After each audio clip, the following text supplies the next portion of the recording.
the Tuesday, February 27th RTD board meeting to order. We are convened as of 5:30 p.m. Mountain Standard Time. I would respectfully ask everyone to remain muted if you are joining virtually, unless you are recognized to speak. For those of you that have joined us in person, thank you very much for joining us. As the board has moved to in-person meetings for these monthly gatherings, please note that our committee meetings of the RTD Board of Directors are still being held remotely via Zoom and are audio and video recorded. All meeting recordings, along with unofficial minutes of the meetings, will be posted as soon as practicable on the board's website.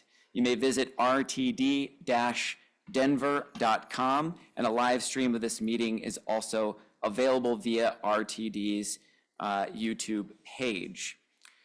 During tonight's meeting, we are also providing communication access real-time translation, also known as CART.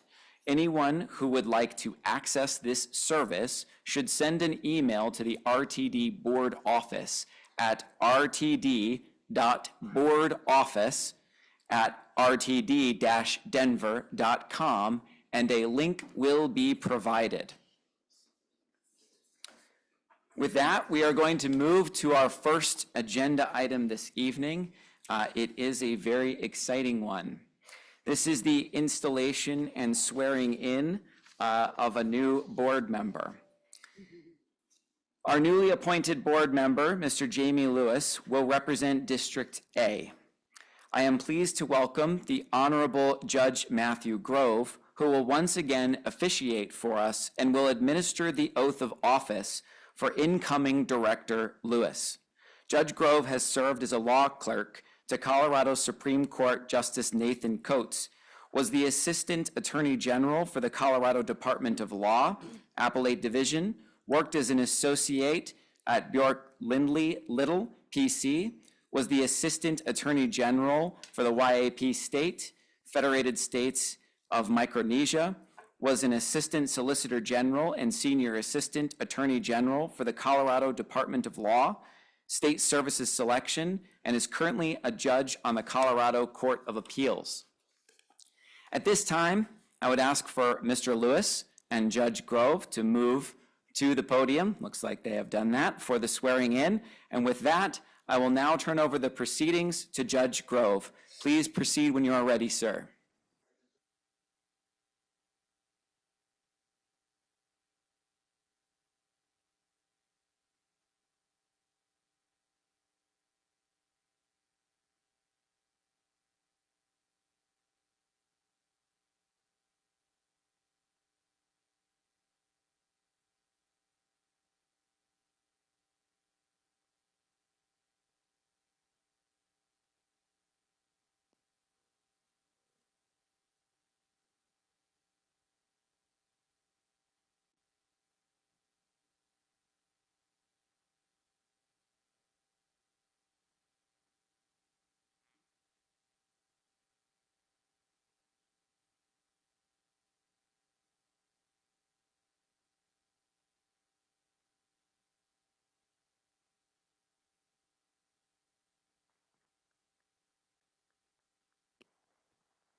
Thank you, Judge Grove. A huge congratulations to now Director Jamie Lewis.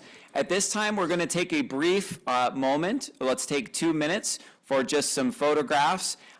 Before we do that, I just, again, would like to ask for another round of applause for Director Lewis. We'd like to very, very much thank you for your willingness to serve in this role. So a round of applause followed by a 2-minute break.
All right, if we could find our seats, we'll come back to order.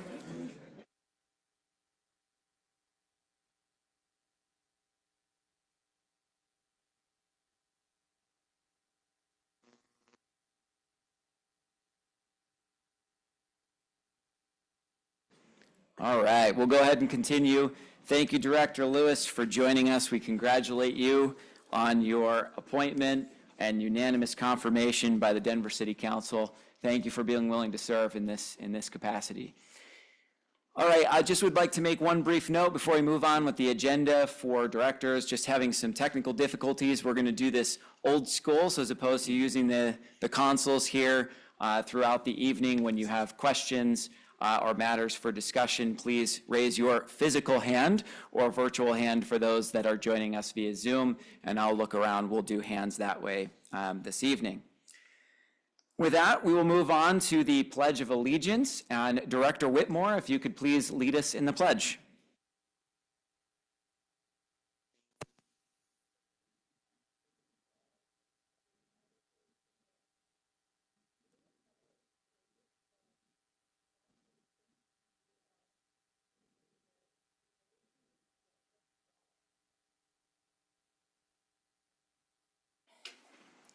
Thank you. And at this time, I'll now hand the floor to Second Vice Chair Geisinger. If you would please read the land acknowledgement. The RTD Board of Directors acknowledges that the land on which our buses and trains operate is the traditional territory of the Ute, Cheyenne, Arapaho, and other contemporary tribal nations that are historically tied to these lands. We honor our indigenous elders who have traveled, inhabited, and stewarded these mountains, hills, and plains throughout generations. May this acknowledgement demonstrate a commitment to working to dismantle the ongoing legacies of inequity of the Native and all historically oppressed peoples, and recognize their current and future contributions in the district as we move forward. Thank you, Second Vice Chair Geisinger. I will now call for the roll. Treasurer Bouquet. Present. Director Broom. Present. Director Busick. Here. First Vice Chair Catlin. Here. Director Deschel. Here.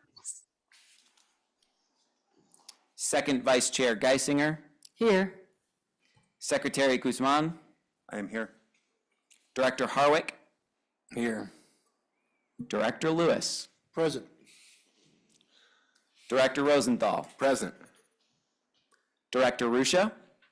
Present. We understand you are in transit. Thank you for that to us. Director Sloan. Here. Director Tisdale. Present. And Director Whitmore. Present. And this is Eric Davidson. I am also here. Seeing 15 directors present and 0 absent, we have a quorum. There are no retiree awards for this evening. First quarter retiree awards will be announced at the March Board of Directors meeting. Next is our public participation period, which is open to anyone who would like to address this board. As we have both in-person and remote attendees, in-person comments will go first, followed by those who are participating remotely. For those attending in person, please come up to the podium when your name is called. If you have not already signed up to speak and would like to do so, please approach the podium when I call for any additional speakers. For those who are attending virtually, if you wish to speak and have not done so, please raise your virtual hand, or you may press *9 on your phone. Staff will unmute you when it is your turn to speak. If you are dialed in via phone, please press *6 to toggle your mute settings. Please bear in mind that by participating in this process, you are being recorded. If you do not wish to be recorded, your comments may be submitted to the board in writing. If any speaker has documentation or reference material for the board, or if any member of the public would like to submit written comments, please email those materials to the board office at the following email address: rtd.boardoffice@rtd-denver.com. During this time, the board will not be offering any direct comments or responses. However, if you would like to be contacted regarding your public comment, please email the RTD board office at the same email I just listed, rtd.boardoffice@rtd-denver.com. Speakers should please begin their remarks by stating their names, and they will have up to 3 minutes to provide their comments. At this time, I'd like to turn over to our board office executive manager and ask if anyone has signed up to speak. Hi, Chair Davidson. This is Jack Kroll, Executive Manager of the Board Office. There is a sheet there that I provided to First Vice Chair Catlin with the names of the individuals who have signed up for public comment. Yes, thank you very much, Mr. Kroll. I will go ahead and call our speakers up. I understand we are joined first by Sarah Lee. If Sarah Lee could please come up, state your name, and have 3 minutes. Is this the podium? This is the podium. Okay. Hi. My name is Sarah Lee. I identify as a person with a vision impairment, and I'm autistic, so I have a couple of disabilities. I'm a resident of District I, and I wanted to advocate tonight for including multiple stop trips on Access on Demand. I really love and appreciate these last couple of years of being able to use Access on Demand services. They help me get to places I need to go quickly and without having to schedule a trip. It makes trips affordable and accessible and gives options for emergency trips. Before I knew that making stops on Uber was not allowed for Access on Demand, I found that using Uber on Demand for making quick stops to pick up fellow disabled friends on the way somewhere, or as a trip to the post office and back home to pick up my prescriptions or to drop off my siblings at school, have really increased my confidence and independence in my life. This allows me spontaneity that fixed route bus users already have. I don't mind if they needed to count as 2 trips, and I know that there are other things that Uber offers that Lyft can't, such as the safety pin feature, but I think that keeping this option available would be greatly helpful for times when it is cold outside, there are fewer available drivers, or passengers are short on time. It also happens to be cheaper for RTD to subsidize. Thank you for continually letting us know about the changes being made to Access on Demand and continually making it available to us. We love this option as it increases our ability to contribute to our community and participate in spontaneous activities without feeling limited. Thank you so much for your time and for allowing me the opportunity to speak to you tonight. Thank you, Ms. Lee, for your comments. Very much appreciated. Our next speaker at this time will be Emily Christensen. Sorry, I am also visually impaired. It seems there are a lot of us here tonight. My name is Emily Christensen. I live in Aurora at the corner of Hamden and Tower, and I am here on behalf of both myself and several of my coworkers to request 2 changes to the bus routes in southeastern Denver and the Aurora area to improve commuting ability to the Southlands Mall. Right now, there are, I believe, over 200 people who work in the offices upstairs in Southlands Mall from the company I work for alone. And many of us have expressed a willingness to use the bus to commute as opposed to dealing with the traffic on Smoky Hill Road if it had half-hour headways during peak hours, so 6 a.m. to 9 a.m. and around 3 p.m. to 6 p.m. As it stands right now, there are a large number of us who are unable to use the bus to commute and have to choose other options simply because if you miss the bus once, you have no way to get home. My other suggestion for future service changes is that I live off of the 139 bus route, which only operates from 7 a.m. to 7 p.m. I am visually impaired and unable to drive, which means that as of right now, if one person in my life were to get into a car crash, I would no longer be able to work. I don't want to be forced to rely on government subsidy to survive. I want to work. I want to contribute to my community. So I'm asking that the 139 routes operating hours be expanded from 5 a.m. to 11 p.m. on weekdays to allow for that commute for me and others, and to improve the ability for those of us who work in the Southlands Mall to communicate to the greater Aurora area. Thank you very much for your time and have a good night. Thank you, Ms. Christensen. Appreciate it. Our next speaker is Nate Trella.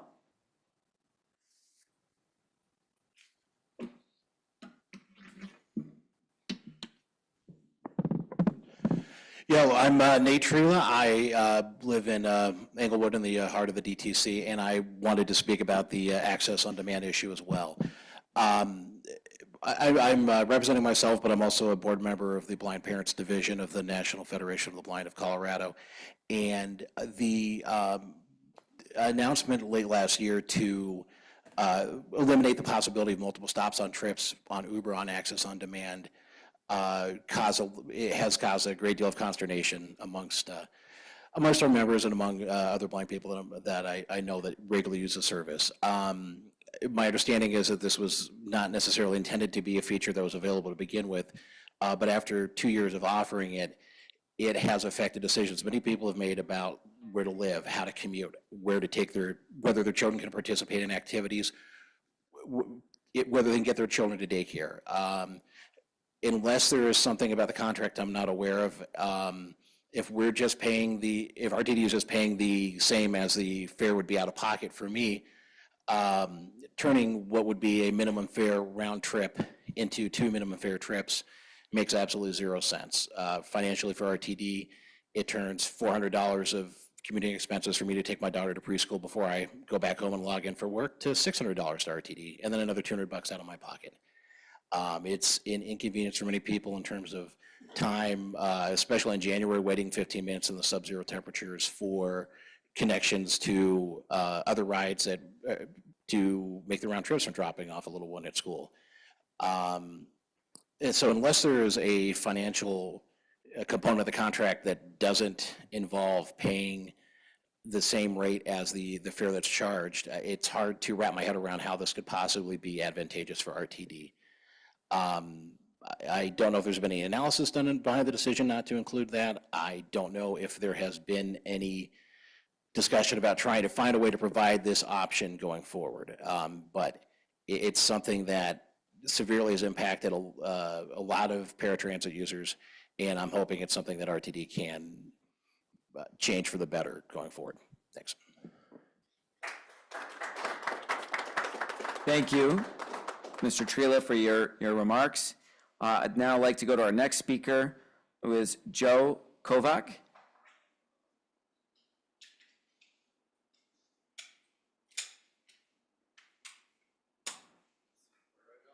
Just to your right here, Joe. Mr. Kovac. You're here. You're at the podium, and the microphone is right here. Do I have to press anything? Nope. Oh, okay. You might lean forward a little bit. Oh, okay. You're speaking into the microphone. There we go.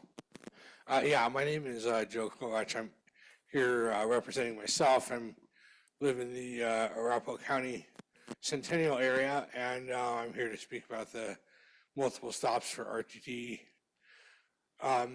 Yeah, you guys, this is really kind of your guys' fault when you negotiated the contract at first with Uber, not addressing this. This should have been addressed at that time. And nothing was said when the program was started about making multiple stops with Uber. It was when you included Lyft in the service. You said, Lyft, you're not allowed to make multiple stops, but you did not say that with Uber. And I want to say, even in Lyft, even though we're not allowed to make multiple stops, the button is still there because we're using the regular app. But the old Accessicab program, you guys had a limit of 4 trips per day Well, that adds up to 120 trips a month. And whereas on the Access on Demand program, we're only allowed to do 60 a month. So right there, you've cut our access to the community. And I think I'm going to leave it there. Thank you very much. Thank you, Mr. Kovich, for your remarks as well. Moving on to our next speaker, we have Jacob Belgrad.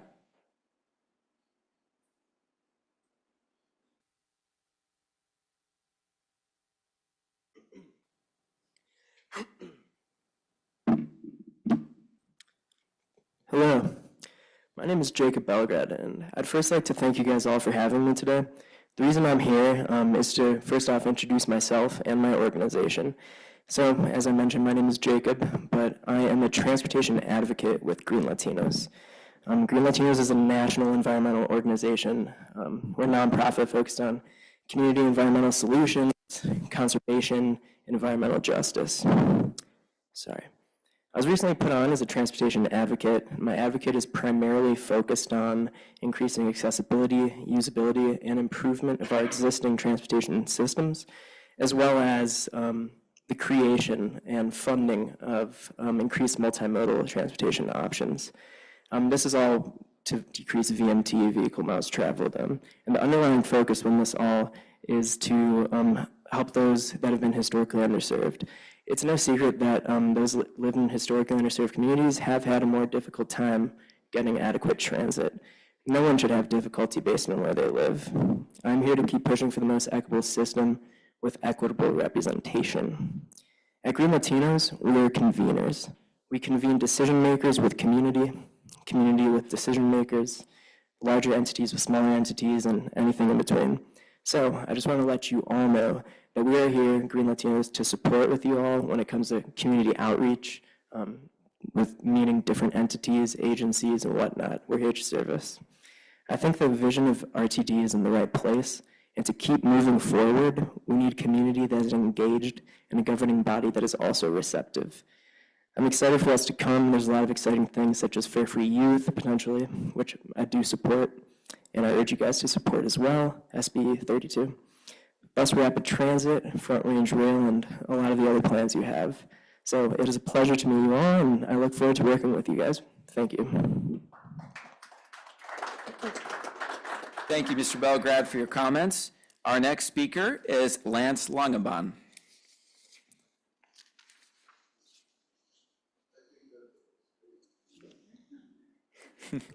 All right. No. All right.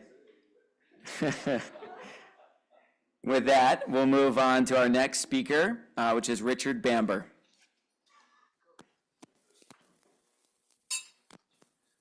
Good evening, everybody. I'm Richard Bamber, your friendly rail civil engineer. I wore this hard hat actually for 5 years on the Fast Tracks P3, so I've got the stickers. Tonight, you're going to get a presentation from RTD staff about the Downtown Rail Reconstruction Project. You're going to be told it is a unique project, first time the agency has ever done something like this. It's quite an undertaking. It could be potentially very disruptive, okay? But a couple of slides later, staff are going to say they don't need board authority because this is repair and maintenance. That comes from a delegation of authority that this board, as you know, approved in 2022. Now, while section B2 does say there's a delegation of authority, it also stipulates it has to be routine procurement. So a project that is the first time we've ever done, okay, is going to be a unique thing or routine procurement. You can't have both, okay? This project is much more than just resetting a few E-clips. The rail, this is a cross-section. You can't just resurface it. It's too far gone. Parts of this, the bottom flange has gone, corroded away. You can't repair or maintain that. The rail has to be replaced, renewed, reconstructed. So, the other thing with this project as well is there is an RFP, a request for proposal. There are bids. Staff have been making issued for bid drawings. They will make issued for construction drawings. You are hiring a program support consultant to help you. This is anything but routine procurement for just some simple repairs and maintenance. So what I appeal is to this entire room. Let's avoid a collective failure of common sense tonight. This project, we all know it has to happen. I think we all support it, okay? But it does need the approvals and oversight that are appropriate for $150 million of our taxpayers' money. Thank you very much.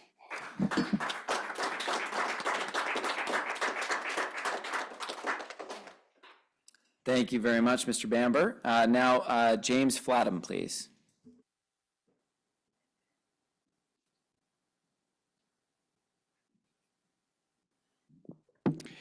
Good evening, everyone. My name is James Flatham. I'm with Greater Denver Transit. My comments tonight are mainly going to be questions and points of clarification around RTD's service planning and scheduling process. So we are on the eve, in a couple of months, of perhaps the most disruptive environment we've ever seen with downtown transit since the light rail network was originally constructed in the early 1990s.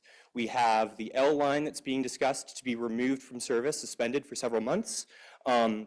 We have the D and the H line that is being removed and suspended as well, or rather they are being diverted to Union Station, excuse me.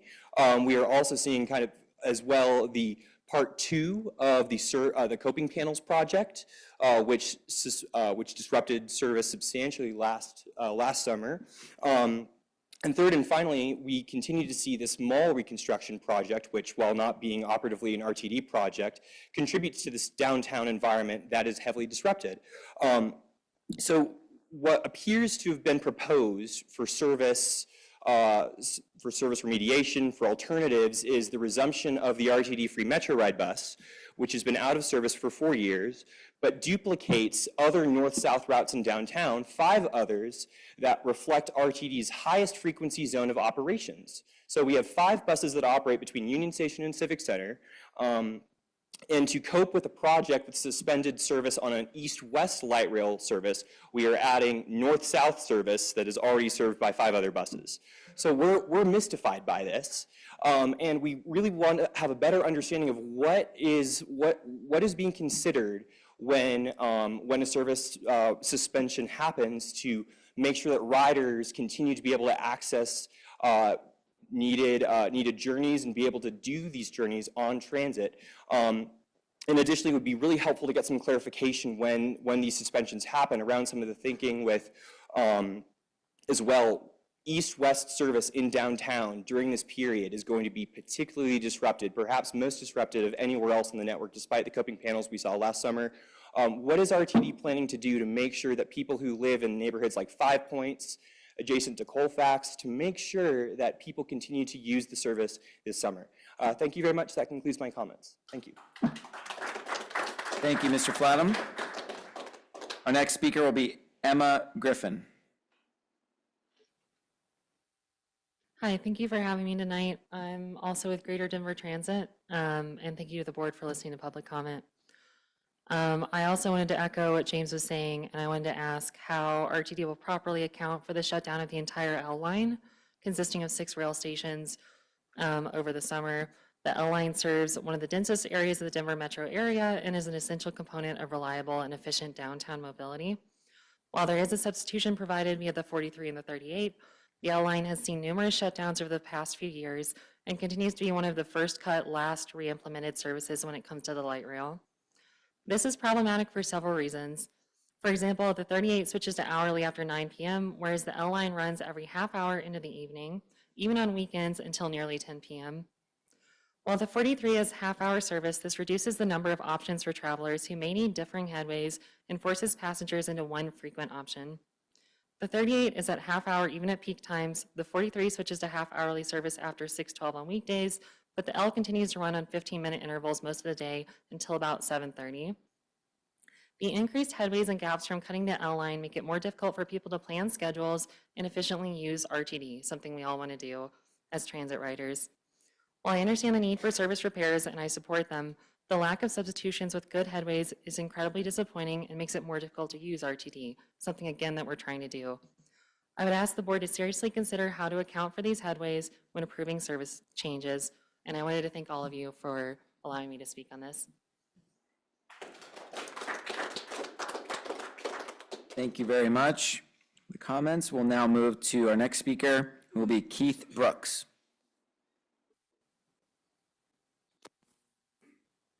Hi, I am Keith Brooks. There is no clock, so cut me off if I ramble, but this is important. I would like to speak about public communications after an incident, which, depending on how you define it, have become a weekly occurrence on RTD. It's said that if you don't control the narrative controls you. Now, RTD does a lot. They run buses, they run trains, but they do not control narratives.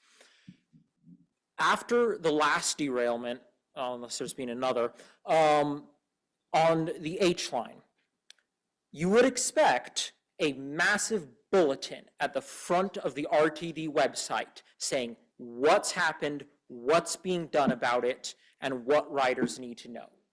I was on a train when that happened. All we got was the rumor mill from our operator. They didn't even know if the train was going to be continuing past Broadway. The fact that the train was derailed, not stalled, derailed, has still not been made official, and that is only known due to leaks and seeing it with my own eyes is not acceptable. That's the most basic fact. Is the train even on the tracks? Now, I know there are a lot of regulations and laws that burden RTD with how they can disclose things. But right now, it does not feel like those are being treated as challenges that need to be overcome, but a convenient excuse to not have to address the problem. So you watch the evening news, and there's a helicopter, and they're still talking about a stalled train. You have to at least put out a statement. Even when events happen in wildly different, wildly more classified industries, there's at least a statement. The military puts out statements when things go wrong. The agriculture industry, food safety, other forms of transportation, they'll say something. Right now, it's just a whoopsie, no service for a long time. Sorry about that. I don't like to use hyperbolic language, but it comes off because silence still speaks that if you have a car, what the hell are you doing riding RTD? And if you don't, well, who else are you going to go to, chump? This has to stop. You have to put out something. Thank you. Thank you, Mr. Brooks. Our next speaker is Robert Lee.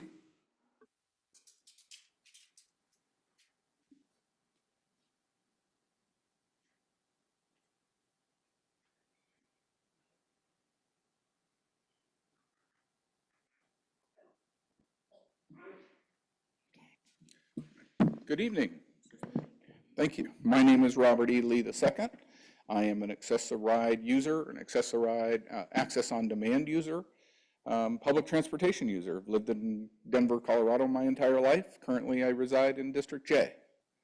I'm here today to talk on behalf of the Access on Demand program and the add a stop functionality.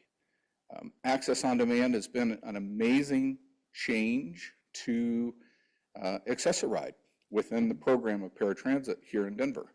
It has given an amazing sense of independence and leveling the playing field between drivers and folks that cannot drive.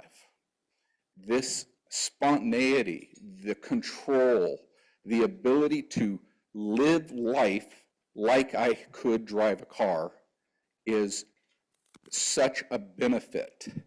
It is something that is helping my life immensely, and I am so grateful for Access on Demand.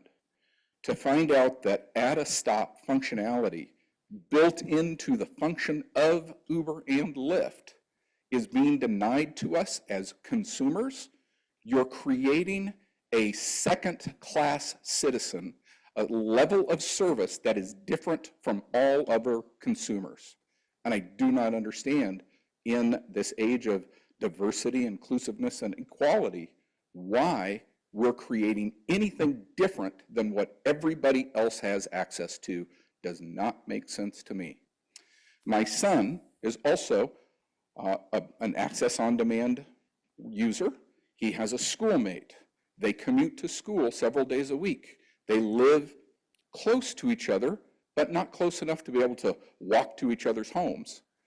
They have to individually take Access on Demand services for each of them individually. If they could add a stop, they could commute together, thereby taking away one car off the road. We're saving the environment, and it costs less for RTD. Why would we deny this? I don't understand. Thank you for your time. I appreciate you're willing to listen to me, and thanks for being here. Thank you, Robert Lee. I am not seeing any other folks who have signed up to speak. Mr. Kroll, if I may call on you, if anyone has added their name virtually to speak. Hi, Chair Davidson. There's actually 3 sheets there that I provided with you with. So there should be additional names. Thank you, Mr. Kroll. My apologies for missing the 3rd sheet here. We have our next speaker is Thomas, and I'm sorry, I can't read the last name. Starts with a T. Thomas DePero, District A resident. Welcome, Jamie Lewis. I look forward to your representation and for you to represent the communities that are typically not represented by the rest of the board. I second what has been said by my fellow GDT members. There are some things that are very concerning. However, I'm not here to speak about those. I'm here to praise what has been done this vote with the extra trains on the D and W lines. If you don't know, the D and W lines have been operating at 7 trains and 8 trains respectively this year.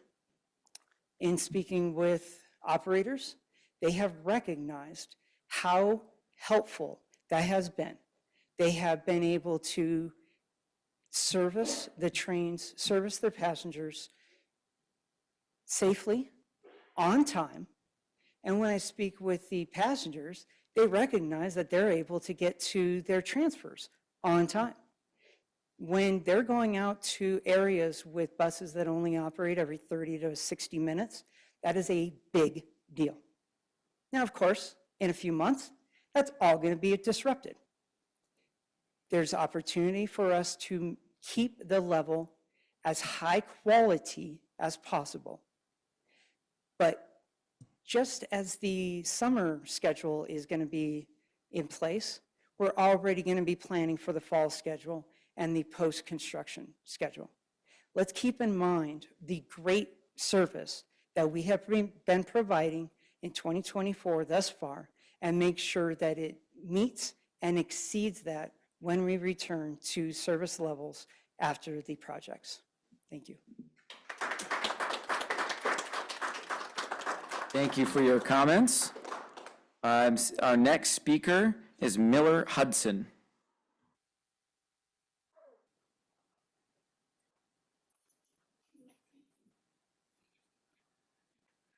Thank you, Mr. Chairman. I'm Miller Hudson. I live in Littleton. I believe you have copies in your packet of the column that I wrote today, but I wanted to take the opportunity tonight to tell you that your first priority, in my view, from what I've learned down at the legislature, you need to start talking to your mayors, your county commissioners, setting up meetings with city councils, and having them contact legislators. And even if they haven't come to an opinion yet, they can say, hey, let's put the brakes on this thing until we understand what's going on. The leadership in the legislature is very efficient. And if you wait until this bill shows up in committee and think that you can show up there and say, oh, by the way, I think this is a bad idea, those votes will already be committed. They are already being lobbied by the governor's office and by others who think that an appointed board is the right way to go. I've only heard two issues that they raise when I ask them, say, why do you want to get rid of the elected board? And they say, well, those district representatives try to protect service in their own areas. I said, of course they do. That's the reason we have districts. And so I mean, it just blows me away. And then they said, well, yeah, but you know, there's several members on the board that didn't get there by election. They had to win by write-in. I was disappointed to hear that. I haven't paid a lot of attention. But there's been a number of political leaders in this state whose first job was sitting here in this room. And this is a good training place to learn how government works. So what I'm here to do is to tell you that one thing I've learned in 50 years of political involvement in Colorado is it's easier to strangle a baby in the cradle than it is to wait and try to stop the train once it's out of the station. And the engine is running and that legislation is coming at you. I know you'll have later discussions on this. If you'd like me to come in, I'd be happy to answer questions about why we put the elected question on the ballot in 1980. One final recommendation, I think you should talk to your attorneys about you will have the authority to put a ballot question on in November if you choose. You could ask the people who live in the district, do you want an appointed board? If the legislation, God forbid, passes, there is a process in which we can petition and we can freeze it until voters vote on it. But it'll be an arduous task to collect the signatures and those kinds of things. So what I was wanted to pass on to you tonight is I presume most of you, if not all of you, are opposed to this proposal. I doubt anyone has talked to you or come here and talked to you about this. But at the same time that the governor in the Front Range Passenger Rail wants to go to the voters in November and ask them for a tax increase. And I support Front Range Rail. I think it's a great project. Mr. Hudson, you're at 3 minutes. If you could just briefly wrap up, that'd be great. Thank you. Okay. Well, there's a great irony in asking voters for their money and telling them that they can't elect their representatives on the RTD board. Thank you. Thank you, Mr. Hudson. Thank you for your comments. Thank you for all of those who have participated. I believe I have made it through my sheets here. Mr. Kroll, if you could please assist and let me know if anyone is online waiting to speak virtually. Thank you, Chair Davidson. Jack Kroll, Executive Manager of the Board Office here. We have 3 individuals at this time who have raised their hands online in a desire to express some public comment, the first of which is Nathan Hecker. Thank you. Please go ahead, Nathan Hecker.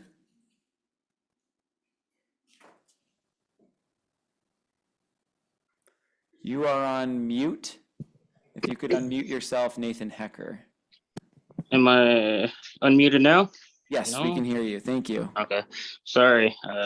For some reason, it wasn't allowing me to unmute. Anyways, my name is Nathan Hecker. I also want to speak on the access on demand, the multi-stop, double stop, whatever you want to call it. I also want to say, though, thanks for having this virtual. I really wanted to be there in person, but since the double stop has been removed and I am a working father, a single father as well, of a teenage daughter who is active in lots of sports, I was not able to do double stops to go to places that I needed to go. So I had to do single stops. And unfortunately, all my stops have been used. So maybe next month I can save a stop to go to your guys' meeting on in person. I would like to be there. But anyways, I'd like to echo what everyone else has been saying. I agree 100%. Putting this access on demand has been great for us. We've been able to be competitive in the workforce. We've been able to go to where we need to. Having the multi-stop for the last couple of years or however long it's been, we've been able to basically normalize our life. And then now it's been taken away. And I submitted an email to the general manager a few weeks ago. I haven't received a response of concerns that I've had. So I guess I'm not really familiar with the forum here. I wish we could have had some actual feedback or some answers given right away. Because I could get an email back, but if I haven't received one for the first time, how likely am I going to get one for the second time? So just going off of what everyone has been saying, it sounds like it's an economic reason why the multi-stops have gone away. But if it's cheaper for me to go to A, stop at B, and go to C, rather than me to go to A, stop at B, and then go to stop C, I guess I don't understand. So if there's a different formula you guys are using, I don't know if it's just simple math or if you guys are using algebra or something to determine how it's not cheaper doing that. Because if I go from my house to my daughter's school and to work and it's cheaper than when I have to go to my daughter's school, wait 15 minutes and then go to work, the math doesn't matter. The math isn't mathing, as my daughter would say. But yeah, so that's another thing. As you've seen this morning, the weather was very snowy this morning. I'd also like to say that I'm a blind deaf person as well. I wear hearing aids, so my traveling skills are good, but sometimes I can't hear the traffic. And when you throw snow in there and my hearing aids get wet, then I'm really can't hear nothing. Throw some ice on the ground, it can't be, it makes it a little bit harder to travel as well. But anyways, my daughter, her school isn't too far from my house. So we live probably like 10 blocks away from the school. But being that close to the school, she's not able to take the bus. So we have to do an Uber. So instead of me Mr. Hecker, taking, you're at 3 minutes. If you could just take a few seconds to briefly wrap up. Thank you. all right, I'll finish that point and then it just takes a couple more seconds.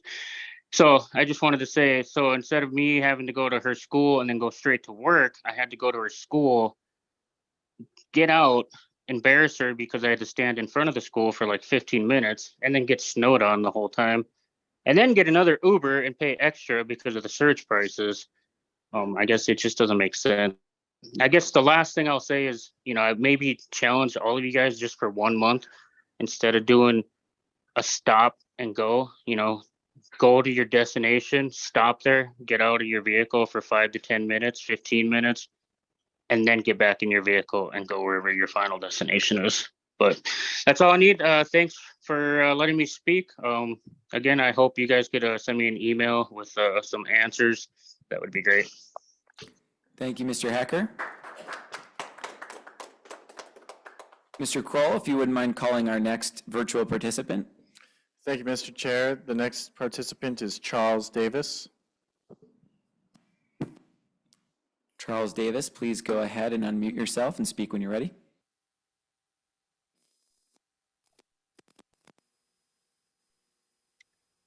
All right. Good evening, everyone. So my name is Charles Davis, and my fiance and I have a 2-year-old, and we are both blind professionals. And so every day we have to wake up, about 5:30, making sure that we're able to get ready so that we can get our son to daycare each day. And then just with the hope that we're able to make it to work on time. And so in November and previous to November, my fiance and I were able to do that pretty successfully, got in that routine using the 2-stop asset for the Uber and Lyfts.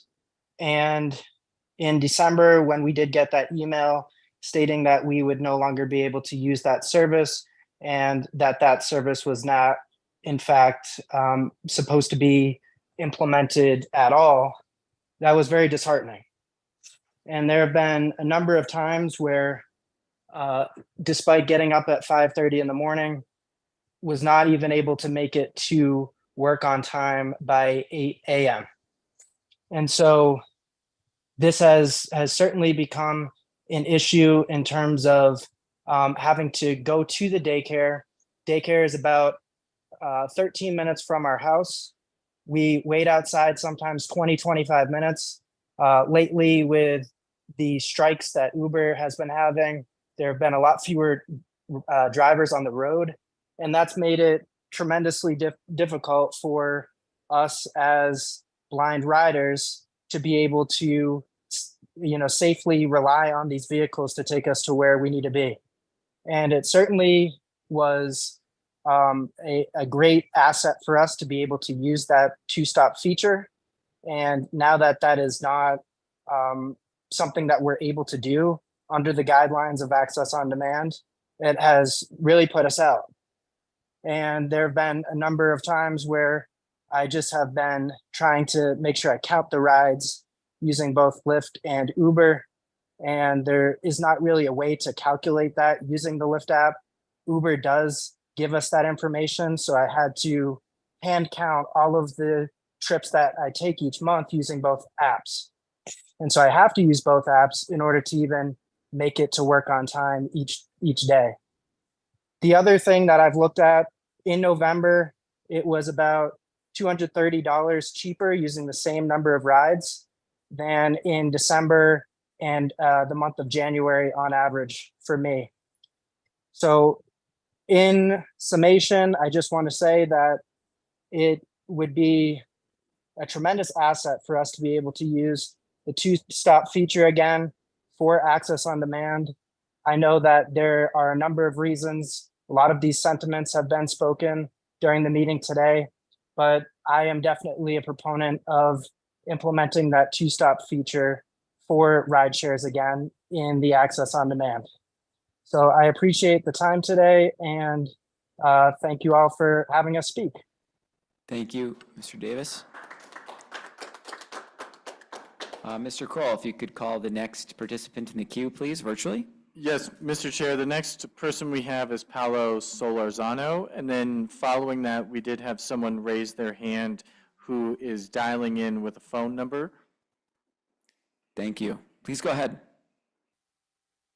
Hi, this is Paolo Solarzano, proud member of GDT and Colorado Cross Disability Coalition.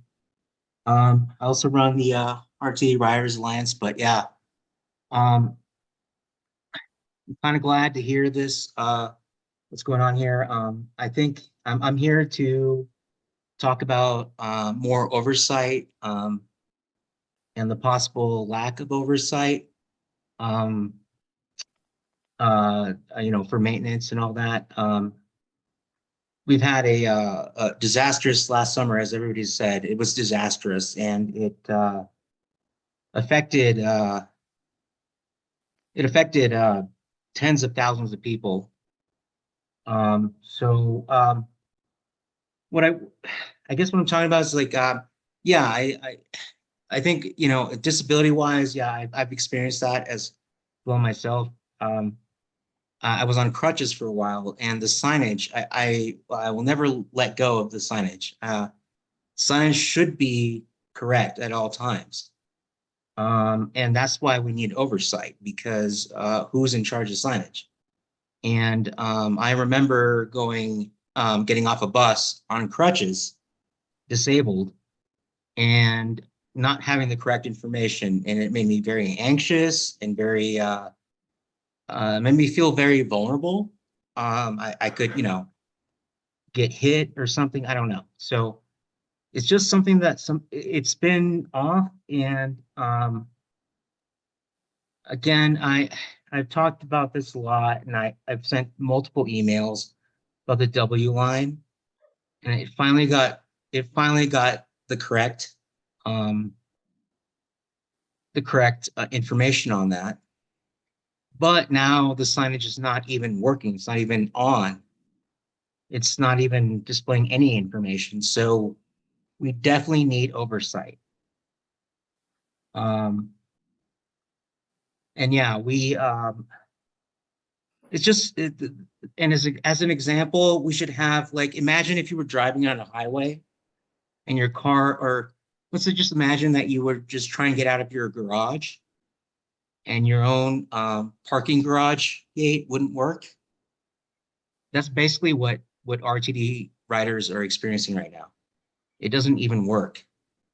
And so, I mean, please start thinking about how hard it is for us. And, you know, we don't have the greatest voices, but eventually we will. So thank you. Thank you, Mr. Solorzano. Mr. Kroll, if you could please coordinate and call upon the individual waiting to speak via phone. Yes, Mr. Chair, that individual has a phone number ending in 9710, and they are able to untoggle their mute settings by pressing *6. If the caller with 9710 could press *6, you are invited to go ahead and speak, please. Yes, hello. My name is Keisha. I'm a blind user of the Access on Demand service, and I would just like to speak once more to the issue of the multiple stops. I would like to appeal to you to add, to keep them or to add the multiple stops, only because for vulnerability, people are vulnerable, and using the service would be safer, namely for one thing, because of the, for instance, going to a drive-through in for fast food, whatever items, that we were able to do that with the multiple stops feature on Uber and Lyft, and now that it's taken away, they're no longer able to do that, and that presents a problem with not only with safety, but as far as frankly not able to go through the drive-through, getting food getting cold, things like that, waiting for another ride potentially, and also costing more. Thank you. Thank you for your comments. Mr. Kroll, is there anyone else waiting in the queue virtually or by phone? Yes, Mr. Chair, we had one more individual raise their hand, Jody Whithouse. Thank you. Jody Whithouse, please unmute yourself and proceed. Hello, can you hear me? Yes, we can. Hello, I am also a blind Access on Demand user. And, I think we speak volumes and numbers tonight. I just want to echo everything that everyone else has said. It's very important that we have documentation. And I think that's one thing that no one had mentioned earlier. When we all signed up for this program, we were given documentation. However, it never stated that we couldn't do the 2 stops. So I would like to press that not only do we get answers to our emails, but that we get documentation giving us these rules so we know how to better proceed. Thanks. Thank you, Ms. Whithouse. Mr. Kroll, any further speakers in the queue? Mr. Chair, we have no further speakers. Do we have anyone in the room who has not spoken who would wish to do so? With no other participants in the queue, we will now close out public participation. As always, we greatly thank all of the members of the public who have taken time out of your evening to join us, to advocate, and help inform this board. Thank you very much. We'll now at this time move to our external entities report. This month we have 2 external entity reports. Our first report is from the Front Range Passenger Rail District. Mr. Andy Carcian has joined us. We thank you for coming. Ask you to please come forward and begin your report to the board when you are ready. Please go ahead, Mr. Karsian. Thank you so much. It is my pleasure to be here. Thank you to the board for the opportunity to come and speak to you. Thank you to General Manager Johnson for being a part of my board and being involved in the Front Range Passenger Rail. Also want to publicly thank Patrick Stanley and his team because they are such great partners in moving forward in collaboration as we work through this peak period study and the service development plan with the district. So thank you very much. My name's Andy Karsian. I'm the General Manager of the Front Range Passenger Rail District. Pleasure to be here today.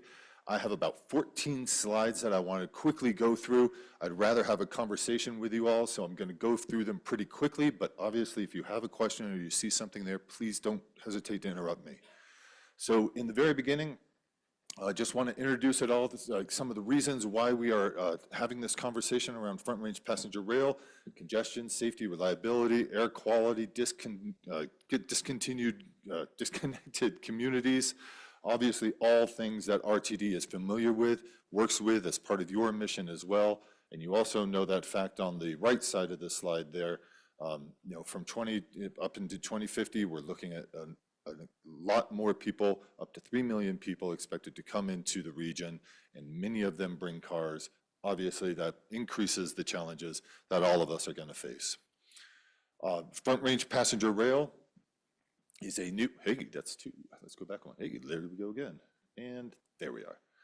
New intercity rail service is what we're talking about with the Front Range Passenger Rail District. An initial service, we're looking at Pueblo through Denver up to Fort Collins with stops along the way. The long-term vision, obviously, with the district is to connect up into Chicago, geez. It has been a day. Up into Cheyenne, to Wyoming. We got a big vision, you know. We're pushing it. We're pushing the envelope. And also down into New Mexico. But why stop in New Mexico? Let's go to New Mexico. So, moving on. And then we're going to start off with the existing, using the existing infrastructure in order to minimize those costs and accelerate the service in the beginning so that we're not having a long-term planning conversation. You all know this as well, but it's interesting to take a look at commuter rail versus intercity rail. It's a fascinating conversation to have with the constituencies within the district right now and with all of your constituencies. We are used to commuter rail in this state. We have not seen passenger rail here. So when we talk about that intercity service, it is a different kind of service that we are offering as a type of backbone to connect those communities, fewer stations, higher speeds, greater distances. Benefits of the new passenger rail, obviously you all know this as well. You are well versed on this. The reliable travel, the connected communities, economic vitality, sustainable growth, all of this, what we really are focusing on here is this creates options for us and it creates opportunities for us to expand transit beyond what we have today. Very briefly, the history of Front Range Passenger Rail. The district was established in 2021 by the legislature. It is the successor organization of the Rail Commission that you see there in 2017. The Rail Commission, even prior to that, there was a lot of planning being done, conversations around the Southwest Chief down in Southeast Colorado. The Rail Commission at the time did the 2020 alternatives analysis, which was the foundation for the planning efforts that we are currently underway. So that is the district and how we came to be. This is the district. It is the district that stretches from the north to the south, is part of all 13 Front Range counties. As I said, it was created by the legislature in 21. New local government with the mission, statutory mission to finance, design, construct, operate a passenger rail service along the Front Range.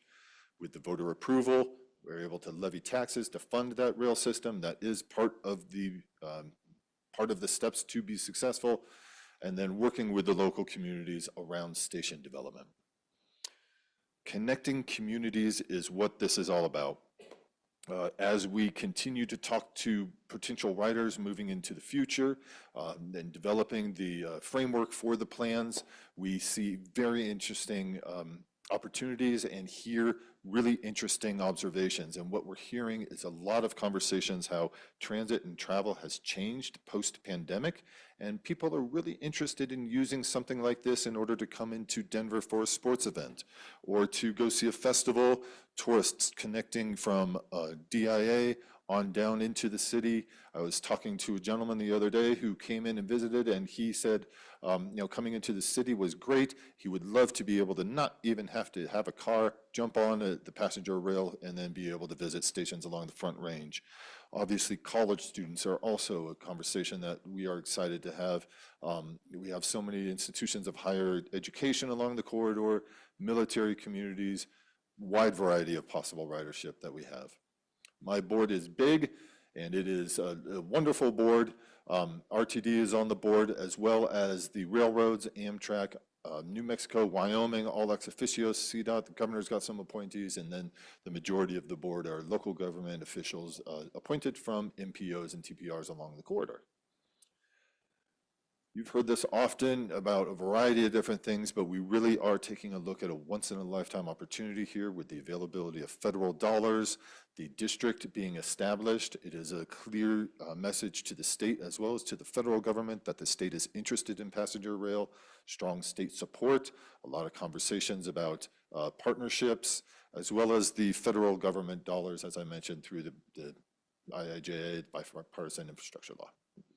So where we are today. The Service Development Plan is our plan. That is our blueprint for the Federal Rail Administration to show where we are, what we're doing. We are taking a look at all those bullet points over there, costs and financing, fare structure, routes, all of those to show that we've done our due diligence and taken a look at those initial steps for the studies. This won't be the end-all be-all. We obviously need to continue after this, working with the railroads and also go through an environmental clearance process. Our service development plan, we are looking at completing at around the end or the beginning early of 2025. The Department of Transportation, Colorado Department of Transportation, is managing our service development plan for us. They are the technical, they're providing technical assistance to us and managing the consultant who is doing it. And then, of course, we have the ongoing coordination with Patrick Stanley as his team with the peak period study and trying to integrate as these two planning efforts move along, how do we tie a bow on those and integrate them into the future. This is an interesting program that the district is a part of. It was a new program developed under the IIJA. The intent of the program is to funnel some of those federal dollars to passenger rail corridors around the country. So it's kind of an incubator program for these programs. We applied to be a part of this program. We were accepted into the program last year, in the fall of last year. Interestingly enough, this program is a three-step program. We were one of 2 corridors in the country to be accepted in step 2. All the other corridors are in step 1. That means that we've already done a lot of planning and it's recognized. And so we are excited to be kind of ahead of the pack and working with FRA on how to manage and how to be efficient as we continue moving forward. This one is just, I want to talk about all the partnerships and local coordination. The district is a local government. Local governments are key to the success of this moving forward. A ballot measure will ultimately be a local government ballot measure, and the votes need to come from the locals and our constituencies.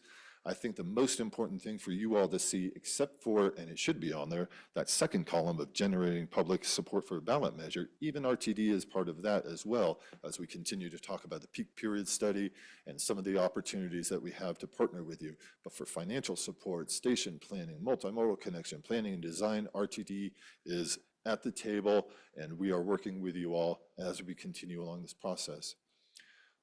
Long-term conversation, long-term project, moving through it. This is where we're at. You can see the corridor ID up there, which encompasses those 3 boxes.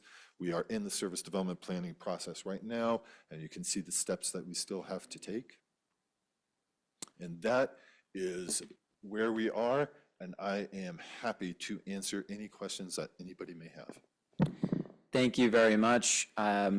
I will now do the old school calling on folks with hands raised. I'll do my very best to look for orders.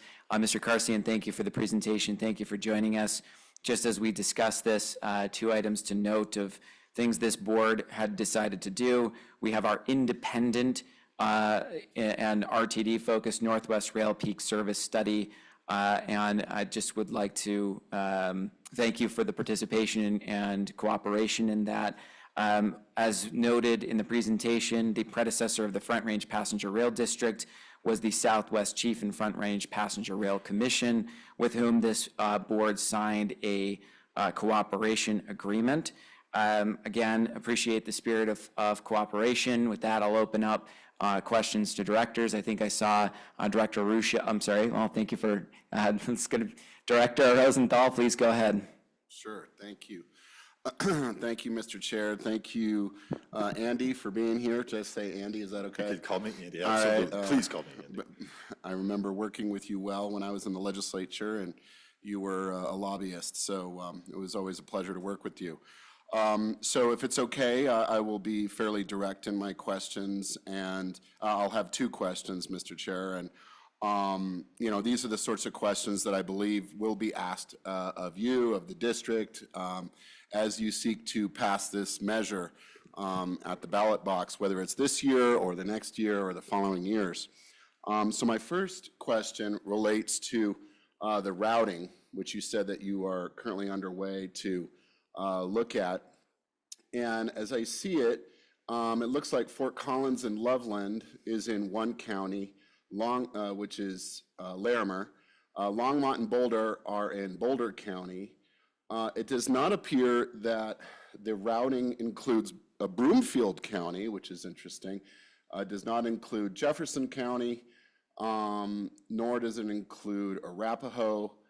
Depending on where the station South Metro will be, will it be in Arapahoe or not? So my question to you is, you know, as you speak to elected officials and folks around the state, you know, obviously this is not an end-all be-all, because obviously the stations have, you know, people are going to be coming from all directions. But I did talk to a Arapahoe commissioner who expressed this issue. So how would you respond to that concern, that it does not hit certain counties? Jeffco, if I did not mention that, Jeffco is a big one as well. Yes, thank you very much. And we recognize that, you know, by using the existing infrastructure, we are limiting, not limiting, we're just using the infrastructure. And so that route is determined, as you mentioned. For those communities that aren't going to get, that don't have the tracks going through them or aren't looking at getting a station, I think there's still some opportunities and benefits and values that come from a passenger rail system. Just like there's values and benefits that come from expanding out RTD, even though we may not have an RTD stop or something in our community. So if we, I guess, my first point would be, there's no value of a passenger rail system now, and if we don't pass this ballot measure, there never will be. We'll never be able to realize the systems of an existing system. And what we see as the benefits of, some of the benefits of coming from building this out along the infrastructure is that we will increase the opportunities and the options for additional transit connections around rail stations. That could be anything from RTD connections to bus rider to additional transit stops. Those opportunities don't exist today. In addition, if we build a passenger rail system that incorporates the whole region, we're talking about the whole region of the Front Range being connected, as opposed to what RTD is. It connects kind of an urban core towards those specific kind of metro areas. What we are talking about is expanding even that and expanding the opportunities into the entire Front Range, so that not just the urban core of around Denver Metro, but we get Pueblo connected to Colorado Springs, so that folks can travel along a system along the same speeds as they would for the cars as well. So those would be some of the values and benefits that I think that I would talk to those communities that aren't, that you've spoken to. Thank you, Andy. And for my other question, let's just assume, for example, that the ballot measure goes this year, 2024, and that tax collection, from my understanding, would probably be next year, or so 2025. So given that, and given the fact that this project would take about 10 or 15 years potentially to complete, That means you're actually collecting tax revenue, which will be sitting in an account similar to RTD's FISA account. And so the question is whether you would potentially encounter a similar situation with Denver's, RTD's fast track system, to where, we were facing and continue to face, rising costs and of things like, contractors and materials and labor costs and other costs that have delayed the Boulder-Longmont now intercity rail. So would you just encounter the same thing? And how can you guarantee for the voters, taxpayers, that this would not happen, that you would not face that type of situation as RTD has been challenged with? It is obviously a challenge and a difficulty. I can't guarantee anything. Even if we pass a ballot measure with the best information possible, something might happen, a recession might happen, war breaks out. I mean, who knows what can happen? So I can't guarantee anything to the voters. Nothing is a guarantee.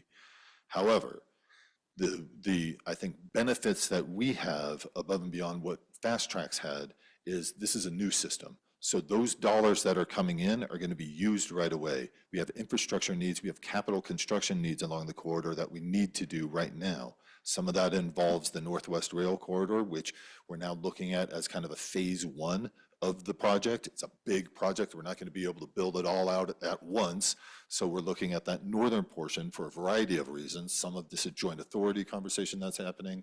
Some of the rail operator discussion is more amenable up in the north because they have freight capacity. So there's some reasons why we're able to be there. So we're able to build the capital construction. We're also looking at the rail operator. There's going to need to be some state-supported service for, say, it's Amtrak. That's going to be around $5 to $7 million, guessing, don't know, right? But guessing around state-supported services for Amtrak, the maintenance facilities, what the service is, the cost for labor, everything that you just described, that needs to be an ongoing cost that the district would be responsible for. And then just moving on into the future, the larger capital constructions as we move into phase two, station development. So I think my answer is we are ready to spend those dollars now on the corridor, going through that planning process in collaboration with the freight railroads in order to avoid the situation that you described. Thank you, Director Rosenthal. I'm going to go in the order of hands that I saw raised over here, and then I'll move to the other side of the table. I think I saw Director Ruscia next. Director Busick, would you like to go, please? Thanks. And thanks, Mr. Karstein, for the report. So we've got this Northwest Rail Peak Service feasibility study going on that we commissioned a while back, $8 million, 18 to 24 months, a lot of data gathering. One of the biggest pieces has to do with ridership numbers and projections, because you don't get federal money if no one's going to ride your train. And I'm just wondering to what extent Front Range Passenger Rail has done or will do ridership projections on this line, because I've had people come to me and say, it sounds like it's just a done deal and they want to build this train, and we haven't heard anything about a need. Yeah. So can you address that? So first off, it's not a done deal. I think that the perception that it's a done deal is out there because we talk about maybe going to a ballot measure in '24, and that obviously is a fast, quick opportunity to get to the ballot, and in order to get there, we have to have some certainty in how we present ourselves to the voters. But it isn't a done deal. There are still the uncertainties associated with that, even if we do go to the ballot, and we'll have to go to the ballot with those uncertainties. The ridership projections, yes, we will have ridership modeling done as part of our service development plan. I think, if I'm not mistaken, the schedule for that, for the planning, is later in the third quarter of '24 of this year. We've started that already. We've actually had some conversations with Patrick and his team, along with the with the period study. And so we're taking a look at that. We've had some technical workshops with CDOT and RTD in the district to discuss those and kind of start getting that RTC modeling discussions out of the way so that we are prepared to do it through our planning process. It's been interesting, I think, in the beginning, just some initial conversations, very back of the napkin conversations that we've been having, is Up north in the Fort Collins area, there's a lot of opportunity up there for some of those connections. As we move down the corridor towards Boulder and Boulder to Denver, maybe a little bit less because there's already a lot of transit connections between Boulder and Denver. So maybe that's, obviously going to be part of that conversation. The district doesn't want to do any harm to the existing transit services that are out there. So obviously that would be a part of that conversation. And then you move down to Denver and Colorado Springs, clear opportunity and some nice initial numbers with that. And then, of course, down to Pueblo, you're looking at fewer riders coming up from the south, but still great opportunities. So all of that is to say it will be part of our service development plan. It will be part of what we'll have to communicate to the voters before we go to a ballot measure. Great. And just one more question, if I may. Sure. The question has to do with the interrelation of our Northwest Rail and Front Range Passenger Rail. Because when Front Range Passenger Rail comes out of DUS and goes to Longmont, we're covering the same ground. From what you show, Front Range Passenger Rail is not making all the same stops. Right. We'll make a couple more stops. And if we're competing for the same federal dollars, how do you convince the federal government that we should have two trains on the same right-of-way serving the same population and they should fund both of those? Yeah. One, we won't be competing for the same federal dollars. You compete for FTA, I'll be competing for FRA. And there's a lot more FRA dollars right now with the IIJA than there is with the FTA. Now, but with that said, I do think that there's some real opportunity for partnership with RTD and the Front Range Passenger Rail in order to create a service. I don't know what that looks like yet, but what we're picturing is, it's probably the wrong nomenclature, but an express service that the Front Range Passenger Rail can provide maybe once or twice during the day, and then the local service that may be a commuter rail. Doesn't necessarily need to be two different train sets. They could be the same train set. It could be an interoperability of fares, and using a same app. There's real opportunities and a real good chance for us to have this conversation now in order to provide that clarity, I think, again, most importantly to the voters when we go to them and we provide them with a nice partnership and a nice opportunity. Sounds good. Thanks. Appreciate it. Yeah. That's all I have. Thank you. Director Ruscia, please. Thank you, Mr. Chair. Hi, Andy. Hey. Thanks for being here today. I have a couple of questions. So the first question touches upon what my colleagues just mentioned. You've said that the first train won't be operational for about 10 to 15 years. Is that still the estimate? No, I think that, I don't know when the first train is going to be operational. I think that there's an opportunity if we expedite this first phase with some of the conversations that we're having currently, then that first phase could result in some operations prior to 10 years. Okay, thank you. But ma'am, you're generally, we're looking at kind of a full operation, kind of trains running throughout the whole district in about, around a decade, you're right. Sorry, I was looking at the annual report says the first train could be operational in the next 10 to 15 years. So my follow-up to that is, recognizing that there's a lot of interest in the Northwest Corridor and a train to Boulder, does that mean we would have is that the first train, right, the train to Boulder, or do you just mean the first train that can go from Pueblo to Fort Collins? No, I think it's the latter. And I will say, it's been a fascinating process to have this conversation with RTD, with Front Range Passenger Rail, with the plan, with FRA. And I don't mean this in a derogatory way or a negative way, but we are literally building a train while the tracks are being laid, while we're driving it, to a station that is yet to be built. So I know that sounds like an irresponsible thing to do, but when we talk about a 10 to 15 year time frame, we want to try and expedite and take advantage of the opportunities that we have now as much as possible. And so I only say this because you mentioned the annual report says 10 to 15 years. That was published prior to the conversation that we are having around a joint authority. And that's been kind of this iteration of policy and opportunity as we continue along this process to try and maximize that opportunity. So I said all that, and I apologize, I forgot even what you asked me.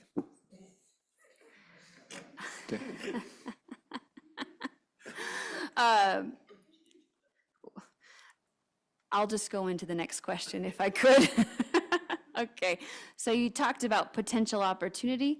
Do you know if FRPR were to get approved for a 0.8% sales tax, what would that annual revenue look like the first couple of years? I don't know. That's also part of the planning process that we are underway right now.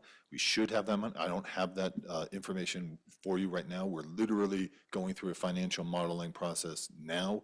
We should have that information in 3 weeks. I'd be happy to share that with you, and it should be part of a public document once we do get it. So that will be available. Okay, thank you. Sounds like it'd be a whole lot more money than we generate. On the potential opportunities, you mentioned that IIJA funds. About how much do you know is left of that pool that hasn't yet been promised or It's a great question. that we'd be eligible for? That's a great question. I want to say $6 billion, but of that $6 billion, and I'm probably going to get this wrong, ma'am, I want to say about 3 of it is dedicated to passenger rail development in a certain way. Eric's nodding his head, so maybe I'm getting that right. So we're looking at that. It hasn't been spent. So those IIJA dollars are still there waiting for us, and they're mostly going to be spent through a Fed-State partnership grant program that's going to be available to folks. I believe the NOFO comes out in 2025 because they're doing 2 funding cycles within that first NOFO in order to try and capture the capital costs for all of these corridors that are now going through a planning process. So those dollars are still there. I will be the first to admit they are. It's highly competitive. We are in a very competitive environment. We are a brand new service. We are competing against California, the South, Texas, corridors that have been established, that are ahead of us and shovel ready to go. But with that said, also, the FRA likes us. You know, we are in step 2 of that corridor identification program. We are continuing to have conversations. So while I don't think we're going to get $1 billion of those funds, I would expect millions, hundreds of millions to come into Colorado in order to help this project. Thank you. Just a few more. So if I understand, there's about $3 billion that this project might qualify in competitively. Yeah, Okay. kind of broadly. And the notice of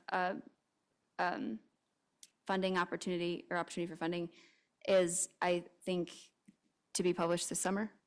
And is that what I read? It depends. I think we've got a CRISI grant opportunity that's coming up this year, maybe in the fall. I think Fed-State partnership is next year. We just put in for a RAISE grant for some station planning in Colorado Springs and Pueblo. So we're trying to do as much as we can. There may be an opportunity. I think we missed the railroad crossing elimination grant, unfortunately. But we're trying to maximize as many efforts as possible. Okay. And so to that end, and I'll just be blunt. Thank you. How much money does FRPR expect RTD to contribute? And if you need to round to the nearest 10 million, that's okay, but just broadly, I have no expectation of money from you all. If you all decide to provide money into a partnership, that's your prerogative. I have no expectation. It would definitely help the project. It would help our chances, but that's your decision. If I could wish, I would ask for enough money that we would be able to leverage for a major capital project such as Positive Train Control along Northwest Rail, so that we could do a capital project that ultimately brings down that final ask to the voters. I think that would be a win-win for both RTD and the Front Range Passenger Rail District. That was perfect segue into my final question. So first, I hope you weren't insinuating that you think we're stingy. Not at all. But I was going to ask about the positive train controlled PTC, because per the white paper, that would cost between $200 and $350 million. Let's just say it would only cost 200 and not 350 million. Is the request, maybe not the expectation, is the request from FRPR for RTD to pay for that or put down a substantial down payment? I just want clarification on that. Maybe you could speak to that a little. That would be helpful. Yeah, and again, I'd have to come back with clearer numbers for the grants that we would be leveraging those dollars for. But the exciting thing is that I didn't mention before is these grant funds, also through the Corridor ID program that the district is a part of, have eligibility for a 90-10 match from the federal government to the states or to the locals. So we have an opportunity, again, part of that opportunity that we're in is more favorable leveraging to get those federal dollars at a 90-10 or an 80-20 match, so that hopefully we wouldn't have to, you all wouldn't have to contribute a huge sum of money in order to get the federal dollars in order to complete the project. So notwithstanding that it might seem problematic to taxpayers that we would foot the bill for private industries' safety improvements, I guess my only other question is, do you feel like you need the board's commitment to a certain dollar amount to be competitive for these federal dollars? I think from the districts and the states and RTD's point of view, I don't know how to answer that question. I can't answer that question. I think what we can do best is continue to work together and try and find ways to leverage those FISA dollars, if you all want to, towards the original intent upon which they were meant. And if that means using those for development of sidings along the stations along the Northwest Rail, or if it means utilizing them for PTC, or whatever it is that we decide is the most efficient and useful way to move forward in order to make this happen, that would be the answer for your question. And I'm sorry that that isn't a dodge to your question. I can't answer that because I don't know the cost of PTC. We haven't completed our studies yet. You all haven't had substantive policy conversations about what you're willing to do. So I'm just afraid I'm unable to answer that question at this time.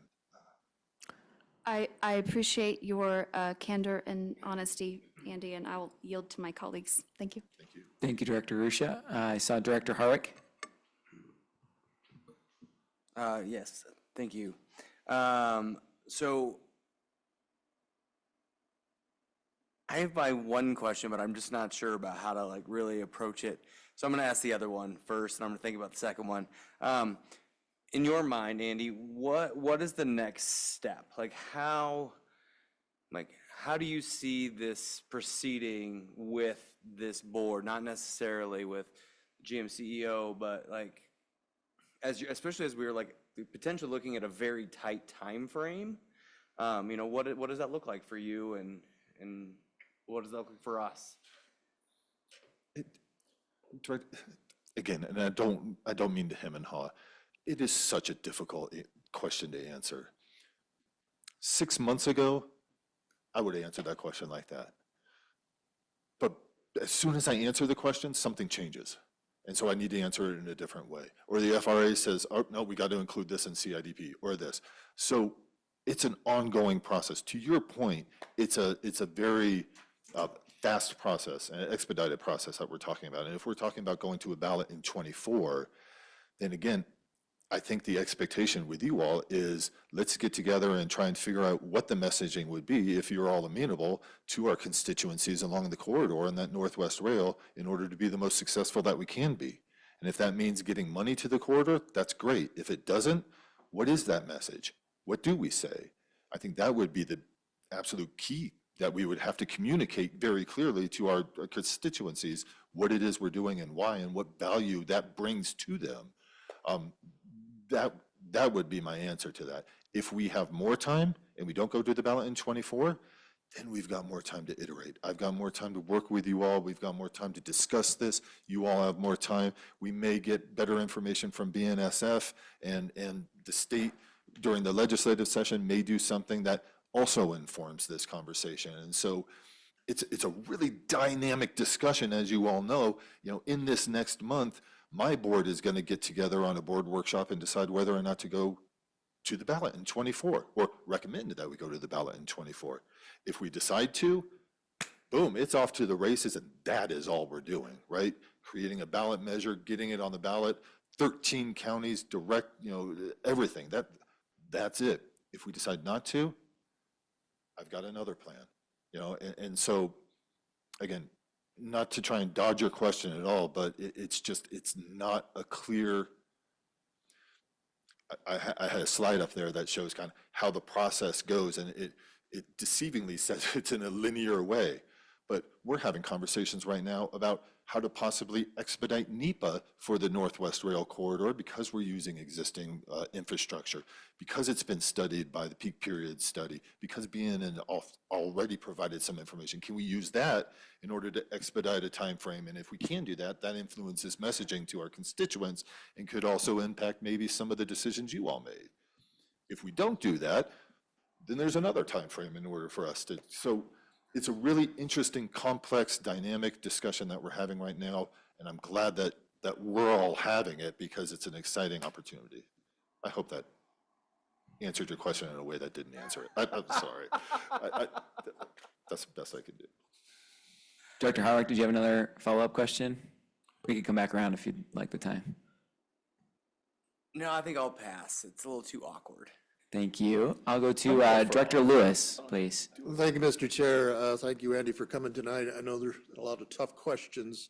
I've got a couple questions. One of the questions I have is, have you decided what the South Metro stop is and where it is? No. Because I know there's only 2 stops in the RTD district, one being Union Station, which is a no-brainer, but I just wasn't sure what that South Metro stop, where that was supposed to be. Yeah, no, we have not finalized that. There are some, the stations, the 9 primary stations along the corridor that have been identified through the planning process. One of them is South Metro. Others are further along than South Metro, but we were just talking about it today, as a matter of fact. But Now, when to you answer your guys question, no. decide on these stops, are you considering Title VI at all? It's Because all, there's a really bad visual there. You have one in South Metro, the richest part of the metropolitan area. You have the downtown stop, but then nothing in north of Denver. So that's a really bad visual. So if you could pass that on and discuss that, I think that'd be really important. Grateful. The second question I had is, and this is not just for our district, but all the transit districts along this line, is that there's going to be an impact where this line is going to be great, but it's going to be sad if we aren't able to take those people from the train stop to the destinations that they want to go. For us, it's a little easier. Union Station, fantastic. And that's why I was asking where this South Metro stop is, because we're going to have to fill in that gap, because I presume 80% of the people taking this train are going to want to get off in Denver. And so we're going to have an influx of people, and we're going to have to cover that. Now, I'm just curious, between our matching funds that we will give you, it should be separate from the operational budget that you're going to submit to the FTA.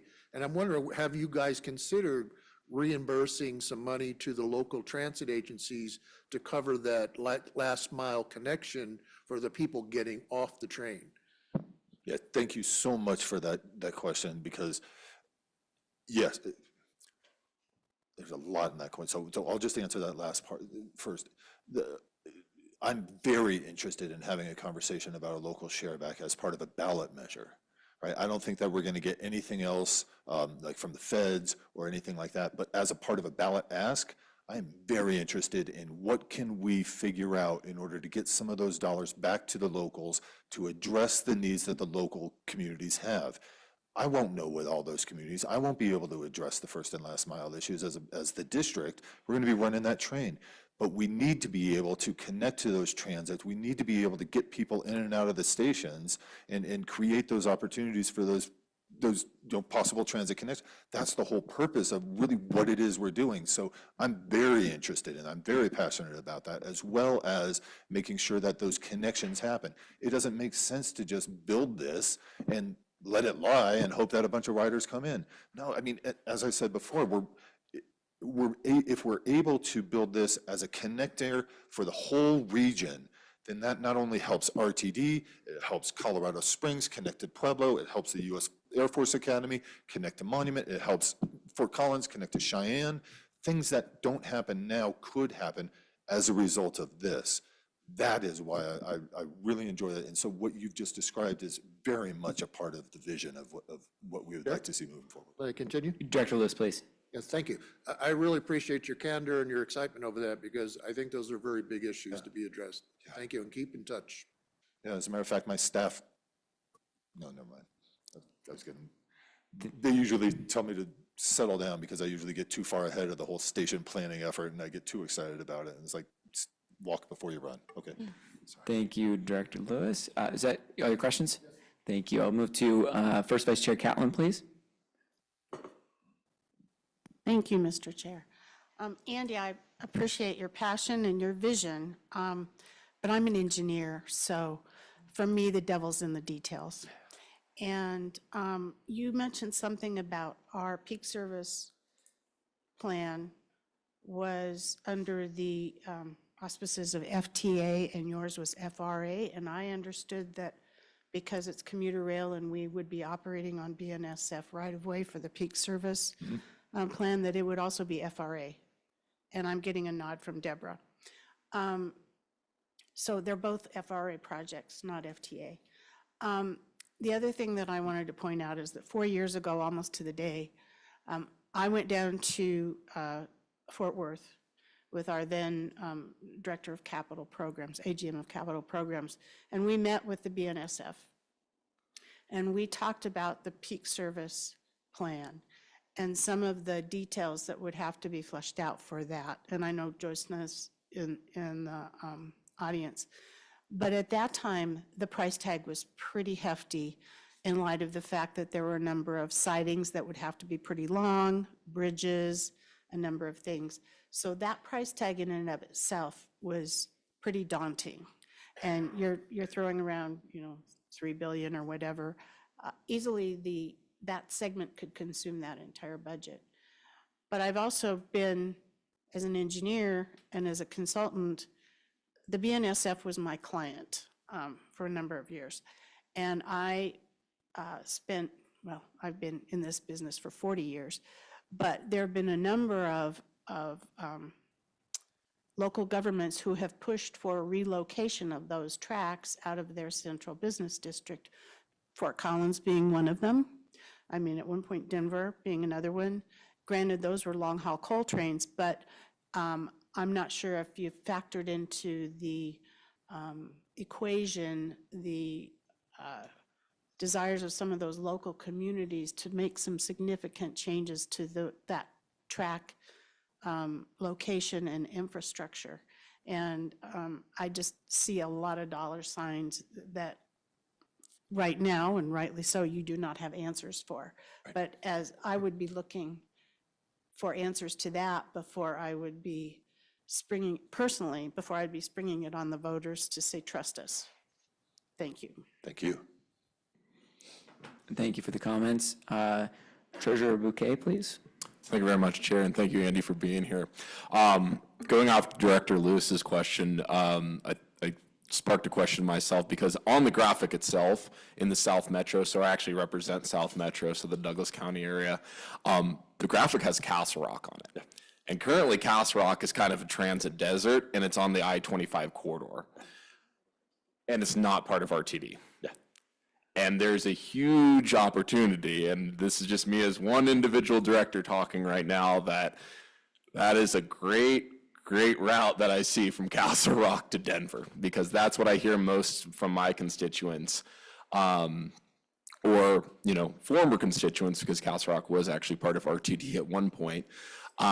So going to Director Lewis's question, one, if that graphic exists, and it says like Castle Rock that has kind of that transit desert right there, folks are going to want that as a guarantee ultimately if they get excited about it.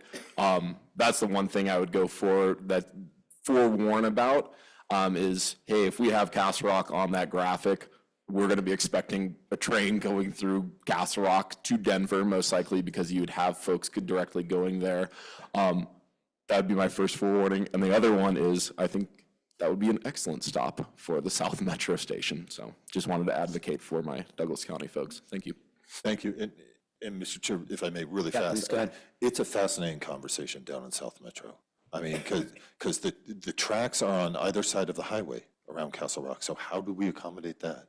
What do we do around that? So we talk about engineering.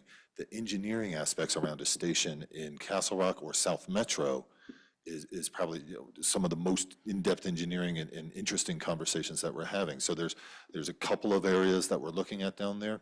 We have heard from local government folks that they don't want a station there. We've heard from others that they do. And so it's an interesting dynamic with South Metro. RTD is a major factor in that perception of what we are bringing to them. And so I think it's a really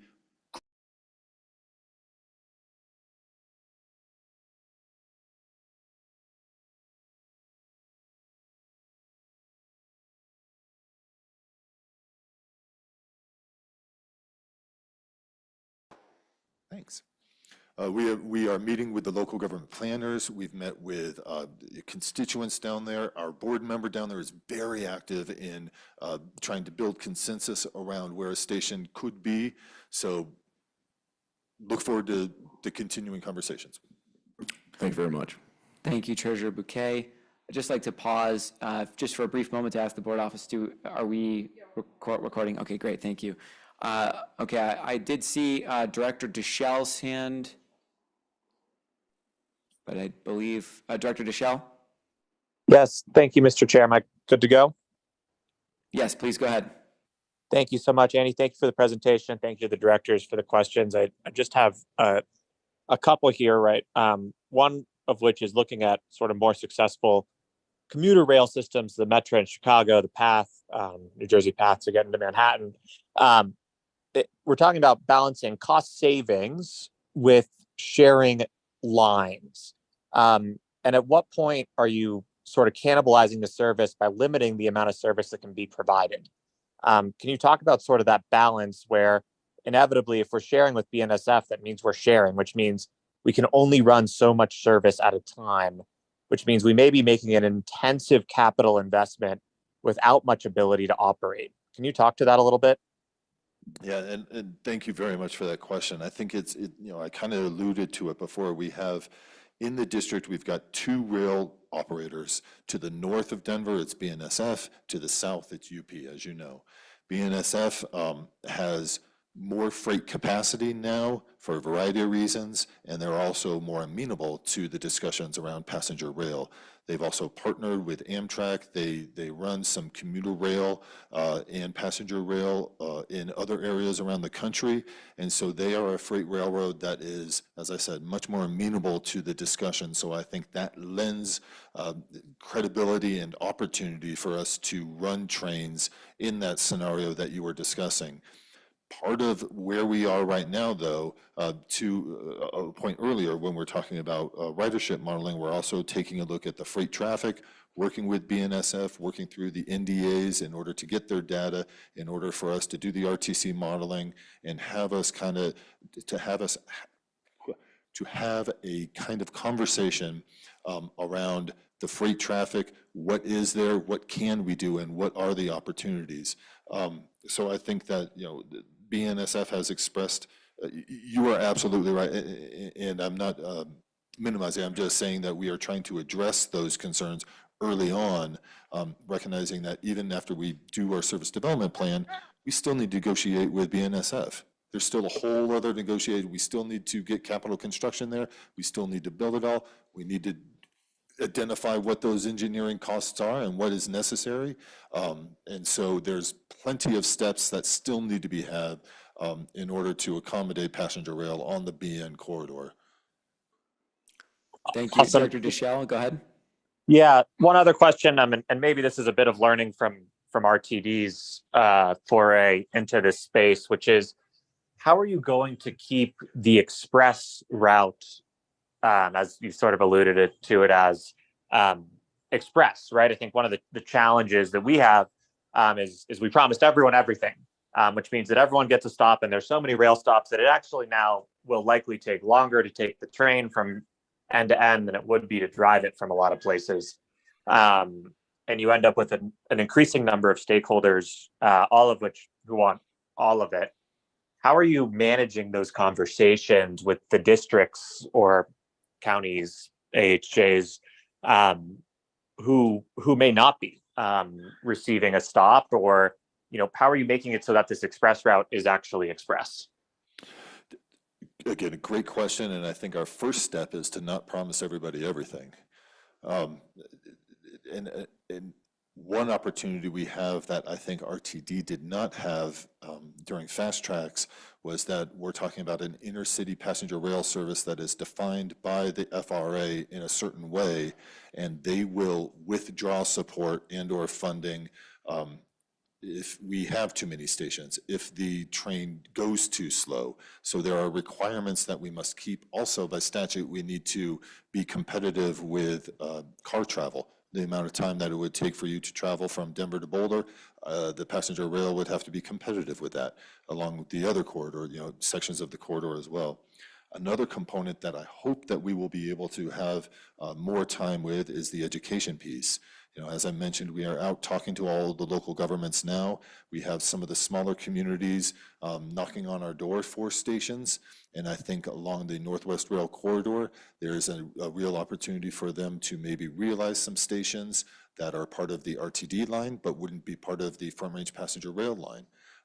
And then I think ultimately in an ideal scenario, we would be able to have the freight capacity off the rails during the times when we are doing the trains in order to protect the headways and the times for service, and then build in the commuter rail portion in order to do that more local. But I know that's kind of a real high-level general answer to your question, and I only do that because we really haven't gone through the modeling and the in-depth planning yet through the service development plan for me to give you a better, more detailed answer. Great. I appreciate, Mr. Chair, if I may just quickly close out. Really Please. appreciate it. I think there's a lot of really good opportunity for partnership here, a lot of opportunity to collaborate and work together. I think I would sort of implore you all to really look intensively at Title VI and those obligations and what it looks like to have a stop in South Metro, which, as Director Lewis mentioned, is one of the more affluent areas, a stop in Boulder, which is one of the more affluent areas, stop in Fort Collins, which is a college town with Stryker and some other major, more affluent areas. We're talking about taxpayer dollars and going to service people and transit as an equalizer. And I think there's a real robust opportunity to look at both service stations as well as interconnection and interoperability, and also consider what is the highest and best use of the funds in order to provide better transit for everyone. I think it's exciting. I think the vision is great. But I do, the devil's in the details, and I do think there's still a lot of there, as they say, just from learning from our own choices that were made when we wanted to get to the ballot and wanted to get approval. So thank you so much for coming before us, and just some final words. Thanks. Yeah. Thank you. Thank you, Director Deschel. Second Vice Chair Geisinger, please. Thank you, and thank you, Andy, for coming in. Just one question. Initially, the service development plan is now due, is it late 2025 or sometime? Early 25. Early 2025. This discussion of a RAISE grant, maybe a Chrissy grant in 2024, maybe a ballot issue. Are you getting a lot of the pieces of the service development plan along the way? Are you in the technical process where we and the public would start to see some of this before that time? Yes, and it's going to be an interesting, short answer, yes. Okay. I think that, it's been interesting over the last year when we've been doing the service development plan. The FRA started off the planning process in a very linear way. There's 14 components of a service development plan. Step one, purpose and need. Show us the methodology of how you're going to develop your purpose and need. Show us your methodology for this second part. Methodology for this. Once all the methodologies are there, now we can go back and start that iteration on the modeling and all of this. So most of last year was spent on developing methodologies as well as trying to figure out the NDAs with the railroads. And then FRA changes their mind and they want to do something a little bit different because we're all building this train kind of as we're going along. So there were some delays baked into the last year. Now we're finally getting into what you just described as some of those more technical aspects and the actual modeling and the work that the consultants are going to do. So I'm really excited to start seeing some of those numbers and to see how those correspond with what you all are seeing with the peak period study and then what we do with those. That's going to be nice. Thank you. And just a quick one. You mentioned that Colorado was one of the Front Range Passenger Rail District was one of 3 that were accepted into step 2 of the Corridor ID program. Is that just because we started it earlier? We started the service development plan? Because and we're further so along? awesome. So awesome. That's what I thought. I think that was the exact words that FRA used. Perfect. But I think that was the engineering term that That's that right. they said. No, Thank you. No, it was because of the efforts that we have done, because of the districts being created. So all of those things that we discussed during that history slide, to your point, yes, that's what they saw. Thank you. Thank you, Second Vice Chair Geisinger. Director Tisdale, please. Thank you very much, Mr. Chairman. Okay for me to proceed? Please go ahead. Thank you very much. Andy, I want to thank you very, very much for taking the time to share all of this with us. And despite the numerous questions that you are hearing that may indicate perhaps some hesitation with all of this, and which questions will ultimately, of course, have to be answered, I do want to appreciate and applaud the fact that you all have done what I think good planners must do, and that's make no little plans. They have no magic to stir people's souls. This is a grand plan, and hopefully together with our communication and cooperation and collaboration, it will come about. Thank you. Thank you, Director Tisdale. I see Mr. Carcine, if you'd like to respond. Very briefly, I just wanted to say I'm very grateful for all the questions. I don't consider it at all any kind of sense of opposition. I wouldn't care if you all were all opposed to this. I want to talk to you all. We need to move forward together if we're going to move. And so I'm grateful for the questions. And I would much rather have a dialogue and a question and an answer with you all than for you all to be sitting back and be like, I wonder what the district's thinking about. What are they going to do? Right? So obviously we need to be partners in this together. And I'm really grateful for the conversations around the grand plan. I agree with that 1,000%. Thank you, sir. Thank you for the comments. Are there other questions? Looking to directors who haven't asked anything. Okay, I'll go to Director Ruscia. Please go ahead. Thank you, Mr. Chair. So I just want to get a better understanding of the timeline. And I'm going off of the white paper. It states, or it implies that we would have to enter into a JPA agreement in order to unlock these federal dollars that will be potentially, coming down very soon in the next calendar year. So, could we get a better sense from you on what your timeline is? I do appreciate you being a good sport tonight. All the years in the Capitol. But this is the first time I've met you, and no one from FRPR has ever called me. So I haven't been lobbied, and if you could fill me in on what you think the next steps would be, and recognizing also that there is a bill being drafted in the legislature that could also remove the board and replace them with appointees. I just need to understand that timeline. I think that'll help. So I won't speak to that piece of legislation. However, I will speak to the rest of your question.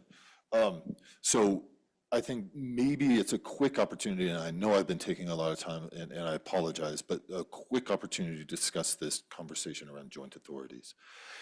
I think that there is the California model of a joint power authority, where local governments are able to appoint individuals and dedicate funding and create a separate entity in order for them to focus on moving a specific project ahead. And so that project is removed out of the, other conflicting priorities or desires and politics of the local governments, and there's an opportunity for that to be moving forward. That is the intent of the joint authority conversations. I don't think that the legislature will create another entity, another agency, in order for us to move forward on this collaboration between RTD, the state, and Front Range Passenger Rail.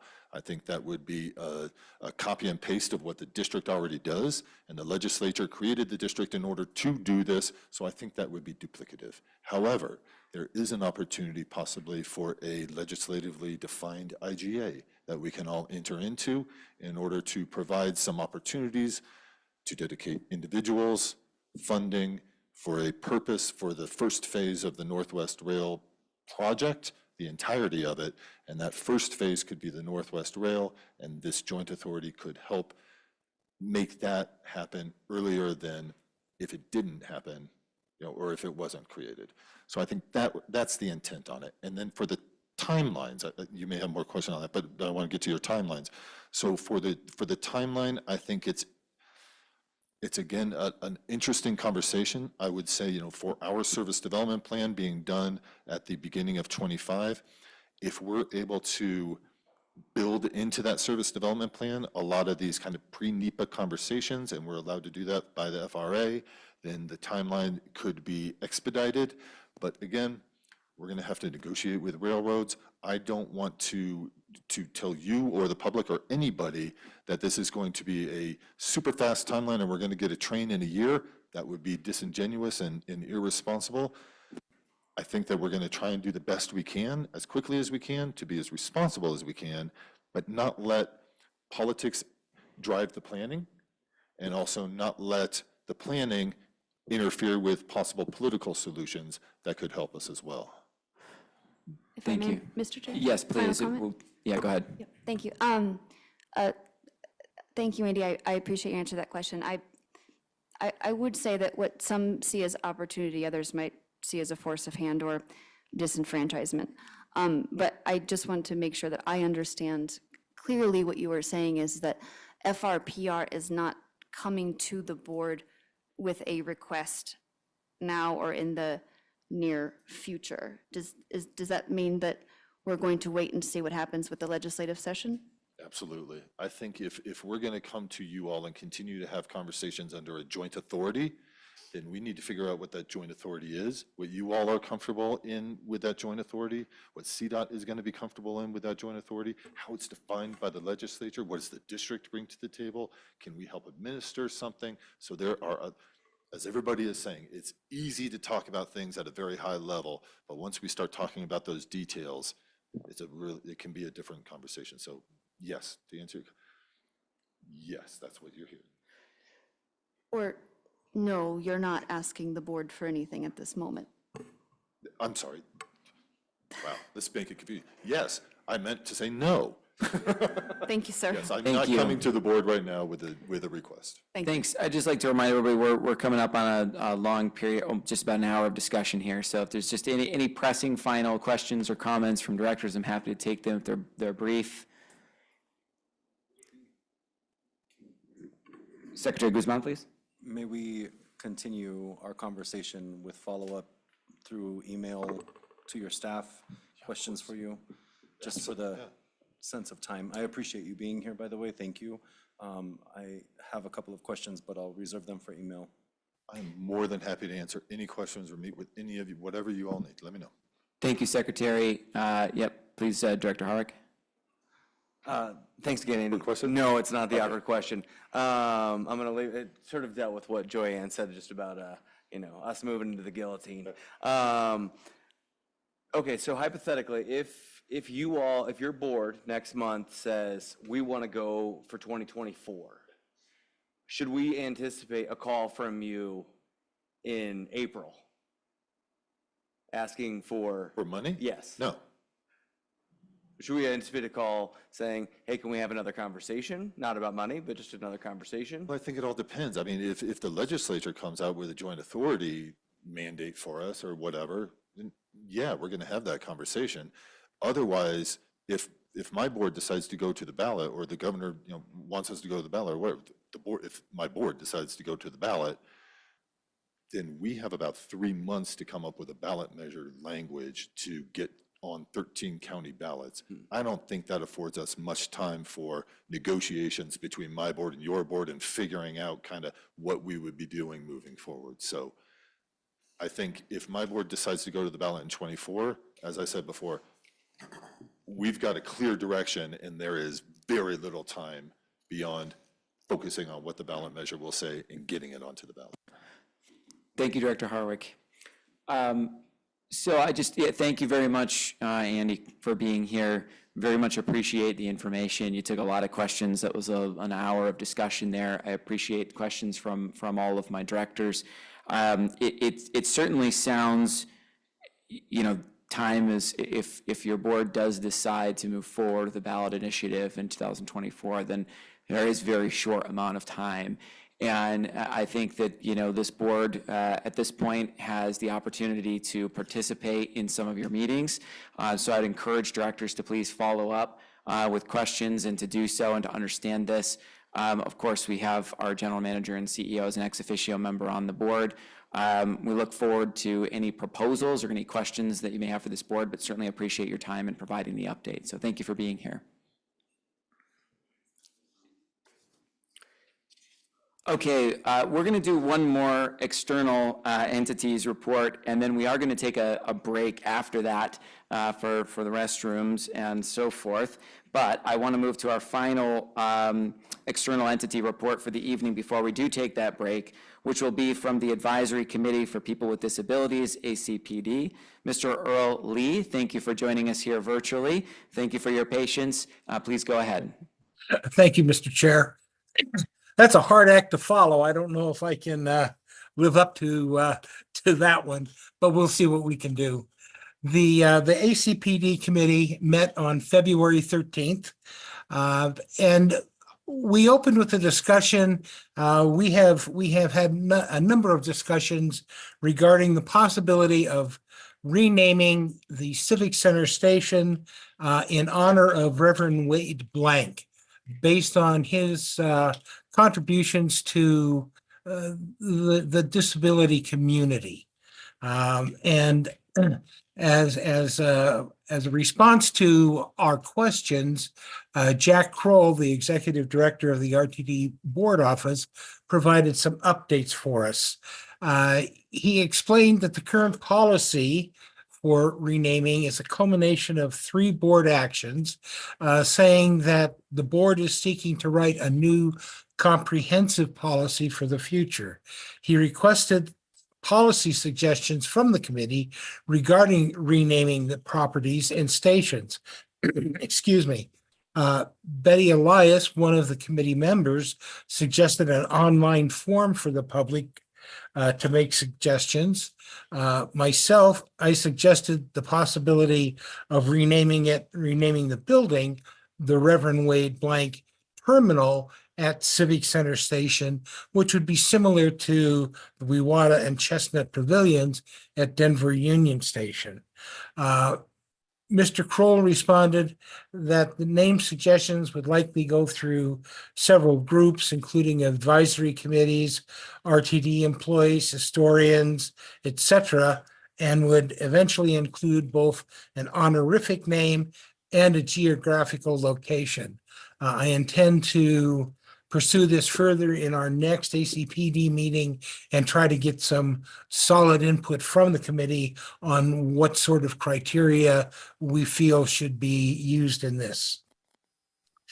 The next subject that we brought up is kind of a carryover from the last meeting we had in 2023, and that has to do with safety and police response.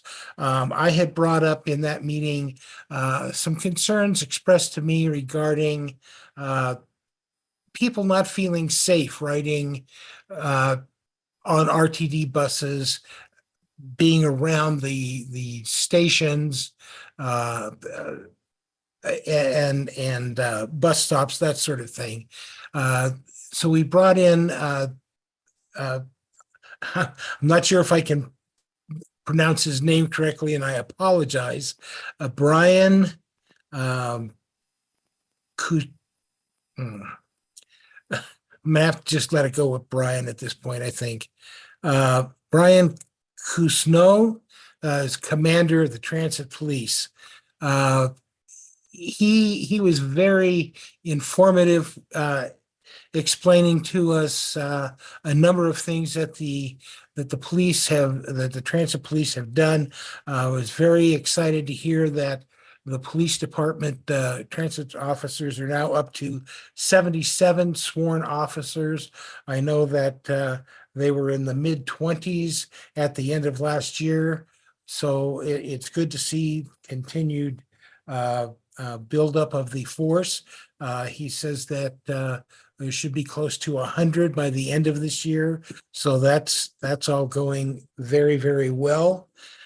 Betty Elias, once again, brought up a concern about late night travel, having not seen any security on trains during her late night commute.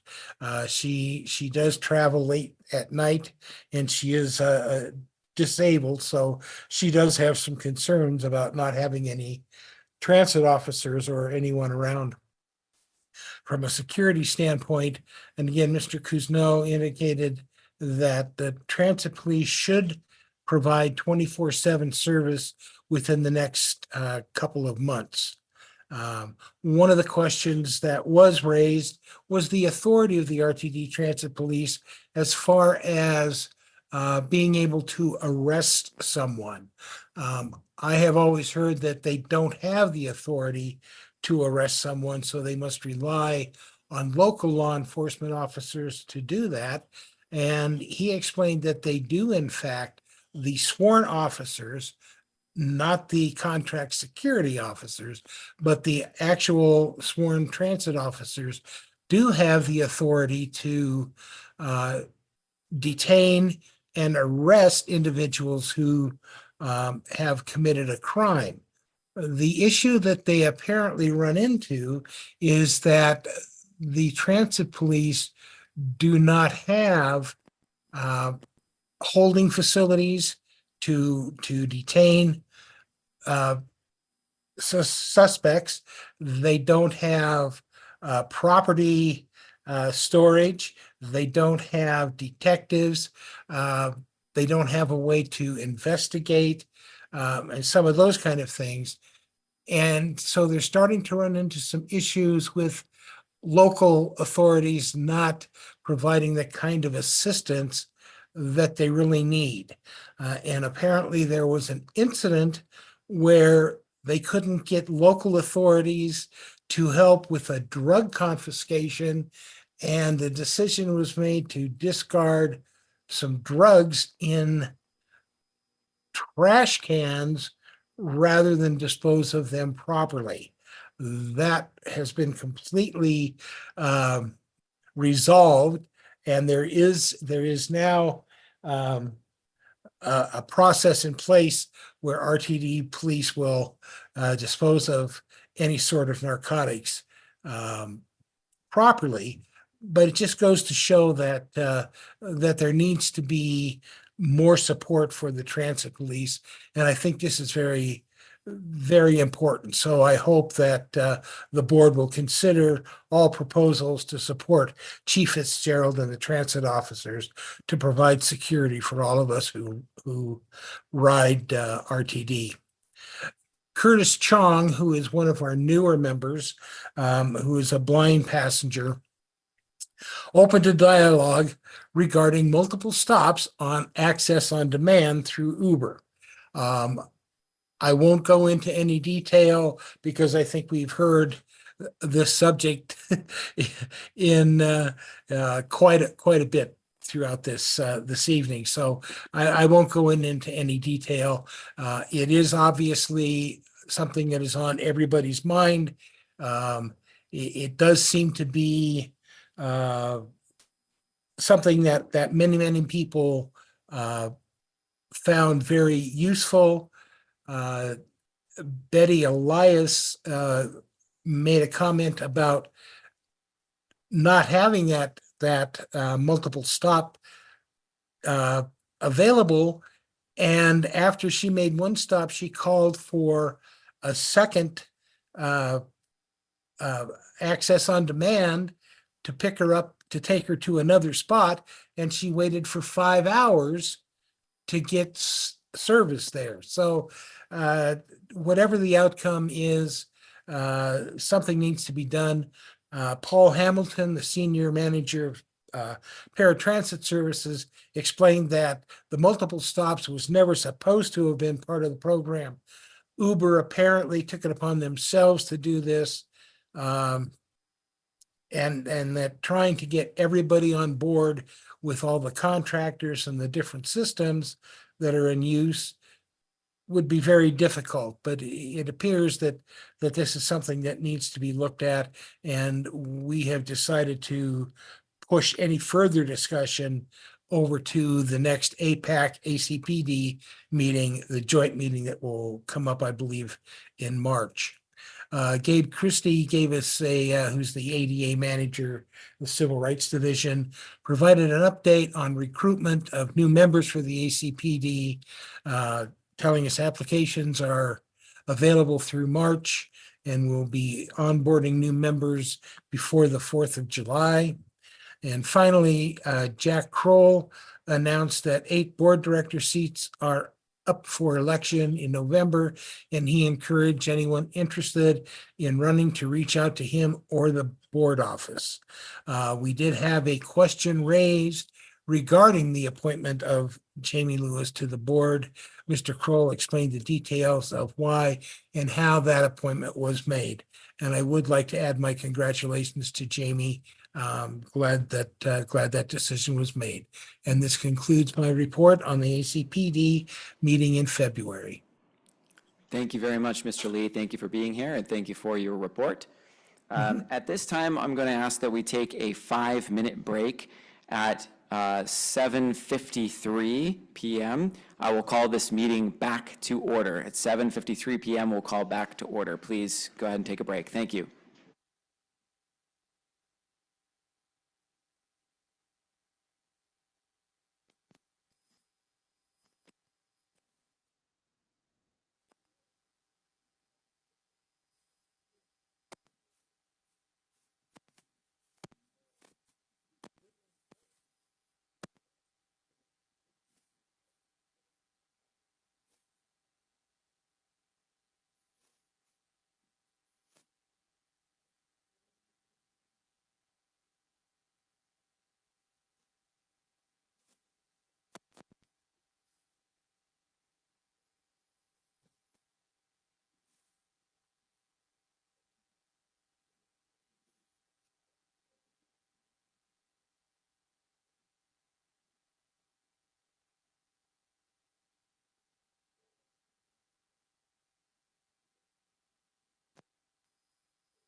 All right, everybody, if we could start finding our seats again here.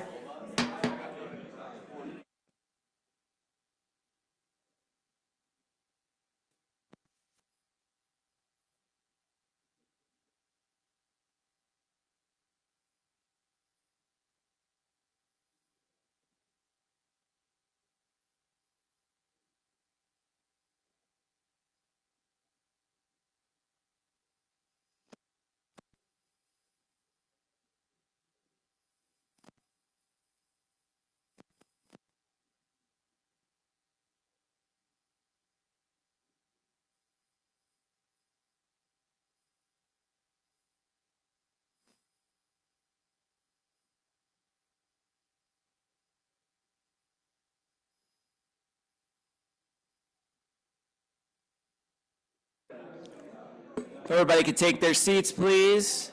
And directors, if I get you back at the table.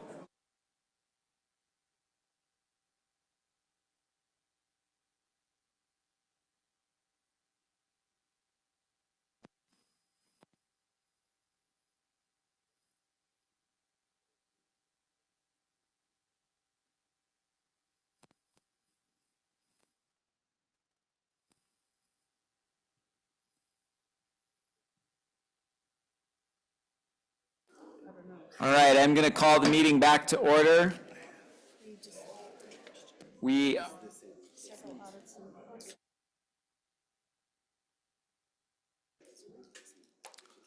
All right, after a break, we're calling the meeting back to order. It is now 7:55 p.m. Mountain Standard Time.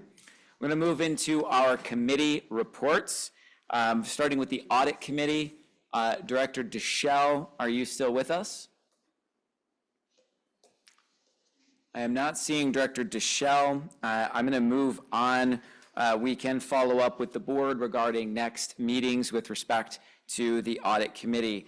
I'll now move to the Finance and Planning Committee report. Committee Chair Tisdale, do you have anything you would like to share? Yes, Mr. Chairman, very briefly, the committee met on February the 13th. The committee minutes are included in the packet, and I will not repeat what they say. I do want to point out as a heads up to the board that we did some significant tweaks to the Finance and Planning Committee work plan at the board retreat. Those will be incorporated into a revised work plan that we will be presenting to everyone. And that will include enhanced Tabor funding information as part of the revenue diversification working group, and also changes to the budget process that will be discussed at the April meeting. Our next meeting is on March the 12th. Your minutes say March the 13th, but the meeting will actually be on Tuesday, March the 12th. Thank you, Mr. Chairman. That concludes my report. Thank you, Committee Chair Tisdale. I'm actually going to move to the Performance Committee next. Committee Chair Catlin, do you have anything you would like to report? Most of what I would have to report would be exactly what Director Tisdale reported for the Finance and Planning Committee, only you can substitute performance. And I don't mean to be glib, but the fact of the matter is we had a work plan that was based on quarterly meetings with the Performance Committee. In fact, we will probably be meeting on a monthly basis and have a lot of work to do on the work plan, but it will reflect that. Thank you. Thank you, Committee Chair Catlin. Moving on to the Operations and Safety Committee report. Committee Chair Whitmore, do you have anything that you would like to report regarding the Operations and Safety Committee? Very briefly, we did have a short meeting, but a good discussion on personnel issues and people power challenges, and those are very important that we continue to stay on top of those. So appreciated Ms. Pileggi's report and our discussion. Additionally, we have, as you all know, a lot of work to do on the work plan. And so we look forward to going through the list of ideas submitted by a number of my colleagues and others, and we'll move forth with that. So a lot of work to do. That's all. Thank you. Thank you very much, Committee Chair Whitmore. Much appreciated. All right, we will move on to the approval of board meeting minutes and the committee reports.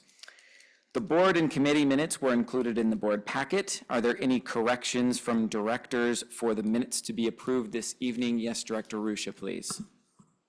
Thank you, Mr. Chair. For the, apologize, packet for January, I believe it is, I am recorded as a no vote for the work plans. I was a yes vote. Thank you, Director Ruscia. Mr. Kroll, it looks like you had, go ahead, please. Could you just kindly ask for a motion and a second to approve the minutes, and then we can? Oh, thank you. Sorry. My apologies. Do I have a motion to approve the minutes? So moved, Bouquet. Bouquet as the motion, Broom is the second. Yes, thank you for the question, Director Ruscia. I just would like to ask the board office, can you please confirm the correction?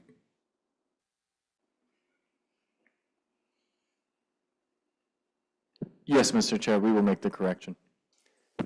Okay, thank you. With that correction being made, unless there is an objection, and I should have stated the motion more clearly, the approval for the minutes will be for the following meetings: the January 30th, 2024 board meeting, the February 13th, 2024 Finance and Planning Committee, the February 14th, 2024 Operations and Safety Committee, the February 15th, 2024 Audit Committee, the February 22nd, 2024 Executive Committee. Again, the motion was Bouquet, the second was Broom, with the adjustment being made as per Director Ruscia's request, correcting the record. Is there any further discussion with respect to these minutes? All right, seeing none, I will now call for the vote. Are there any no votes on this action with the adjustment as per Director Ruscia's note? Seeing none, with 14 directors currently present, I'm sorry. I just want to abstain because I wasn't part of any of those meetings, so I will abstain. Thank you, Director Lewis. So seeing 14 directors present, we have 13 aye votes, 1 abstention, and 1 absent. The motion will pass. With that, we'll now move on to the chair's report. We are late in the meeting here, so I will keep this very brief and shorten up what I had planned to share. As we all know, it has been quite the busy month here. A couple things I will call attention to. We do have an item coming up on the agenda, which is a recommended action to consider a support position on SB 32. I thought I would share that I did have the opportunity in this past month to participate and listen in on testimony in support of SB 32. I would just like to know for directors, I think the most notable part of that testimony, although I'm certainly grateful to all those who have testified, was hearing from some young folks who took time to come out and testify for that. Of course, SB 32 is the bill contemplating methods to increase use of transit, and for us, what that means includes funding for Zero Fare for Better Air and Zero Fare for Youth. It was very meaningful to see youth use their voice, show up, and testify to the legislature. Likewise, we heard some very compelling testimony from the Denver Public Schools regarding the nexus of transit and truancy. And it was a nice moment to remember what all of this is about and who all of this is for, and watching the next generation advocate for themselves and their future. This past month, I've had numerous meetings with members of the legislature who have taken quite an interest in RTD. This has been an opportunity to discuss where RTD is, what our challenges are, and dialogue about who we are as an agency. As it's probably no surprise to individuals here, I have taken that opportunity to share information about our finances. Again, very fortunate. After a lot of hard work, we are short-term and midterm financially stable. That is exceptional in the world of U.S. transit agencies, but our long and midterm is challenged, and we are in a time when we need our policymakers and our partners to take a look at this agency and help us. This has been an opportunity to communicate facts such as the fact that RTD, or Colorado rather, ranks 44th in the nation for state funding going into transit. This has also been a chance to dialogue about our workforce challenges, as there is an interest to look at policy at the state level to assist in workforce matters. I have had the opportunity to share some of the unique challenges that RTD has in serving its customers, including, of course, challenges with retaining our operators when they're operating in a very challenging environment and facing tremendous workplace violence, and working on behalf of all of us despite those challenges. So this has been a chance to share some of that with our policymakers, as well as to share some of the specific challenges the agency has around identifying certain types of talent, maintenance of way being one particularly notable one, given that we are the only intermodal transit agency in the state. And need some very specialized skills that may not already reside in the state of Colorado. It has also been a chance to talk about how our system is funded, that we are a taxpayer and customer-funded system, and discuss, again, what some of the challenges are, most notably, most immediately, as we are all aware, Tabor is something that we all feel coming down upon us in the very near future. So I've welcomed that opportunity to dialogue, understand there is forthcoming legislation contemplating transit reform and governance. Certainly, we will continue the discussion here among us directors and with our policymakers around the challenges the agency faces and how to address those. Speaking to the issue of Tabor, I'd like to highlight I also had a chance to participate in more than one meeting of the Revenue Diversification Working Group, which is a staff-led group that formed out of a discussion that came from this board in the 2023 retreat. And we have had some further discussion around consolidating the discovery of that particular group, around past efforts to look at revenue diversification efforts, around characterizing our short and long-term financial position, and looking at what may or may not move the needle in terms of financial opportunities. And there has been discussion as well around quantifying the Tabor impact and better understanding what some of our mitigation strategies may be. At the forthcoming March 12th, 2024 Finance and Planning Committee meeting, I will dialogue with our committee chair, Tisdale, about expanding the format of the Revenue Diversification Working Group update to actually provide a presentation to summarize where we are and what steps are forthcoming with regards to investigation of revenue diversification opportunities, and most immediately presenting findings and recommendations and next steps with respect to Tabor and mitigating its impact. Finally, speaking of the retreat that we had in 2023, this past weekend, this board, as we all know, did have the 2024 retreat. I thank all of the directors for their participation. We had a particularly robust and lengthy discussion with respect to agency performance metrics, which is something the Performance Committee has been working on. We had a dialogue around our strategic priorities in our strategic plan and how to measure and answer questions that constituents and customers have. So for example, on the areas of service delivery, we talked about how lagging indicators might be our on-time performance, and leading indicators that may feed into that would include staff availability as well as staffing levels, vehicle availability and levels. On the area of financial success, we discussed how we can use lagging metrics such as operating expenses per unlinked passenger trip to gain an understanding of how our operational expenses are being expended, and how leading indicators that work into that include things like looking at our asset life cycle costs our budget variability and so forth. I look forward to working in with the Performance Committee members led by our committee chair, Catlin, and Vice Chair Geisinger, as we now work to assemble the feedback that the board provided during that discussion and put forward a proposal from Performance Committee with respect to agency performance metrics that this board can use to garner a better understanding of how to measure agency success in a way that we can, of course, communicate with our customers and constituents.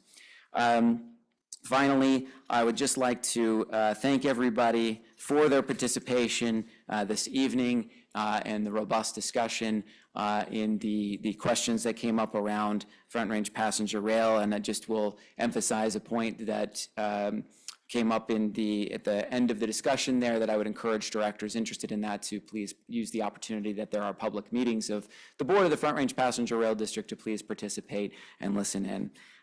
With that, I thank you all for your patience, and we'll move on from the chair's report, and we'll now gladly hand the floor over to our General Manager and Chief Executive Officer, Deborah Johnson, to share her report with us for this month. Please go ahead.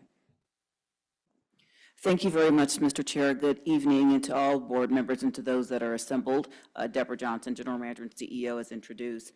This evening, I will share a few highlights and endeavors that I have partaken in since our last regularly scheduled board meeting of January 30th.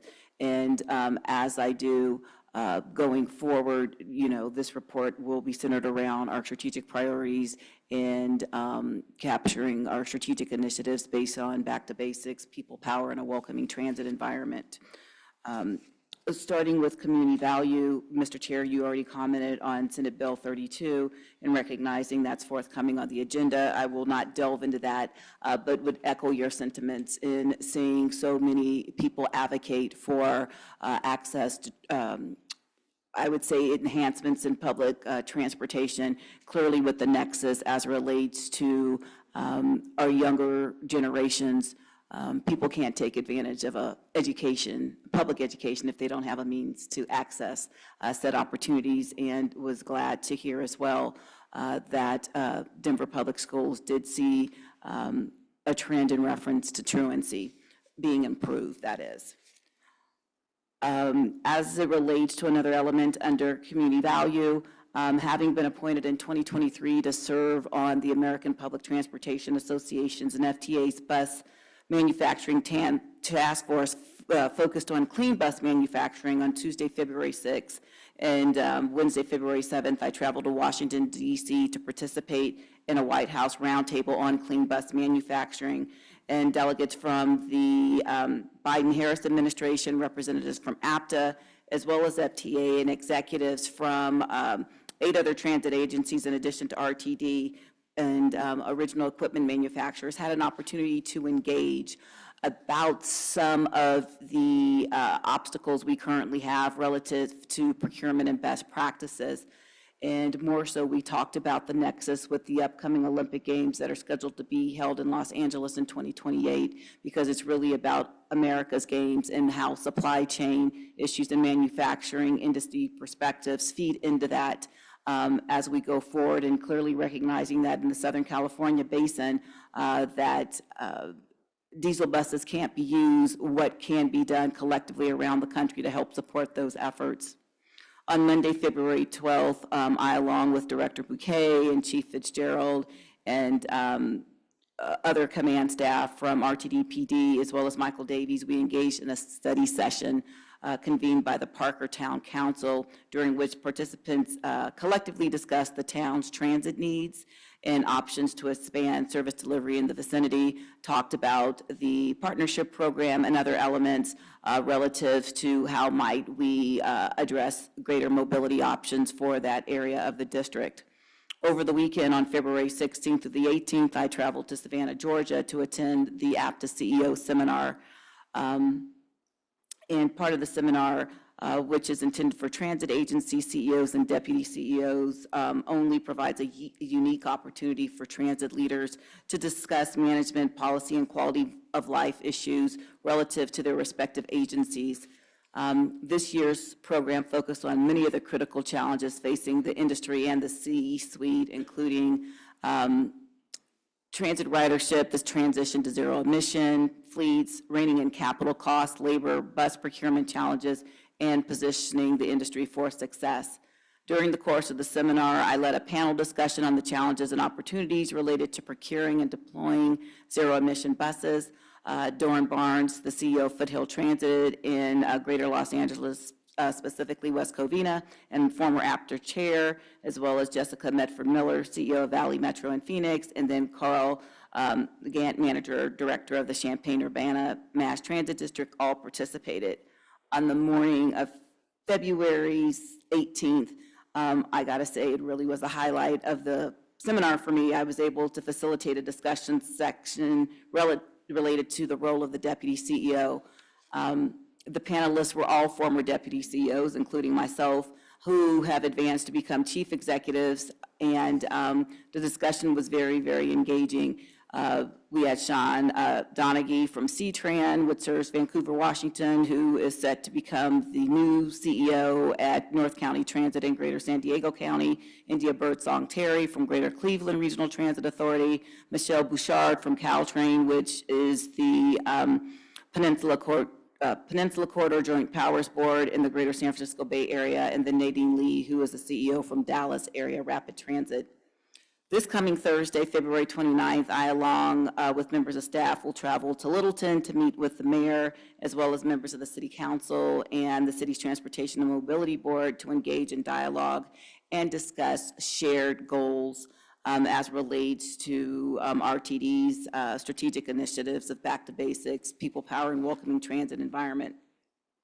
Related to customer service, downtown Boulder Station, as has been communicated to this body and covered in the media on Monday, February 19th, following a year-long closure, the Boulder station reopened. A lot of the work basically improved it, but as we all know, the closure was due to residue from illicit substances found in the station's restroom. Moving forward, relating to employee ownership, on Thursday, February 8th, I participated in the WTS Colorado Awards Gala held in Denver's Ballpark neighborhood. As a member of the WTS International Board of Directors, I was encouraged to see several RTD employees in attendance, as I believe individuals can reap tremendous professional development benefits and garner lasting business relationships through participation in the organization. As previously reported to the board on Wednesday, February 14th, the Colorado Department of Labor and Employment held an election to determine whether eligible transit police officers and corporals would be represented by the Fraternal Order of Police Lodge Number 72 for purposes of collective bargaining. On the following day, Thursday, February 15th, the General Counsel's Office received formal notification of the election results, which certify that the eligible voters elected to form a collective bargaining unit. Labor relations staff with support from RTD, PD, command staff, as well as General Counsel's Office will work with the FOP to negotiate and implement a first-time collective bargaining agreement for the agency in conjunction with FOP Lodge 72. Now this will create an additional labor unit in addition to the Alameda Transit Union Local 1001. And lastly, related to people power strategic initiatives, RTD was recently awarded a first place AdWill advertising award from the American Public Transportation Association for the agency's military recruitment campaign. AdWill honors the most creative and effective marketing campaigns in the transit industry by system size. The military recruitment campaign highlights the unique contributions of the agency's military veteran employees. And the first place AdWill winners go on to compete for the AdWill Grand Prize at the APTA annual meeting, or what is now known as Transform. And I want to congratulate Chief Communications and Engagement Officer Stuart Summers and his team for bringing back this prestigious award to the agency. And last but not least, I extend a warm personal welcome to the incoming Federal Transit Administration's Acting Administrator Veronica Vanterpool, who took the reins of the administration effective yesterday, Monday, February 26th, after having served as Deputy FTA Administrator since 2021. Acting Administrator Vanderpool will further the causes of equity, climate, innovation, safety, and workforce development. Just for you all that may not be familiar with Acting Administrator Vanderpool, she joined FTA after being the Chief Development Officer at the Delaware Transit Corporation. She also served in a capacity at the New York City-based Tri-State Transportation Campaign, and she was also a board member of the New York Metropolitan Transportation Authority. And then I'd like to end to say congratulations also to my friend, mentor, former colleague, and my sorority sister of the illustrious Alpha Kappa Alpha Sorority Incorporated, Nuria Fernandez, who this past Friday, February 24th, retired from her position as administrator. And I would just like to acknowledge for the record the impact of her leadership on the transportation industry is immeasurable, and she has touched the lives of countless individuals with whom she has worked in her decades as a public servant. And with that, Mr. Chair, I conclude my report and yield the floor. Thank you. Thank you, General Manager and CEO Johnson. Very much appreciate the report.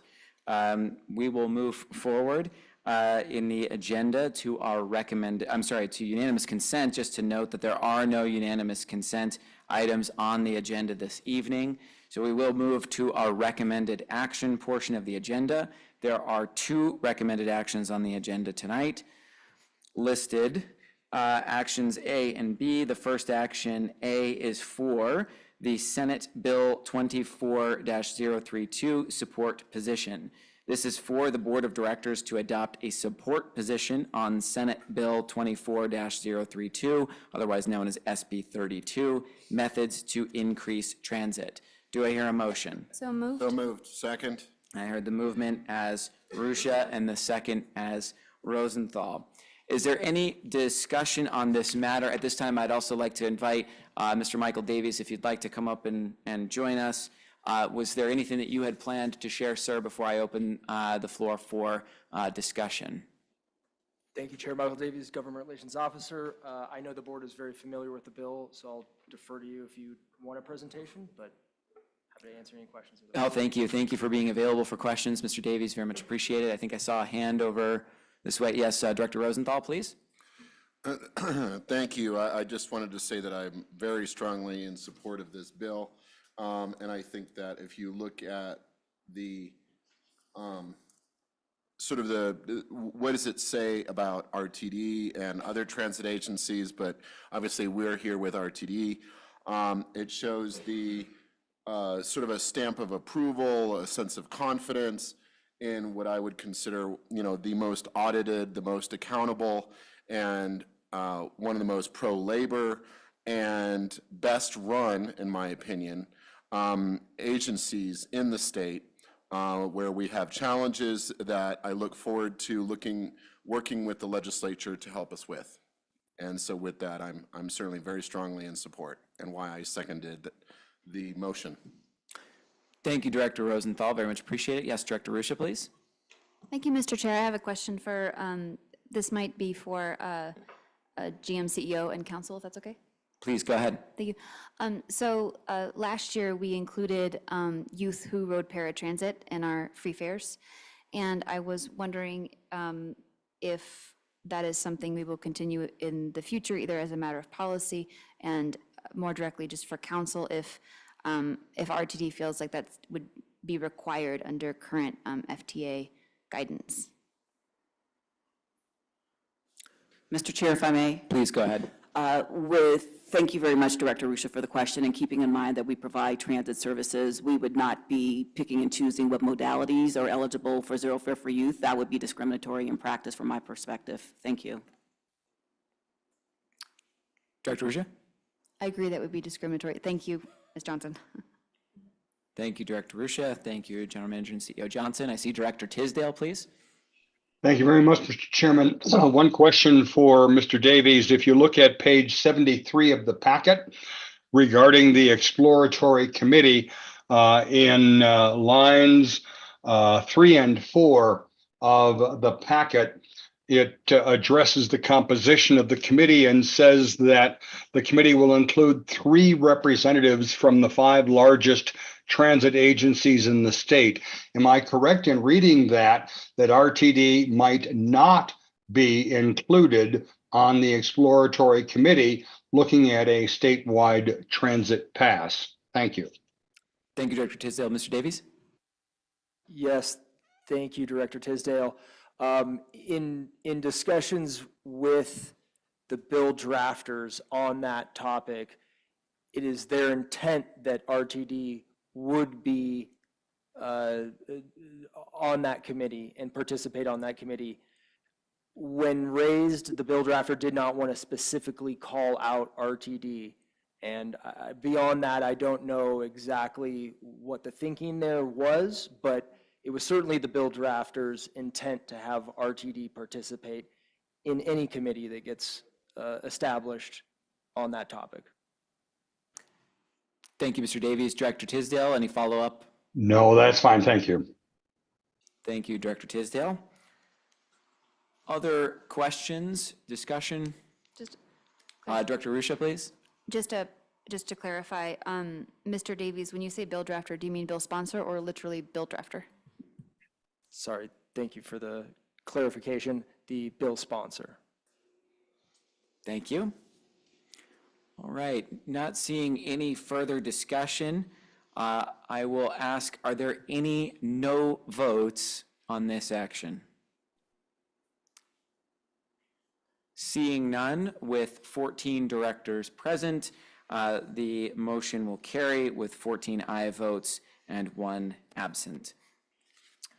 The next action, and thank you, Mr. Davies, for joining us up here. The next action is item B. This is for the board meeting accessibility pilot policy. This is for the board of directors to adopt the attached board and committee meeting accessibility pilot policy. Do I have a motion? So moved, Guzman. Second? Second, Bouquet. I have the motion as Secretary Guzman, the second as Treasurer Bouquet. At this time, thank you, Mr. Kroll, for joining us here for this, and thank you certainly to you and to the members of the staff who have helped put together this policy. I'll just move right to questions or any discussion that we have on this. Do directors have any questions for Mr. Kroll? Yes, Director Tisdale. Thank you very much, Mr. Chairman. Very briefly, and sorry to be picky about this, but as one who uses assistive listening devices, it matters. If you look at page 94 and page 97 of the packet, you will see a reference to assisted listening devices, whereas the phrase is actually assistive listening devices. And I would just ask before we finalize the policy that we make that editorial change to correct. Thank you, sir. Thank you, Director Tisdale. I believe I see a lot of head nods, no objection to making that administrative adjustment. So with that adjustment being made, any further questions, discussion, clarification? All right, seeing none, I will ask for the vote. Are there any no votes on this action? Seeing none, once again, this will pass with 14 aye votes and 1 absent.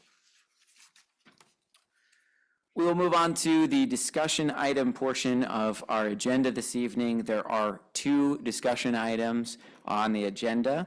The first is the near-term downtown Denver rail reconstruction project. At this time, General Manager and Chief Executive Officer Deborah Johnson, I will turn over the floor to you to ask if you would please introduce this item and discussion. Yes, thank you very much, Mr. Chair. Deborah Johnson, once again, General Manager and CEO. I will provide a presentation relative to the near-term downtown rail reconstruction project, and Stuart Summers will be providing some information relative to our public awareness and communications efforts. If I could request of the board to hold questions, and we'll be more than happy to field questions. I would be remiss not to state that immediately following this presentation is a presentation being provided by Jesse Carter, our Senior Manager of Service Planning, as there's a clear-cut nexus in reference to what's anticipated relative to service disruptions that correlate with the service changes that are forthcoming for the May service change. Okay, they told me to point this way, so just humor me. Thank you. Okay, look at that. All right, so clearly I'm going to talk about state of good repair, provide you an overview of the project in and of itself, recognizing that the element that's taking place this summer is one of the first phases, which we believe is a critical phase, talk about service impacts, and then Mr. Summers will move forward and talk about the communications and outreach endeavors. So before I launch into the presentation and the details, it's important to highlight how this program actually came to be. So as we talk about state of good repair, it's a word that we've heard a lot about. Clearly, it was the genesis of the bipartisan infrastructure law, because the I is very important there as it relates to infrastructure, recognizing that this country hasn't invested a lot in its infrastructure, and not to mention, as we look at where we are as a transit agency, we're no different than any others across the country. Decisions have been made as it relates to operating, but oftentimes capital projects and improvements were delayed, just the nature of the beast in reference to trying to be things to all entities and delivering service. But more specifically, as we talk about transit agencies as a whole, RTD is no different relative to it being an asset-intensive organization. And maintaining assets in a state of good repair is a critical effort for several reasons. And first and foremost, it guarantees previous investments in the system remain intact, supports operationally safe, accessible, and dependable services, and preserves investment in a reliable transit infrastructure. Now, we also know that the Federal Transit Administration, just back in 2018, effectuated regulations that said that transit agencies had to have a transit asset management plan. And that's critically important because, as I stated before, agencies were making different decisions relative to service delivery, but oftentimes it's more or less that is not the cool thing to do as it relates to bringing forward, maintaining the assets. And so with that, RTD has leveraged its transit asset management plan, and you've heard me say this in a couple of different arenas, as we look at changing our budgetary process relative to making informed decisions based upon our strategic plan. It's incumbent upon us, as we look at our transit asset management plans as well, to make those informed decisions as we go forward.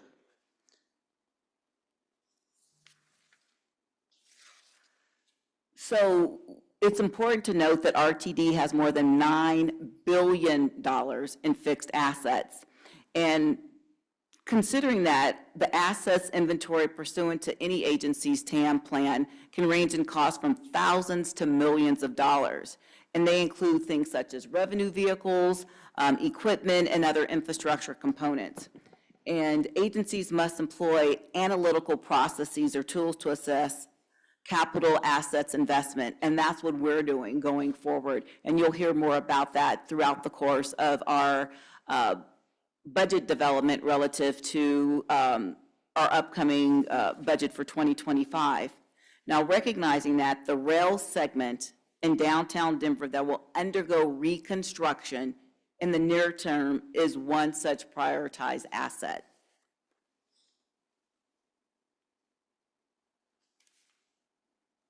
There we go.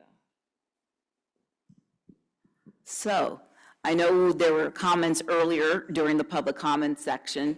I think it's important to provide some context because this project is the first of its kind for RTD, recognizing that our rail network is relatively new. We're not MBTA that has the oldest rail line in the history of this country. We're not the San Francisco Municipal Transportation Agency that has transit lines that have been in existence for 110 years. We have assets that are 30 years old, and we need to focus on that to ensure that we can maintain said assets for an additional 30 years going forward.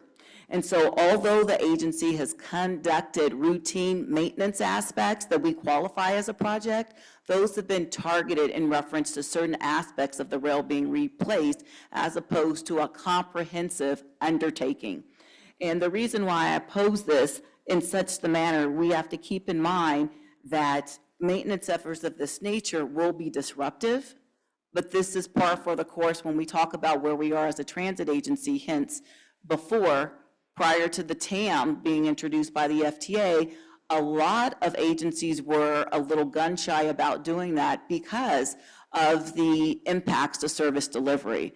And I come from a place where I've been at agencies where we've made investments and having to ensure that we're engaging in an informed way with our constituencies and stakeholders for the betterment of preservation of the system going forward, I believe is paramount and warranted. And while this is the first such project, as I qualified, recognizing that we're about 30 years, it certainly will not be the last. This is first of many, recognizing that we've crossed over that threshold into 3 decades of service delivery on the light rail side of the house. And so this is no different, just for everybody's edification. And I may be looking over at our first Vice Chair, Catlin, having had past experience working at CDOT. It's no different from investments in a highway infrastructure, considering that the interstate system came to be in the Eisenhower era in the 50s. And there's a lot of work that has been done on highways. It's the same nature of that when you think about there's impacts, there's road closures, there's detours, but it's for the betterment of moving people in a safe and efficient manner.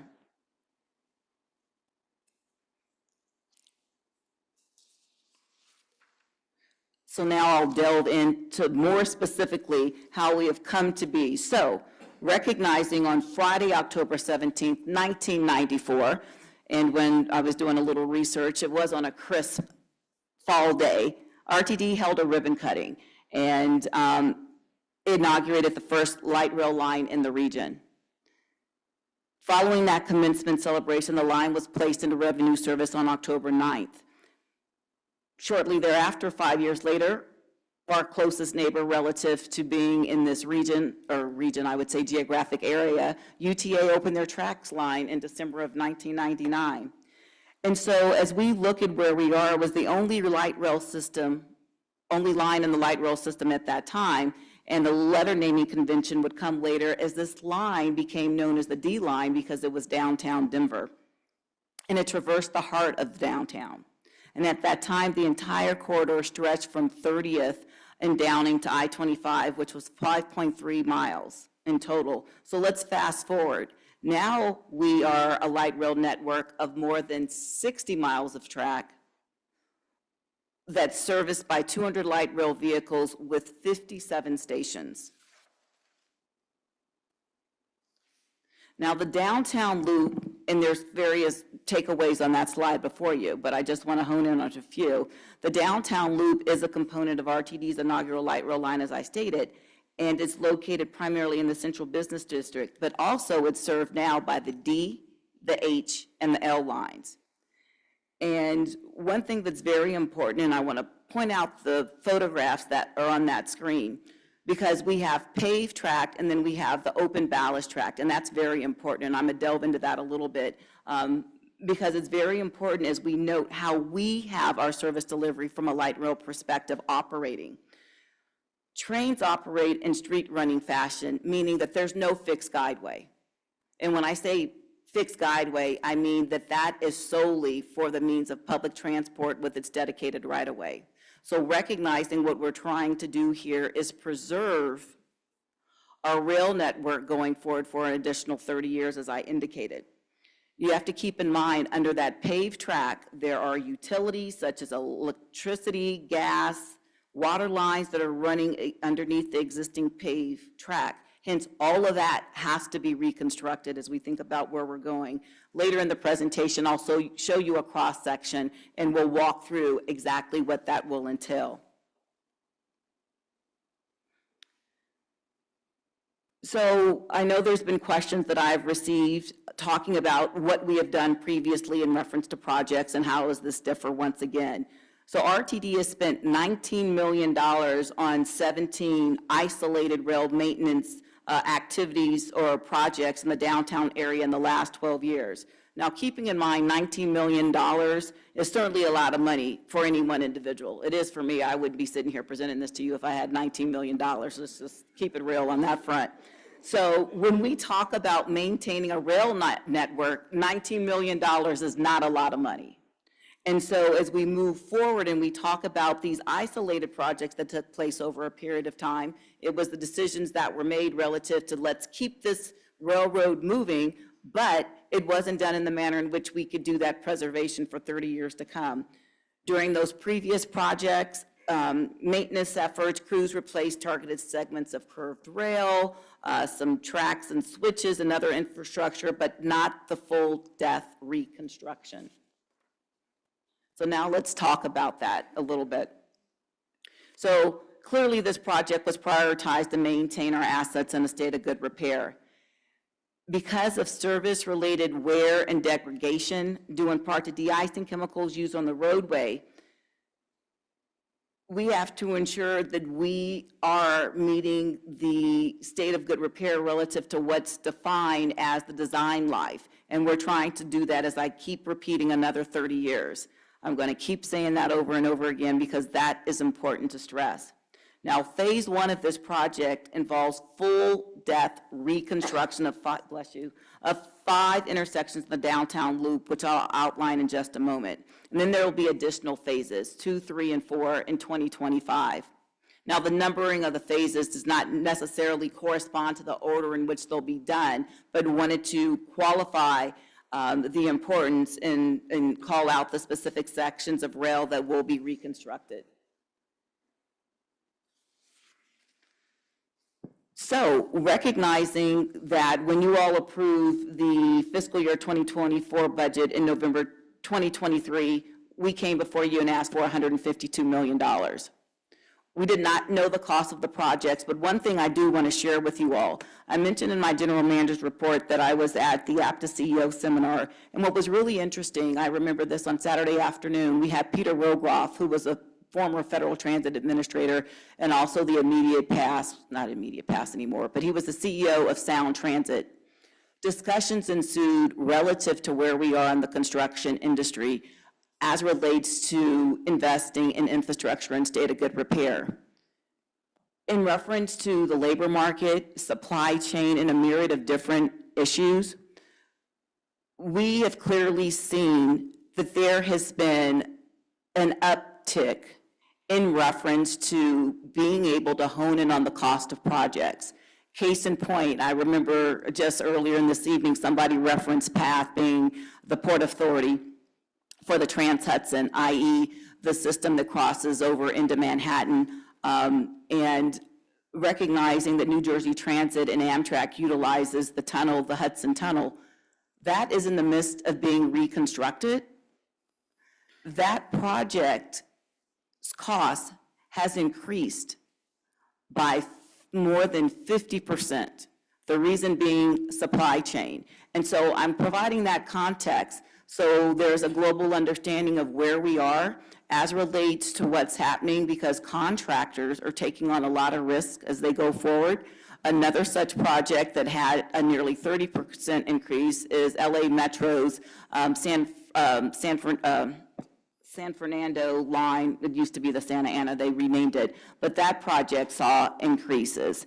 And that's because there's not a lot of contractors that are readily available to do the work, and then once again, they're taking on all the risks because agencies typically don't make progress payments. I provide that context because I know that number looks as if it's sticker shock, but what we were doing is bringing forward to you all requesting an appropriation as we go forward. So with that, I wanted to share that as relates to the cost that we are expected to incur, the capital replacement fund that will be replenished as sales and use tax collections, as well as utilizing our formula and discretionary dollars. And when I say formula dollars, I'm talking about the monies we get from the Federal Transit Administration for preventative maintenance. I'm also talking about previous funds that we were able to get through a discretionary aspect, which were known as earmarks. We're still in the state of limbo relative to a continuing resolution as it relates to the federal government, and we'll see what happens at midnight on Friday going forward, but we do have those dollars readily available to us. And quite naturally, as we talk about state of good repair, the transit asset management plan that I keep referencing are included in the agency's financial forecast. And also in the midterm financial plan that forthcoming will be, as we look at it in the near term, in the next couple of months, the 5-year financial forecast. So as I shared with you in a previous slide, I want to spend a little time here as we talk about what this entails. So just to orient you quickly, there's the actual photograph where you can see the paved track, and then this wonderful color graphic. And so if I call your attention to the red rectangular box, that's the concrete tie. Now, a concrete railroad tie is similar to the wooden ties that people may be more familiar with, but that's critically important as we talk about what that means as we deliver transit services. The light blue rectangular box is the track ballast. Now, this is the material which forms the track bed upon which railroad ties are laid. It's packed between, below, and around the ties, and it's used to bear the compression of the railroad ties, the rails, and the actual rolling stock. And that's critically important when you think about 30 years, not to mention in those intersections, there's been vehicular traffic traversing those intersections as well. And they're also used, that track ballast, to facilitate drainage and keep vegetation that can compromise the integrity of the combined track structure. That dark blue rectangular box, the sub-ballast, that's the layer used to distribute the loads from the ballast to the subgrade, as well as to mitigate climate-based subgrade problems. Because keeping in mind here, as we saw, it was nearly 70 degrees yesterday, and this morning, I was thinking, what is happening? I'm not built for this. So my point is, think about what's happening to our rail infrastructure as well. And then rounding out the green, which is the duct bank. Now, that's the underground reinforcement concrete. It could be a metal container that basically is housing all the utility lines. And so when you think about what's beneath there, we're talking about those different elements that are critically important because we have not touched those before. So now let's talk. I want to transition really quickly and orient you to the project solicitations. And so while they're not numbered, there's 5 listed on the screen. We have a request for proposal for downtown rail reconstruction, project legal services, to an RFP for reconstruction for the 5 intersections. Now, these are all the current ones. 3, RFQ, which we would qualify as a request for qualifications for project management service consultants.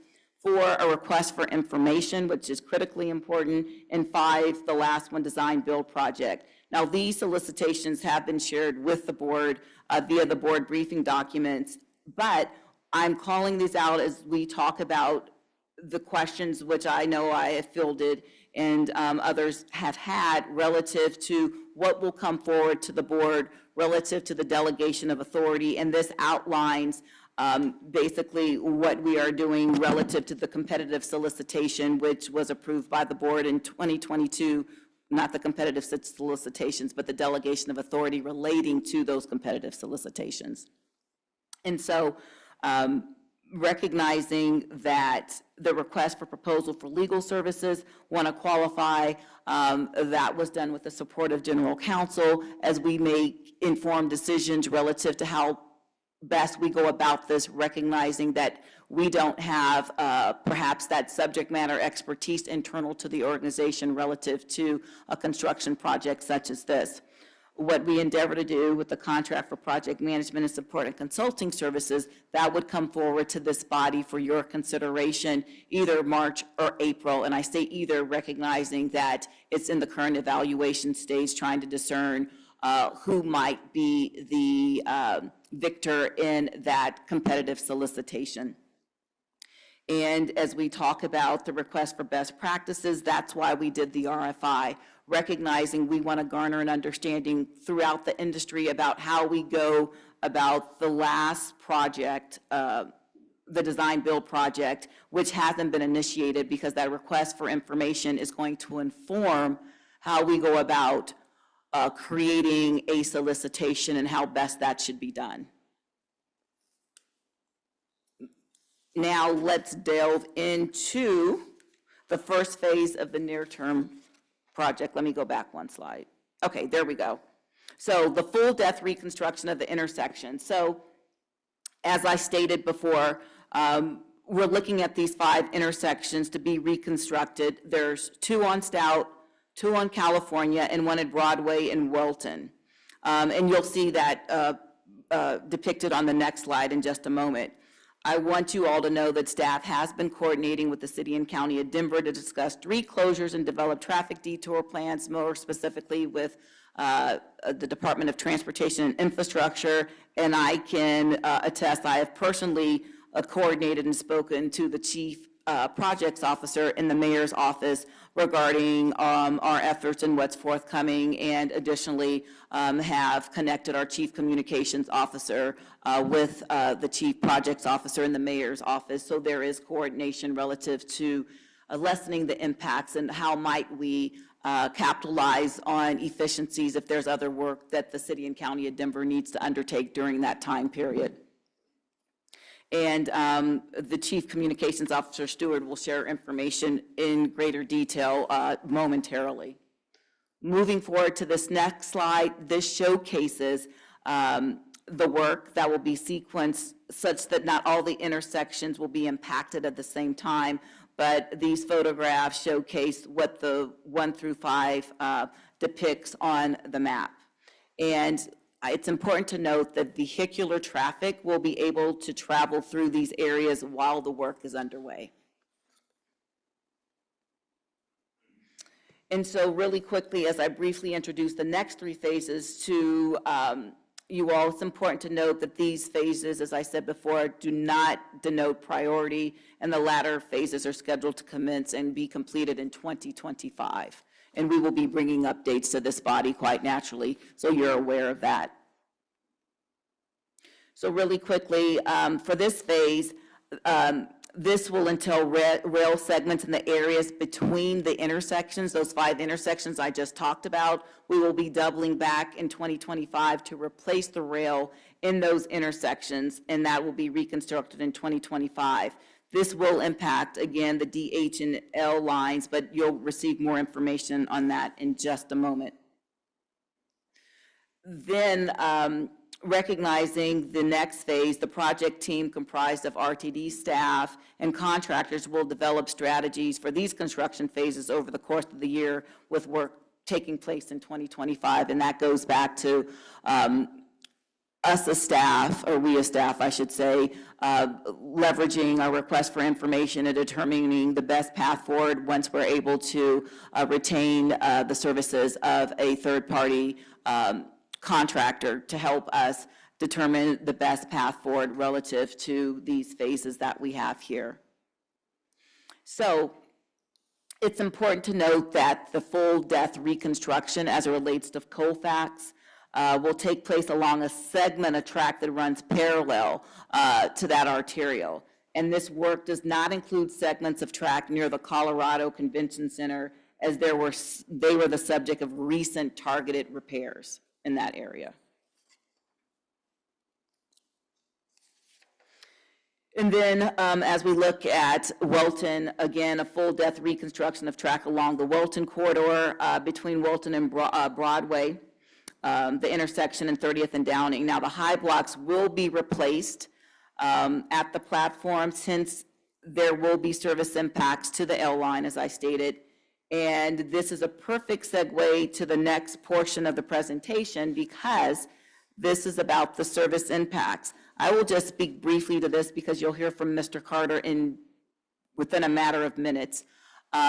But wanted to be clear that both the D and H lines will be rerouted during the reconstruction work and terminate at Denver Union Station during this period of time. The L line will be suspended for the duration of phase 1, and customers can utilize Route 43 bus service as an alternative. And as I said, Mr. Carter can go into greater detail about that. The bus route and rail line changes will align with the May service changes, and that's why it's critical that we're doing this in this fashion, because it enables us to have a schedule. We learned from last year when we did the coping panels project that we can't just institute quick fixes or a detour. What we're doing intentionally is incorporating this into the schedule, so we're managing the customer's expectations as we go forward.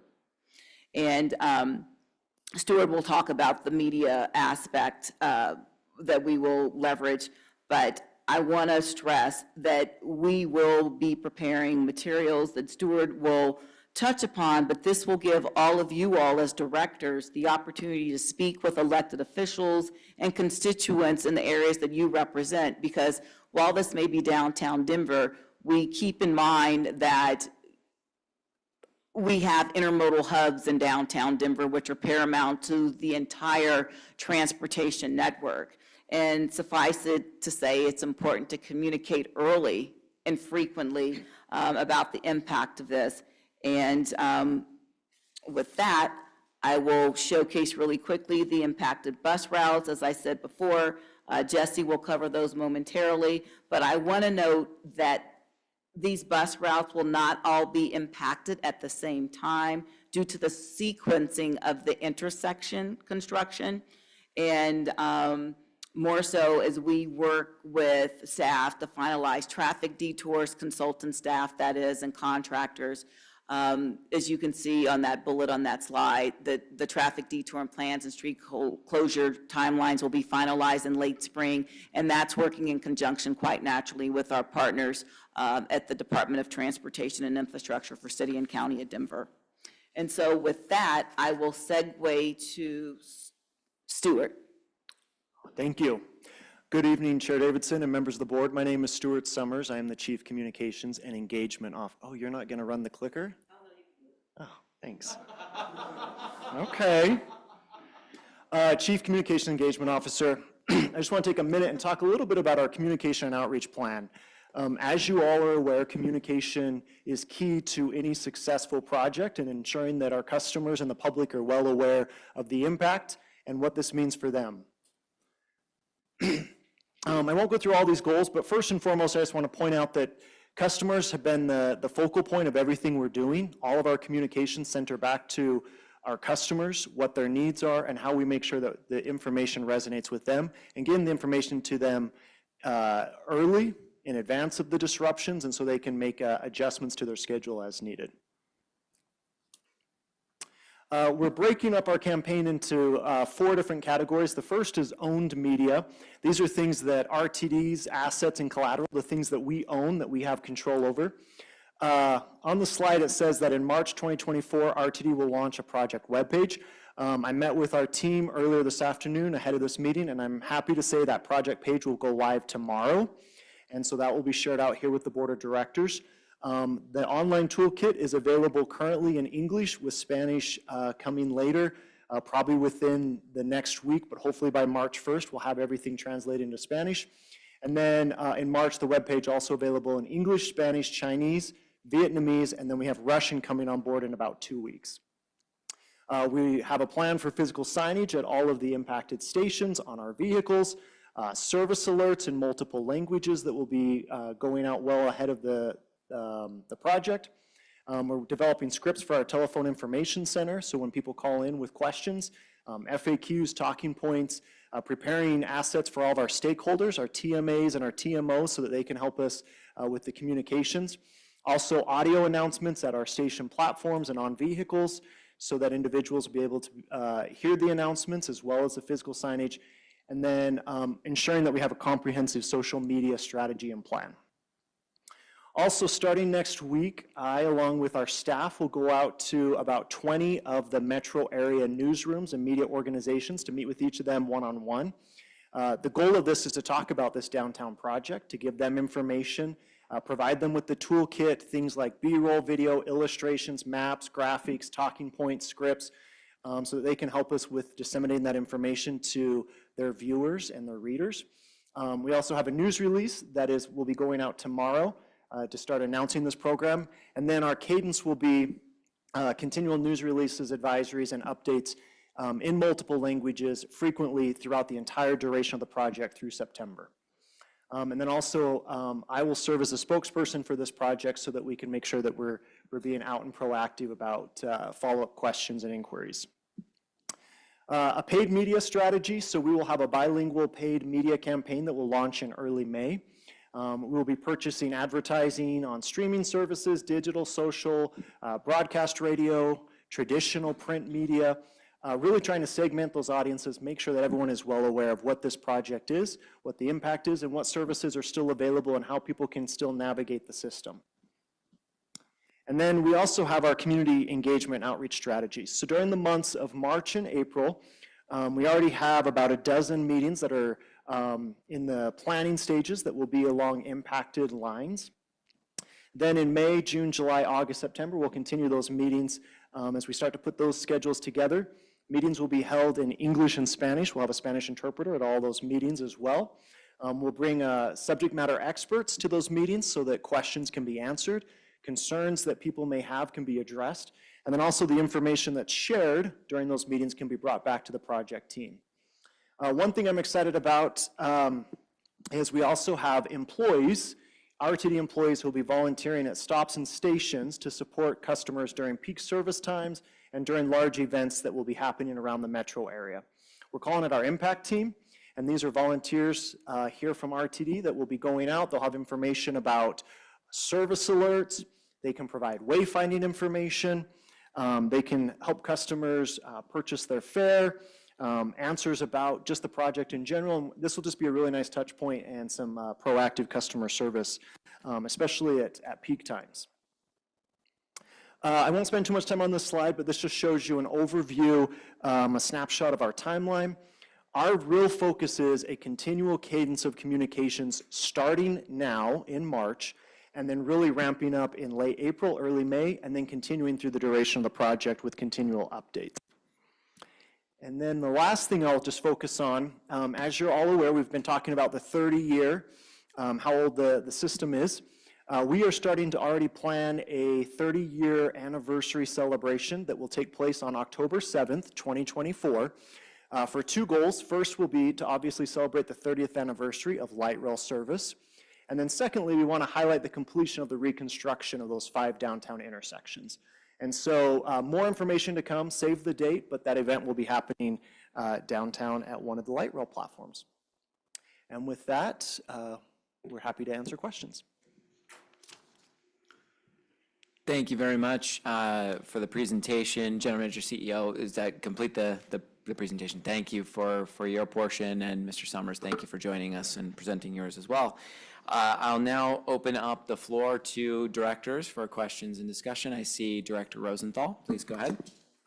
Thank you, Mr. Chair, and thank you to the General Manager, CEO, and your entire team for that very extensive and detailed presentation. I do have 4 questions, unfortunately, more than usual, because of this really extensive and expensive project. We heard some perspectives about what oversight means for this project. So perhaps you could fill us in a little bit more what you believe is oversight, both of the contractors, the people who actually will be performing the work on the tracks, but also from the board to yourself and your team. So what would you how do you believe that we should be monitoring on this project? Ms. Johnson? Yes, thank you very much, Mr. Chair, and thank you, Director Rosenthal, for the question. So if I understood correctly, you asked what oversight should the board have, right? So recognizing that the board is the policy body and that you all should have an understanding of what's happening as it relates to how we're investing taxpayer dollars, whether they be federal, local, or we don't get anything from the state, so that's neither here nor there. But I think it's very important as we go forward that you're apprised. But also, I would say as relates to where we are, there have been responsibilities delegated to me in my role as the General Manager and Chief Executive Officer. And so basically, as relates to that, for all intents and purposes, we do have a professional staff. We have Joycna Vishwakarma and her team. Joycna is a registered professional engineer, a civil engineer at that, and she is shepherding this as well, recognizing that we are getting consultant help from a project management oversight aspect, just due to the fact that we aren't the same agency as we were 30 years ago when we were laser focused on building, building, building. So as it relates to where we are looking to retain the services of a third party.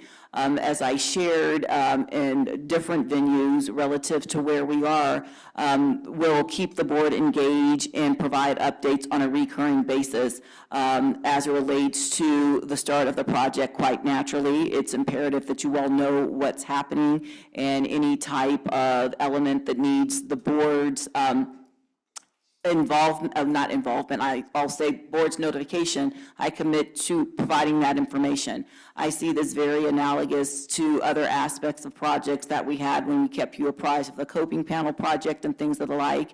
And if it's this board's pleasure, we can have additional conversations relative to the venue. If it should be the full board meeting, quite naturally, everybody's assembled, but am totally amenable to that. And I will yield the floor back to the chair to facilitate questions, because if there's any other aspect of oversight, that's up to the board to decide collectively. But as it currently stands, I will adhere to the provisions that have been specified relative to my role with the day-to-day operations of the organization. Thank you. Thank you, General Manager and CEO, and thank you, Director Rosenthal, for the question. I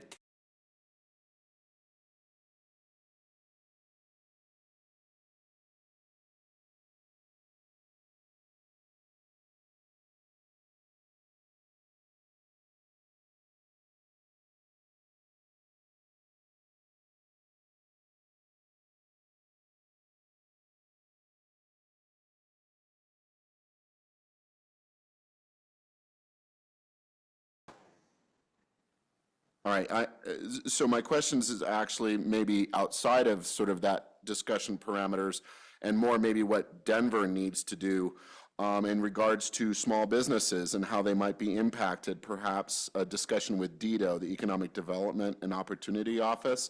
And again, that may be something that maybe Denver needs to do, but have you heard anything about that kind of discussion? Because I can imagine that some of those small businesses might be impacted by the construction. Mr. Chair, if I may. please go ahead. Yes, so thank you very much, Director Rosenthal. As a point of clarification, outside of meeting with Amy Ford, the new executive director of Dottie, I have not directly spoken with Dottie staff. I just wanted to qualify that has been members of my team. I have specifically spoken with the chief projects officer in the mayor's office, and we talked about those elements because it will be coordinated quite naturally. They need to ensure that they're apprising businesses, and so that's what's keen on the partnership and communicating as soon as possible and frequently, and providing that information so they in turn can share that information. RTD, quite naturally, as staff, we are quite nimble and agile to engage, and we'll be leveraging those relationships to ensure that we're minimizing impacts and recognizing we don't have the construction schedule readily available, keeping in mind with this first phase that intersections will be open, to vehicular traffic and the like. I would surmise that the impact may be limited as it relates to those businesses in this first phase, but we will have a better understanding of traffic detour plans and so forth as indicated in the spring. Thank you. Thank you. If I may, just for one moment, I was informed that we were having some internet connectivity challenges, just because if I could confirm at the board office, we're back live and recording. Thank you very much. Director Rosenthal, please proceed. Thank you. So you just mentioned and previously mentioned about vehicular traffic and how are our efforts underway to mitigate effects on pedestrian and bike traffic. So let's say bicycle lanes, sidewalks, things like that, and detours for pedestrians and bicycle traffic. And obviously that's more of maybe a Dottie question, but perhaps if you could share any plans on that. Please go ahead. Yes, thank you very much, Mr. Chair, and thank you, Director Rosenthal. That is something we coordinate with the Department of Traffic and Infrastructure, as we don't own that infrastructure and have auspices over that right away. That's why it's critically important as we develop the plans that that's done in conjunction with the contractor team as well as RTD and the City and County of Denver, as they have to approve said plans since they have the auspices over those arterials. Thank you. And then for my final question, you mentioned these impact teams, these ambassadors. and it was indicated that they are volunteer. What does volunteer mean? Does that mean that they are unpaid, or does it just mean these are actual team members who are, saying, hey, I will help, but they will be paid during the time that they are assisting? And also, do we have team members who are of that team who speak Spanish and other foreign languages? Mr. Summers, please. Yeah, thanks, Mr. Chair. And thanks for bringing up the impact team. So what we're looking to do is similar to what we did when we had rail line openings. We had volunteer teams that would go out and help assist customers with new stations and lines as they opened. So these would be RTD employees. This would be, probably during some of their work hours, times that they'd already be on the clock, if you will. We often use individuals from the Telephone Information Center, the TIC, that have that speak Spanish and English in those outreach efforts. And so those will be part of this discussion and part of that leveraging. We're still kind of finalizing it. Our plan is to do the training in April and have them ready to go by the end of May. Thank you. Other questions from directors? Yes, Treasurer Bouquet. Thank you very much, Chair. We are diverting D and H lines to Union during this time, correct? During the reconstruction project. Yes, and Mr. Carter will be presenting that momentarily. I might wait for Mr. Carter then. I'm sorry? I might wait for Mr. Carter then after Oh, yeah, his that's why I presentation. indicated that it's forthcoming. He's going to Perfect. talk about those service changes. I will wait, thank you. Okay, you're welcome. Thank you. Director Lewis, please. Thank you, Mr. Chair. I'm just curious, out of the 19 million, are there dollars in there to help account for extra buses and drivers that we're going to need to help mitigate the impact on the community? Mr. Chair, if I may? Please, go ahead. Thank you, Director Lewis, for the question. So that $19 million I referenced were previous monies that were spent over the course of the past 12 years. So as it relates to where we are with the construction in and of itself going forward, as relates to supplemental services and things of the like, that's factored in as we look at what we have readily available. Mr. Carter will talk about those impacts to our service delivery model, but those costs are factored in, recognizing that when you do something of this nature, most of the money is within the schedule, so we're going to account for that. Those dollars I talked about are capital dollars. And so as we talk about the service mitigation, that's on the operating side, which has been factored in as we look at the service change. So may I? Please, go ahead, Sure. Director. So in the run board report that we're going to hear about some possible additions of bus runs and drivers to be able to mitigate some of the issues that this project is going to create. That would be correct. You will see, and I don't want to take this away, but the introduction that Mr. Carter will make, that all comes into play. And God, in March, you will hear the transit equity analysis, because recognizing where we are, it does meet the threshold of a 25% change. And what that means is there are going to be additional services that are added to mitigate that going forward. So Thank you. You're welcome. Thank you, Director. Thank you, Ms. Johnson. Other questions? Yes, sorry, Director Broom. Thank you, Chair. A project of this magnitude obviously is going to bring the potential for a lot of change orders just by the nature of the project itself. You've got all kinds of infrastructure running underneath the tracks. The water board has water mains, the Xcel Energy has gas and electric. There's also cable and phone lines and that type of thing. That leads to two problems. One is somebody doesn't know a line exists when the contractors begin work, or we finish the job and 2 years later they're out there with their excavators cutting up the improvements that we've just put in. Is there a coordinating committee that's going to sit down and keep track of all this so that we don't get stuck with huge change orders? Thank you, Director Broom. Ms. Johnson? Yes, thank you very much, Mr. Chair, and thank you, Director Broom, for the question. I appreciate it because that's the genesis for the request for information. What we're doing intentionally is doing that request for information so we can garner a better understanding of best practices. Utilizing that information we're able to obtain from those individuals that present that information allows us to have a plan going forward with the understanding that we want to mitigate. Quite naturally, when you look at as-built and things of the like, there's been a myriad of different elements that have changed in the downtown core, recognizing things have been constructed, and 30 years ago, they were more or less parking lots. So that's the intent behind that request for information. Thank you. And then one other question, and I should have got this in earlier, but the legislature in 2 weeks will be halfway done with this legislative session. I think it'd behoove us to have our lobbyists come in and give us a update on where we're at in this particular session, and what's still outstanding, and what we need to be doing with, with our contacts to work on any of those outstanding bills that need to be worked on. And in particular, it would be nice to have some more information about the funding that's available at the federal level that they were talking about earlier in the presentations, and how those will be split up, and how much of it is already spoken for, and that type of thing, so that we're apprised of what's going on and not being asked at the 11th hour, does RTD support going to the ballot? This is an awful bang timetable we're being asked to react to. And, my personal feeling is that I don't want to take on more construction, rail construction, until we finish up fast tracks. And somebody's going to be looking at money that we've got left over that we haven't spent yet. And sure as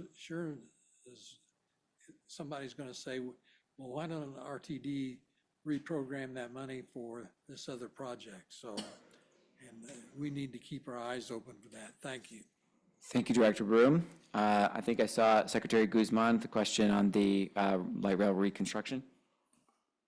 Yes, thank you. I have my notes written out. Relative to the delegation of authority, you've labeled this as a reconstruction, but yet you refer to parts of it as a repair and maintenance. Repair and maintenance is delegated under the 2022 authority, but reconstruction projects are not. And so I guess my question for the chair is, have we determined what needs to come before this board for approval, for ratification in terms of these contracts? Because it doesn't exist in the delegation of authority that I have of most recent record, given that language. It doesn't appear in this. Thank you, Secretary, for the question. If I may, I'd call upon our General Counsel, Melanie Snyder, if you wouldn't mind commenting on the nature of, I believe it is B2 and B4 in the delegation of authority, and specifically with respect to reconstruction and the routine repair and maintenance. If you wouldn't mind commenting on that, please. Yes. This is Melanie Snyder, General Counsel. Thank you for the question, Director Guzman. I think that words do matter. Our general manager and CEO has elected to characterize this as a full rail reconstruction project. I think in part, I don't want to speak too much for you, but I think in part to convey sort of the epic nature of what we're doing here. It's not doing, and it's not because of the scale of it. So RTD has undergone multiple repair and maintenance projects that haven't come before this board. You see them, you get the information in your monthly briefing documents. Those are all within that delegation of authority with respect to routine rail maintenance and repairs. This is within the delegation of authority in the sense that this isn't new construction. I just want to clarify, since Director Broom just referenced new construction. This is repairing on a wide scale and taking on, rather than doing piecemeal deferred maintenance projects, doing it all in one, or in larger chunks than we normally, or RTD has normally done. So, you know, I take the point that the language, you know, it could be subject to different interpretation, and certainly the delegation is within this board's authority. So if you feel like there's clarification that needs to be made or amendments to that delegation to carve this out so that this project wouldn't be within the GM and CEO's delegation, that's certainly the purview of this board. But the way that I'm understanding our project, this comprehensive project that's going to be done, it is within the scope of prior pieces of repair and maintenance that have been previously conducted. It's just the scale is quite larger. Thank you, General Counsel, and I will respond directly. But Secretary Guzman, please go ahead. So I guess my question is then, what are we going to do as a board? Because I also think that there's some caveats in the delegation of authority that would lead me to the conclusion that it would be proper for these contracts and a project of this scale to come before this board so we have a better understanding of what we have authorized $152 million to go to, and be the fiduciaries that we are supposed to be. And I have a great concern about not following through with that. And this is not a distrust. I want to be very clear of the GM CEO or her work. I know that she is going to complete this the right way. It's part of the goals. We've already had these discussions. The fiduciary piece is what I'm concerned about, the financials. And the caveats given in the delegation of authority do say that money can be moved around, but to Director Broom's point, when you're doing change orders, when things may not be what we expect once this work begins, when we run into a problem and the line item exceeds what has been delegated, it's going to have to come back before us anyway. So is there a way to reconcile what I am concerned with in terms of what this delegation allows? As a board, quickly, can we move on something, whether that's through committee or some other way, to ensure that we don't get stuck later having to do work that we could have prevented now? Thank you. Thank you, Secretary Guzman. I think I'd like to continue the discussion with directors here. I think one of the, if I can characterize the concerns, and I would say that there's generally two threads here. There are the contracts and what will come before the board as per, I believe it was packet page 114, and a question of the delegation of authority, what the board would like to come before it. I think there is the second thread, which is updates and oversight of the project itself, and staying in the loop there. So I do think it's important for us to hear from directors as to what the needs are with that. I do want to ask one follow-up question to your question, Secretary, to our General Manager and CEO, which is if you might comment on the procurement process itself as it relates to slide 14, packet page 114, which is the table of solicitations. And I believe, so my question would be, order of operations of some of the contracts and what we expect. One challenge certainly of bringing everything forward before the board is a matter of timeliness. So I do just wonder if General Manager and CEO might comment on the order of operations of contract and with what you expect the pace to be from a cadence standpoint of execution. Yes, thank you very kindly for the question.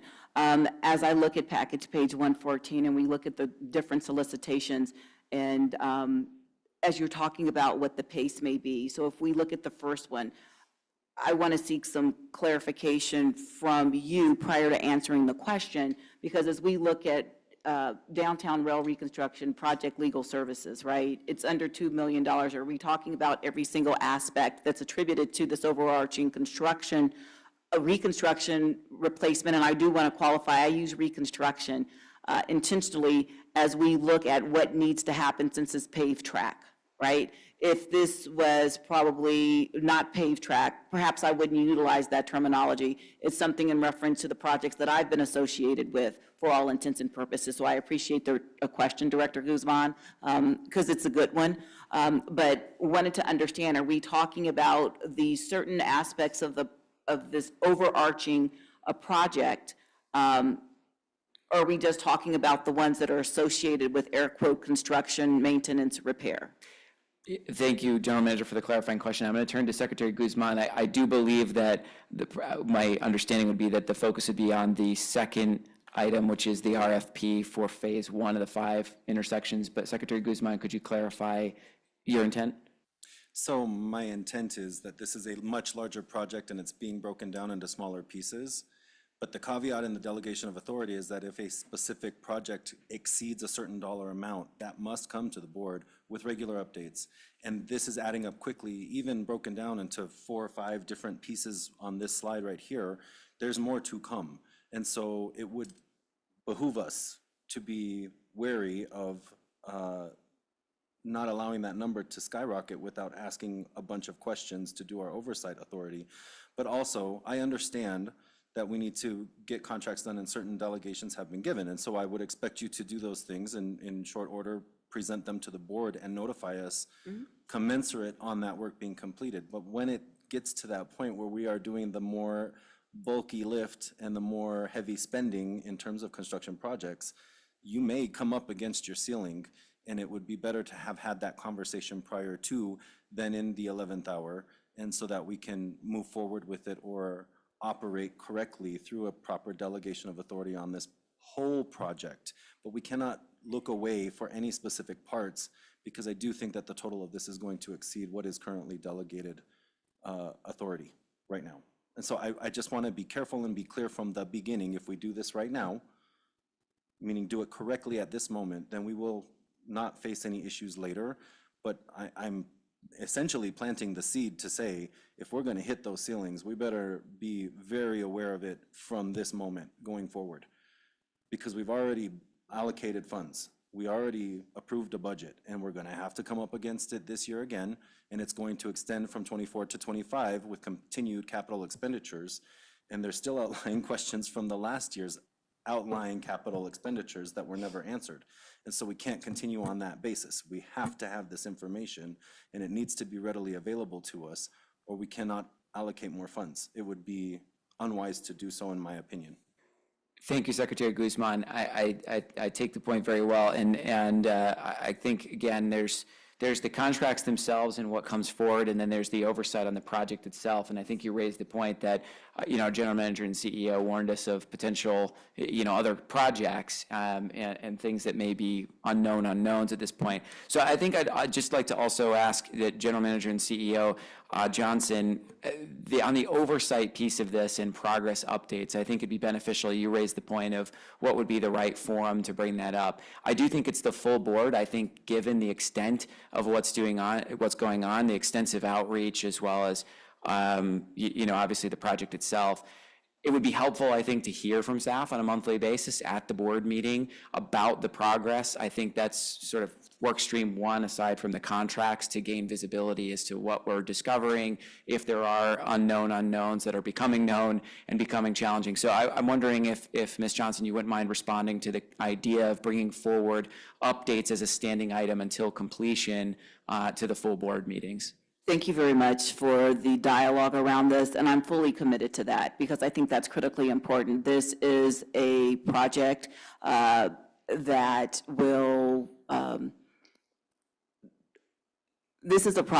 will create a lot of buzz, recognizing that this agency has typically not done, i.e. a shutdown, and I think it's critically important, and I'm committed to doing that, having monthly update when we get underway. Quite naturally, it could be me providing the update, it could be Ms. Viscarma's staff providing the update contingent upon what it is that we have to present.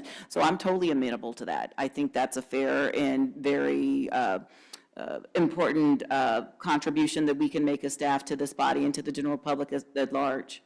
And so before going to Director Guzman, you were asking me about the timeline, Mr. Chair, about yes, these elements. So recognizing the legal services contract, the solicitation was issued December 5th of 2023. Responses were due on January 4th of 2024. Those proposals that have been received are being evaluated, and it's my understanding that the evaluation should be complete by, it's going to be completed by this week. The intersection reconstruction contract, so that was issued on January 11th. of this year. Responses were due on February 13th. Proposals were received, they're being evaluated, and as I mentioned in the course of my presentation, we're expecting the evaluation to be completed by the end of March, and I said and/or April, recognizing that we need to bring some things forward. The project management consultant services issue date was December 15th. Responses were due January 30th. Proposals have been received and are being evaluated, and that's expected to be completed by the end of March. And the request for information is just that. There's no monetary value associated with that. So that issue date was the 12th. Responses were due on the 20th.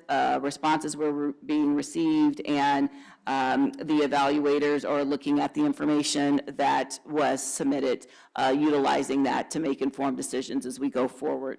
And then last but not least, quite naturally, the design build project that has not been initiated. That request for information will inform that decision, as well as the legal services contract relative to ensuring that we are building out something, no pun intended, with design build that works for the betterment of this agency and being good fiduciaries. Thank you very much for the clarity. I'm going to move on to other directors for questions. First, Vice Chair Catlin. Thank you. We approved the TAMP, and this project was included in the TAMP. So by default, we approved it. Now, the $153 million comprehensively, does that include the design build contract? Ms. Johnson? Yes, it does. Okay. And it seems to me that that portion of these 5 listed would be something that should come before the board, because it's the highest dollar amount of all of those listed, of those 5 listed. That's just my personal opinion. I wanted to say, with regard to change orders, et cetera, the very nature of design build, there is a negotiated guaranteed maximum price beyond which the design builder cannot go. So change order, one of the beauties of design build is that you do not have change orders in the process, as opposed to design bid build. I don't know if any consideration had been given to the CMGC process as opposed to design build. I just was curious about that. And that we can talk about that later. But I just wanted to say that by default, we have approved this comprehensively, but I think that a couple of these projects, particularly the design build project, should come before the board. And then that's the one that I would be very concerned about, regular updates, as well as not only on progress, but on budget updates and what the spend is. Those are my comments. Thank you. Thank you. Is there anything you were looking for a comment on? Okay, thank you. Second, Vice Chair Geisinger, please. Thank you. Just briefly, I tend to agree. I see that the delegation of authority is certainly not clear. And I appreciate what our general counsel said, that we had a lot of small ones. But with a big project like this, it was part of the TAM. But it seems like this is one at 150 million that at least we should have the conversation, and especially since you said this is the first of many that will be big projects. I would agree with the way Director Catlin called out the design build project, and perhaps we have this conversation more overall in some forum, not necessarily tonight. Thank you, Second Vice Chair Geisinger. Other questions, comments? Director Rusha, please. Thank you, Mr. Chair. I have a few, if that's okay. Please go ahead. Okay. Actually, I should interrupt myself and note that we're at 9:31. I think we need to take a vote to extend. The bylaws have us finish the agenda item at hand, and then I'll entertain a motion to extend. So we're able to finish the current discussion item. Okay. Thank you for that reminder. So my first question is regarding project delivery. Directors had noted design build, but my understanding is that we're also looking at progressive design builds / what we call alternative delivery methods. Is that still correct? Ms. Johnson, please. Thank you very much for the question. Once again, that's why we did the request for information, so we can make an informed decision about how we will proceed. Thank you. So I think a lot of the questions that I was going to ask about, the delegation of authority and these contracts have been posed by my colleagues. So I'd just like to make a couple of comments, if I could. I do agree that this is not, or I agree with those who say that this isn't routine as described in the delegation of authority, and perhaps that language could be looked at so that we don't have confusion in the future. But by our own admission, it isn't routine, and this is asset replacement and at a large scale. And I understand what our general counsel, was saying, that this isn't new construction, it's not new track. But I do want to remind folks that laying new track actually requires a vote of 12 of us and then some. And so I'm not sure if, and so I think we need to have an in-between. And if we ask the public, the general public, what they thought a government oversight body was responsible for, we'd probably get a lot of answers. But oversight of taxpayer dollars, I think, is like nonpartisan and universal.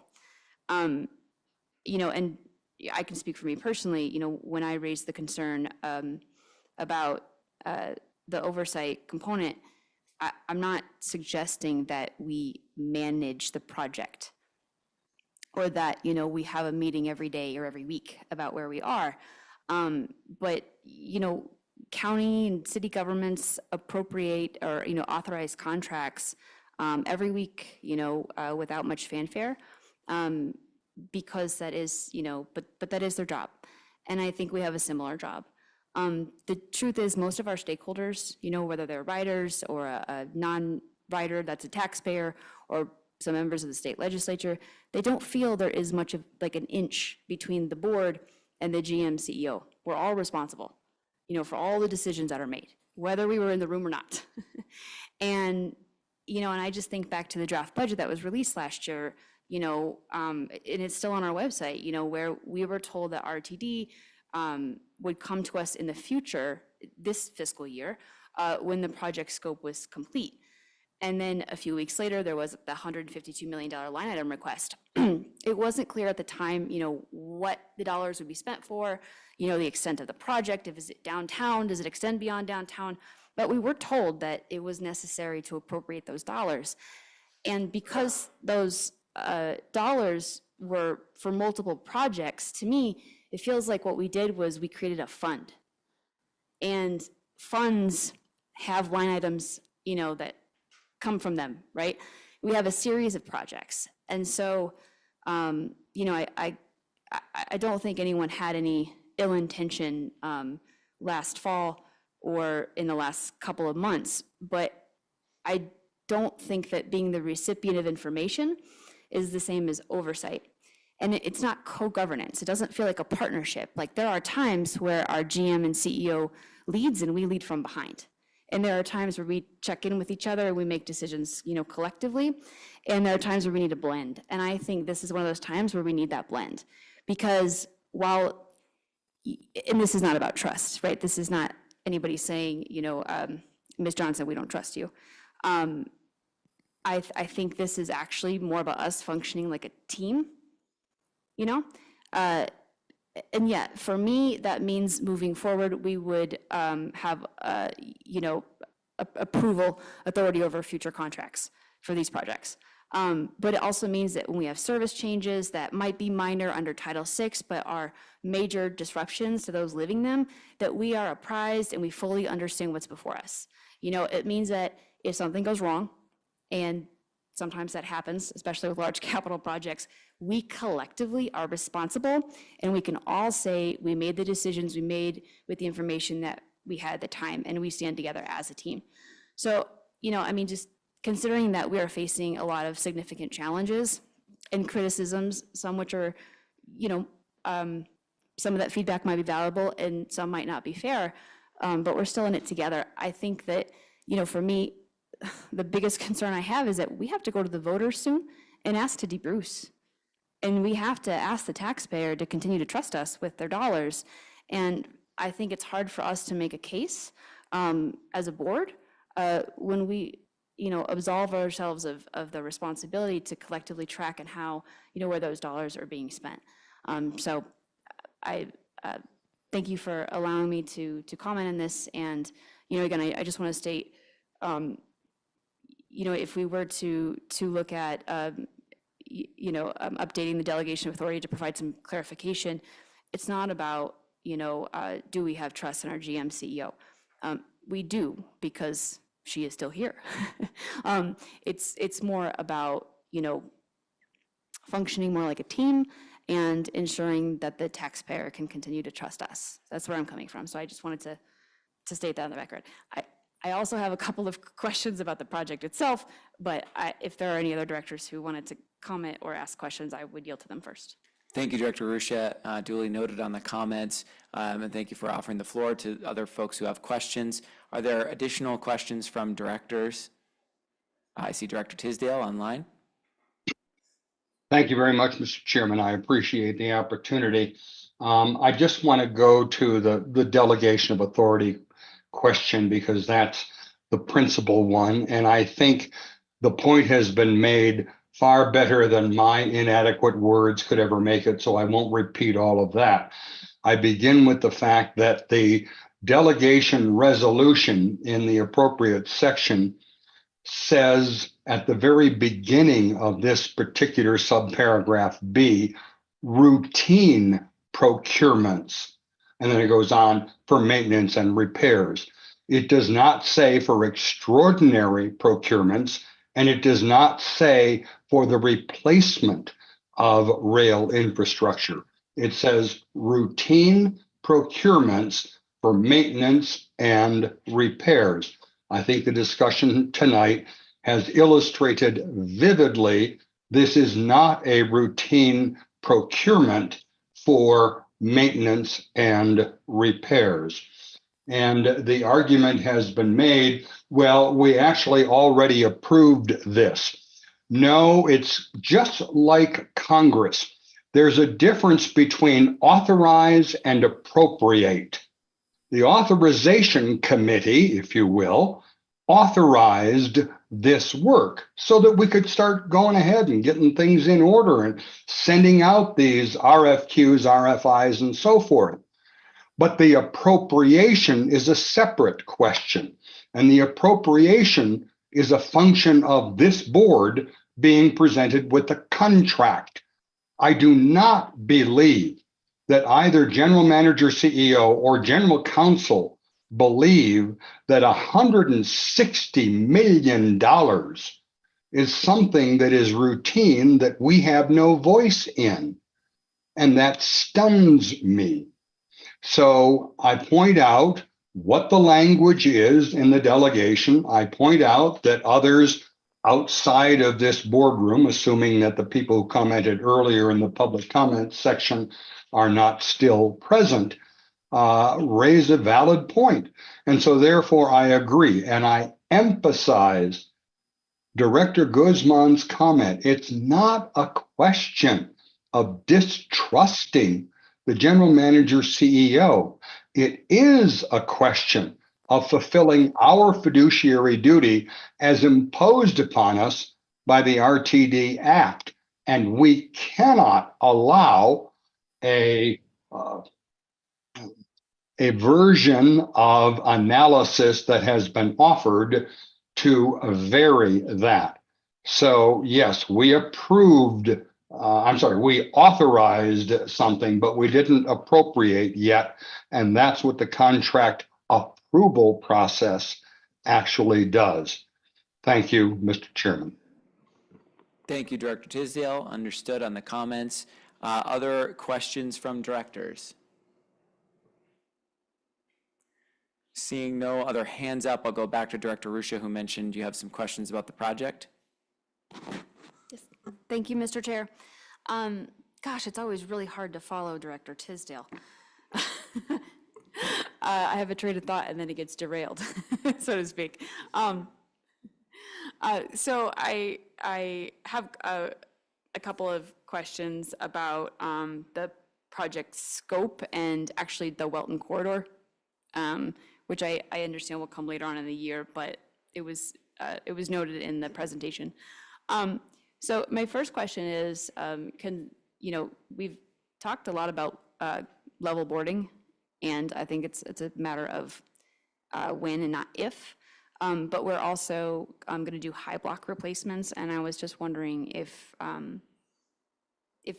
someone could just speak to that.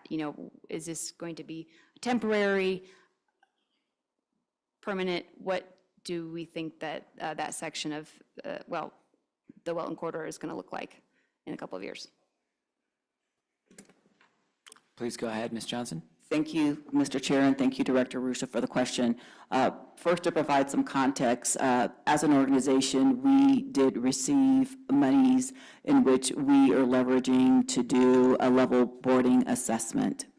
Recognizing what's being included relative to the Welton corridor, those high blocks are in need of replacement.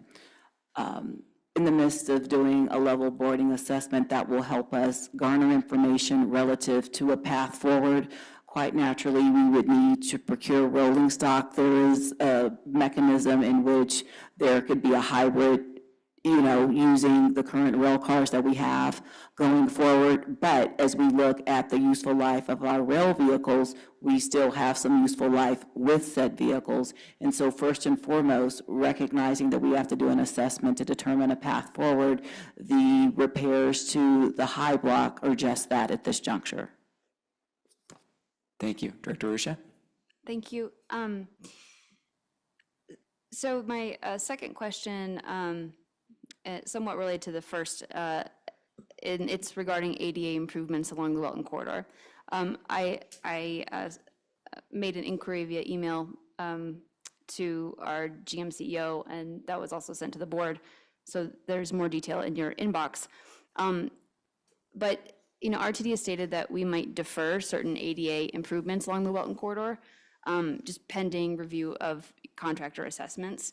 And some of those improvements being considered are, cross slope passing with accessible, pedestrian signals, accessible routes, and the like. And so I was just wondering, first, are there parts of the Welton corridor that are not currently ADA accessible? Why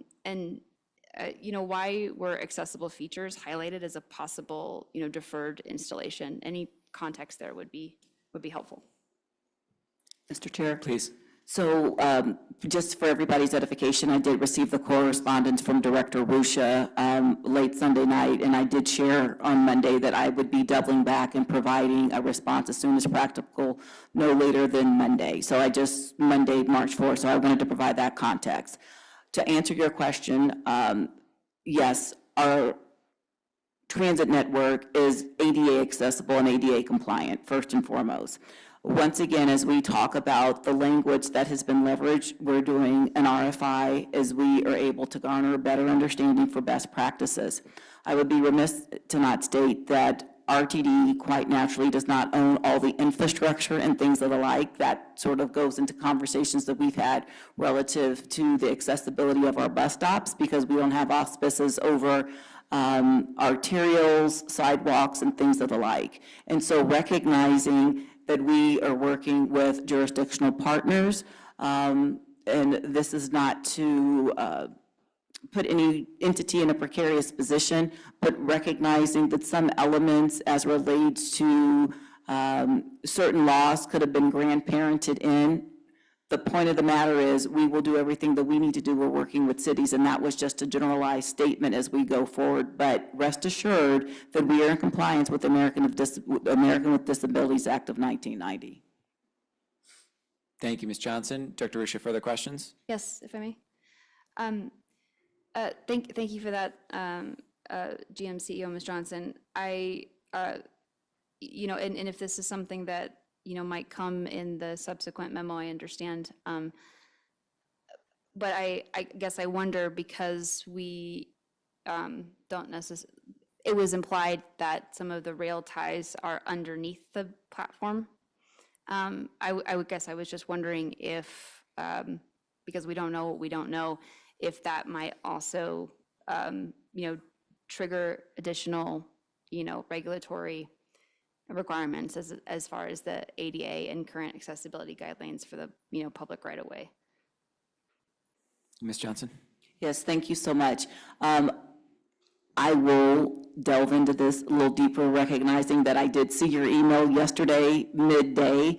I need to confer with my staff, hence I will ensure that we provide a response in great detail addressing the questions. I'd be remiss to offer up a response without doing my due diligence. Thank you. Thank you, Ms. Johnson, for that. Director Ruscia? Thank you. I appreciate that. Naturally, my concern would be that we, spend tens of millions of dollars in this light rail replacement, and we inadvertently leave folks behind. So, but I appreciate that, and I also do want to acknowledge that yes, I did send the email. I think Sunday night. Following the Friday night release of the packet. So I just have one more question. It's a light one, an underhanded, easy softball, which means it's not. Do we have any plans for 29th and Welton Station? Ms. Johnson? I would have to confer with my staff. I can't answer that question, just sitting right here right now. Thanks. Thank you. Other questions? Seeing none, I'd like to just make a few comments. I think the bulk of my questions have been answered. I want to comment on the project itself. Obviously, a huge undertaking.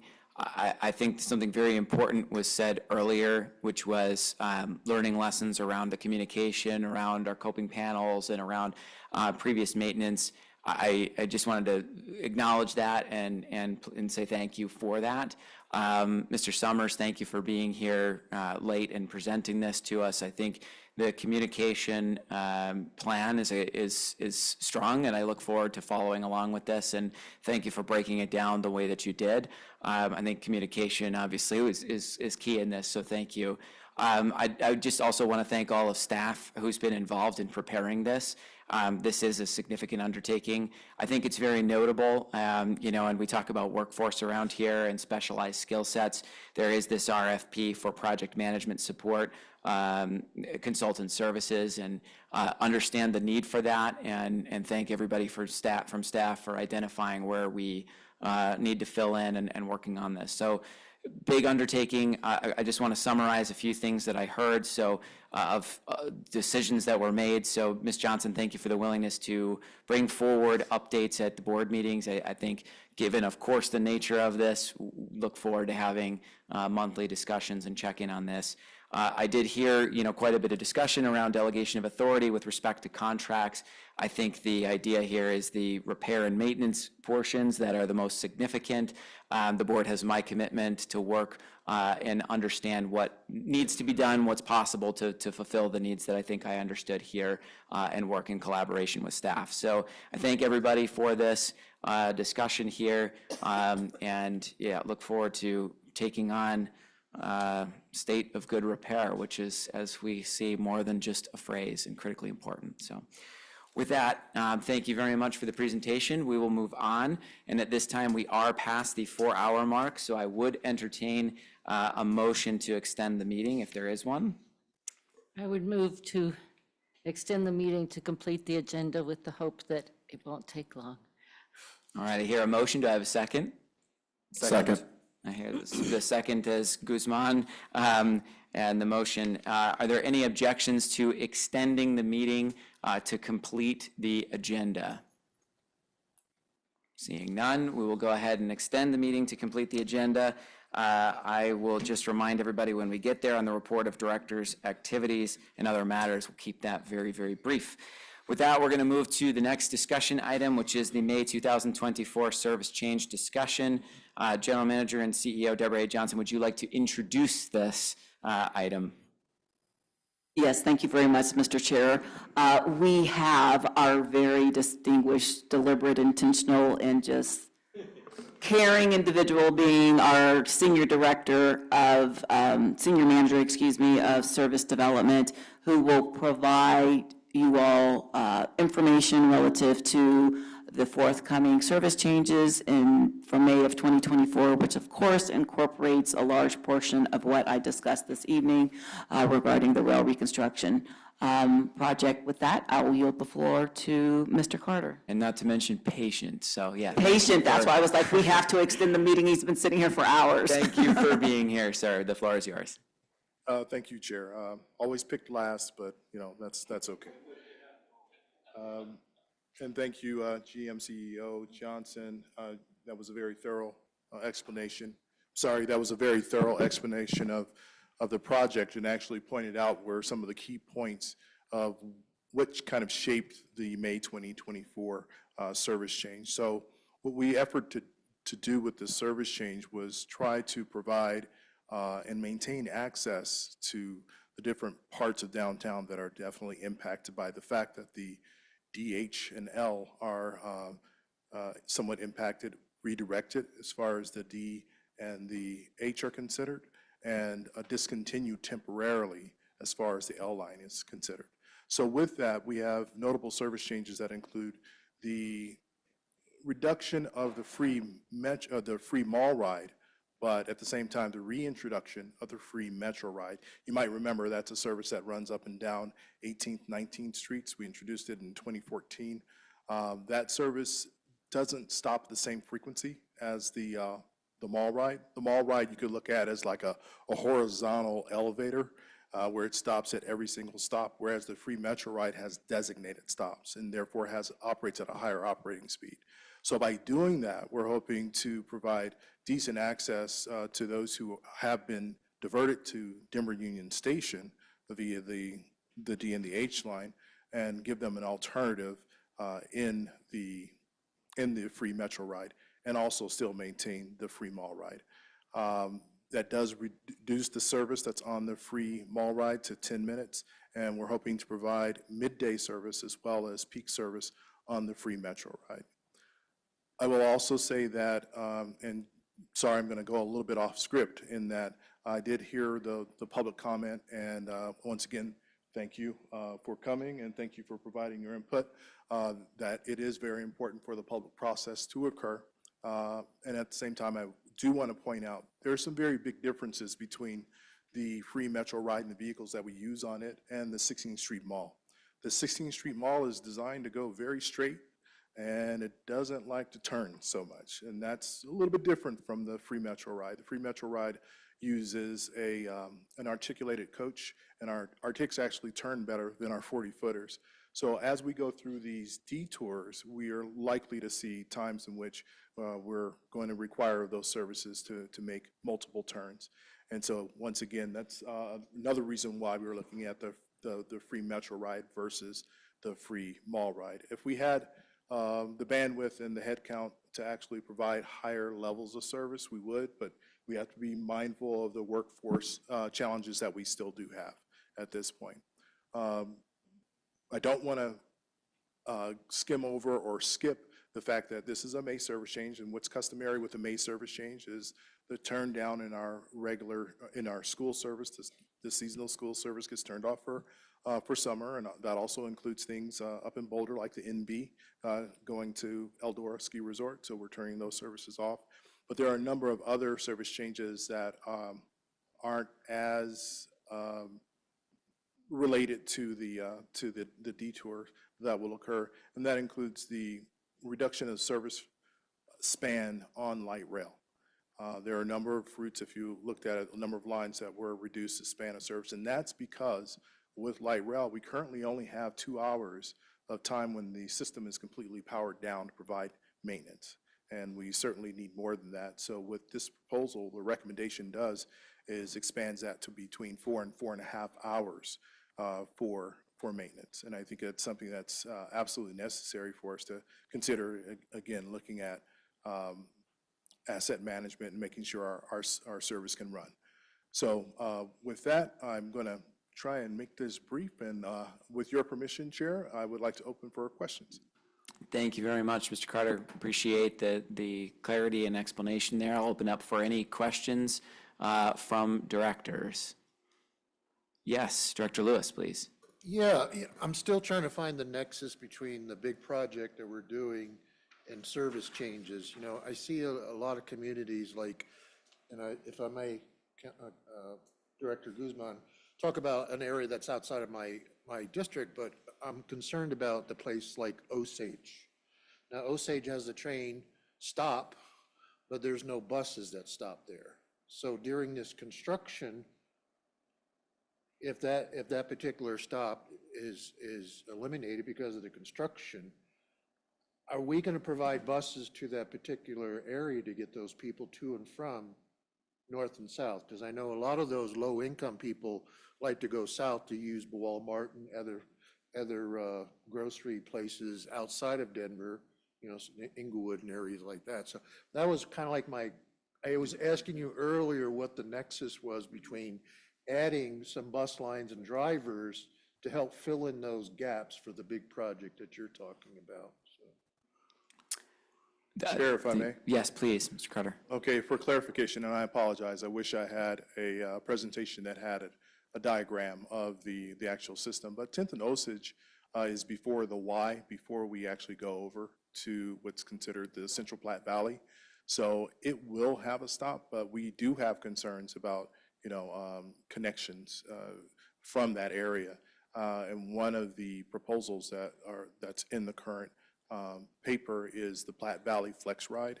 One of the things that we are speaking with the folks who are responsible for our Flex Ride services is considering having a stop there or basing the vehicle there, because what we're doing is we're combining or trying to regularize that service into a normal Flex Ride service. So 10th and Osage will be served, and there is the opportunity to perhaps provide folks with more direct access. And the area that I'm thinking about is more Auraria campus, where we do see a number of folks get off in that area. Mr. Chair, may I have a follow-up question? Yes, Director Lewis, please. Geez, I just lost my train of thought. We must be past 4 hours. What do you think? Oh, that's what I was thinking. You know, what I'm afraid of is that little pockets of situations like this are going to pop up, and we're going to have to address them. So I'm going to hit hard. I really think we should hold off on reintroducing the Metro ride, because I think we need to save those assets. I think we need to save those drivers, and I think we need to save those buses, because I get a feeling we're going to have a lot more impact from this project than we think. For instance, people are going to be just jamming the Zero because the Zero runs parallel to the train line going south. So you're going to have a volume issue there, where you're going to have to add buses to that Zero line to accommodate all those people getting out at 5 o'clock that used to take that train. Now they're going to take the Zero. So I don't have all the answers now, but I'm just thinking, if I thought about those two examples, guess what? We need more buses and we need more drivers. So maybe the Metro ride can wait a little while. So just a suggestion. Chair, if I may. Yes, please, Mr. Carter. Just as a point of clarification, when I talk about reintroducing the free Metro ride, we're doing that out of the resources that are taken from the current free mall ride. So it's not a new service. We're not adding more operators. We're actually using the same resources. We are resource neutral in this case. And I agree with you. The Zero will have quite a bit of impact. And to that end, we are proposing that there be midday service on the Zero L, which does parallel some of the service going into Civic Center Station. So I certainly appreciate it, and I agree 100% that we would love to have more operators to throw out the issue. However, we don't. We have to be mindful of that. Thank you very much, Director Lewis and Mr. Carter. Yeah, Treasurer Bouquet. Thank you very much, Chair. So we are diverting D and H lines to Union during the reconstruction process, correct? That's correct. So in theory, would that mean more service to Union?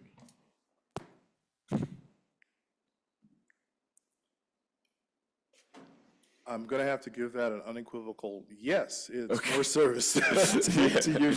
Okay, well, so you have coming from the Southern District down here, right.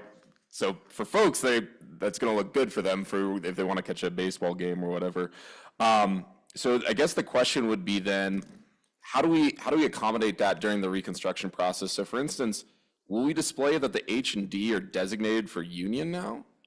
And that might not be necessarily, so we would say on our marquee system or on our electronic system, H line to Union Station, D line to Union Station. And then would that be present on our website as well? And would that be present on the MyRide app? Ms. Johnson? Yes, thank you so much, Treasurer Bouquet, for the question. Most definitely we will. Recognizing that you can have individuals that aren't familiar with the system, we will be showing the train destination signs, the train's destination on the head signs. And in light of the presentation that Mr. Summers provided, the maps and the communique associated with that would be representative of what actually is happening. Hence, that's why this is tied with said service change to correspond with all the collateral that we would leverage. And then the MyRide app as well?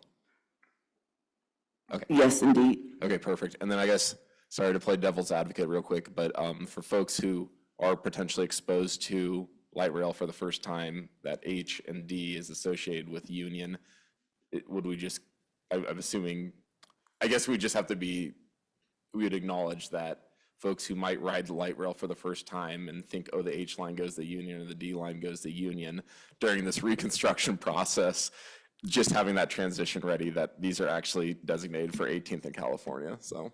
If I may. Yeah, thank you. Yes, the branding, I'm sure, will be a part of the indoctrination/education program. Well, you'd be shocked. And we will certainly be repeating the phrase that this is temporary while, the construction project is there. So we'll have to go back to our other way of being.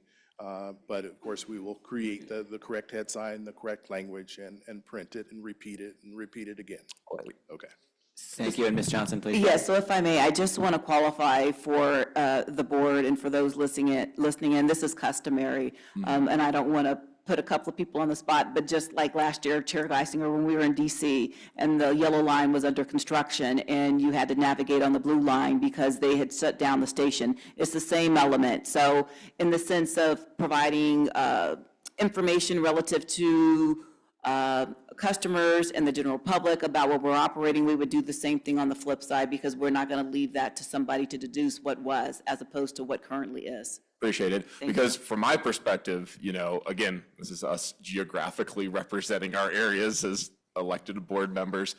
We see this as potentially a benefit for the folks down in District G and down there, because now we have more access to the H line through to Union through H and D. So thank you. Right. I should clarify, though, Chair, if I may. Yes, please. The E line, because of the coping panel project, we will have to turn down the frequency on the E line a bit. It'll be a bit more service than current, but we will have to run at the 30-minute frequency for a period of time.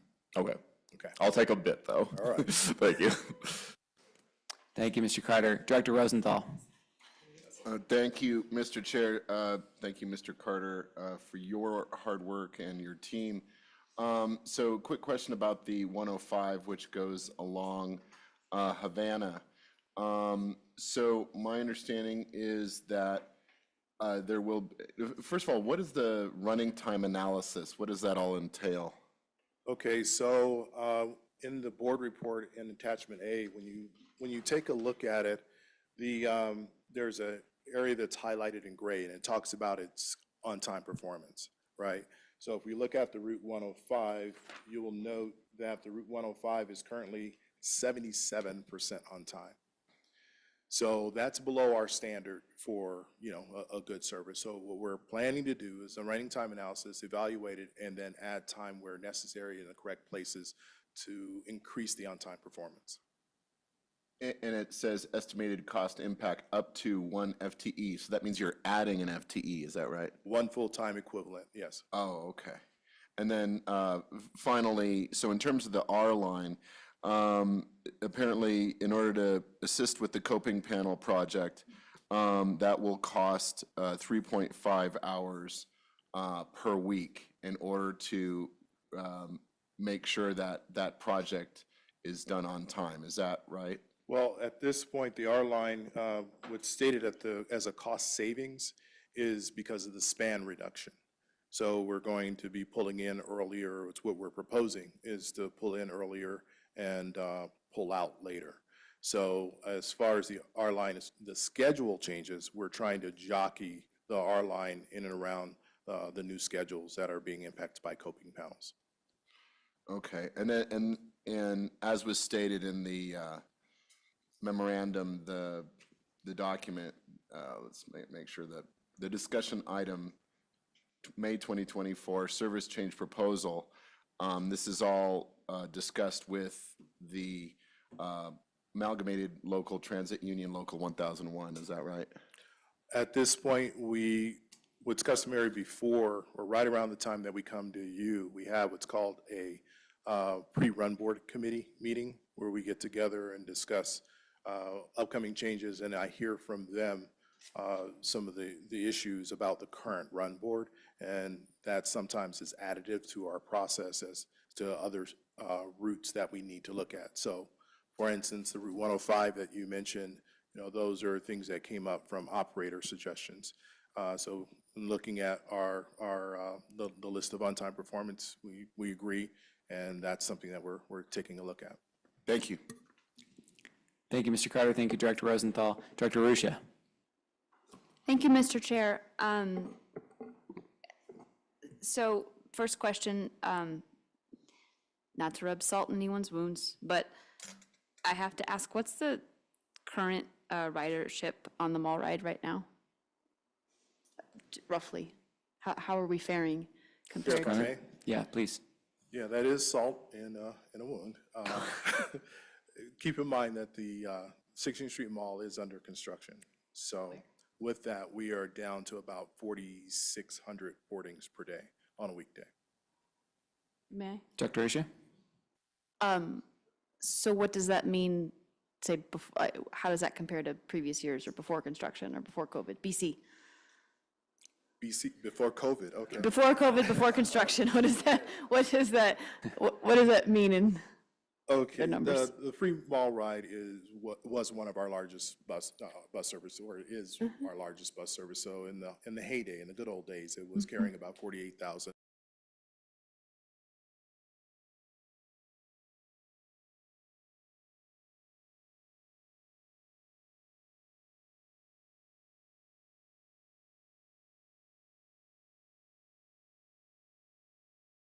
And I'm sorry, Director Tisdale, you couldn't hear me before?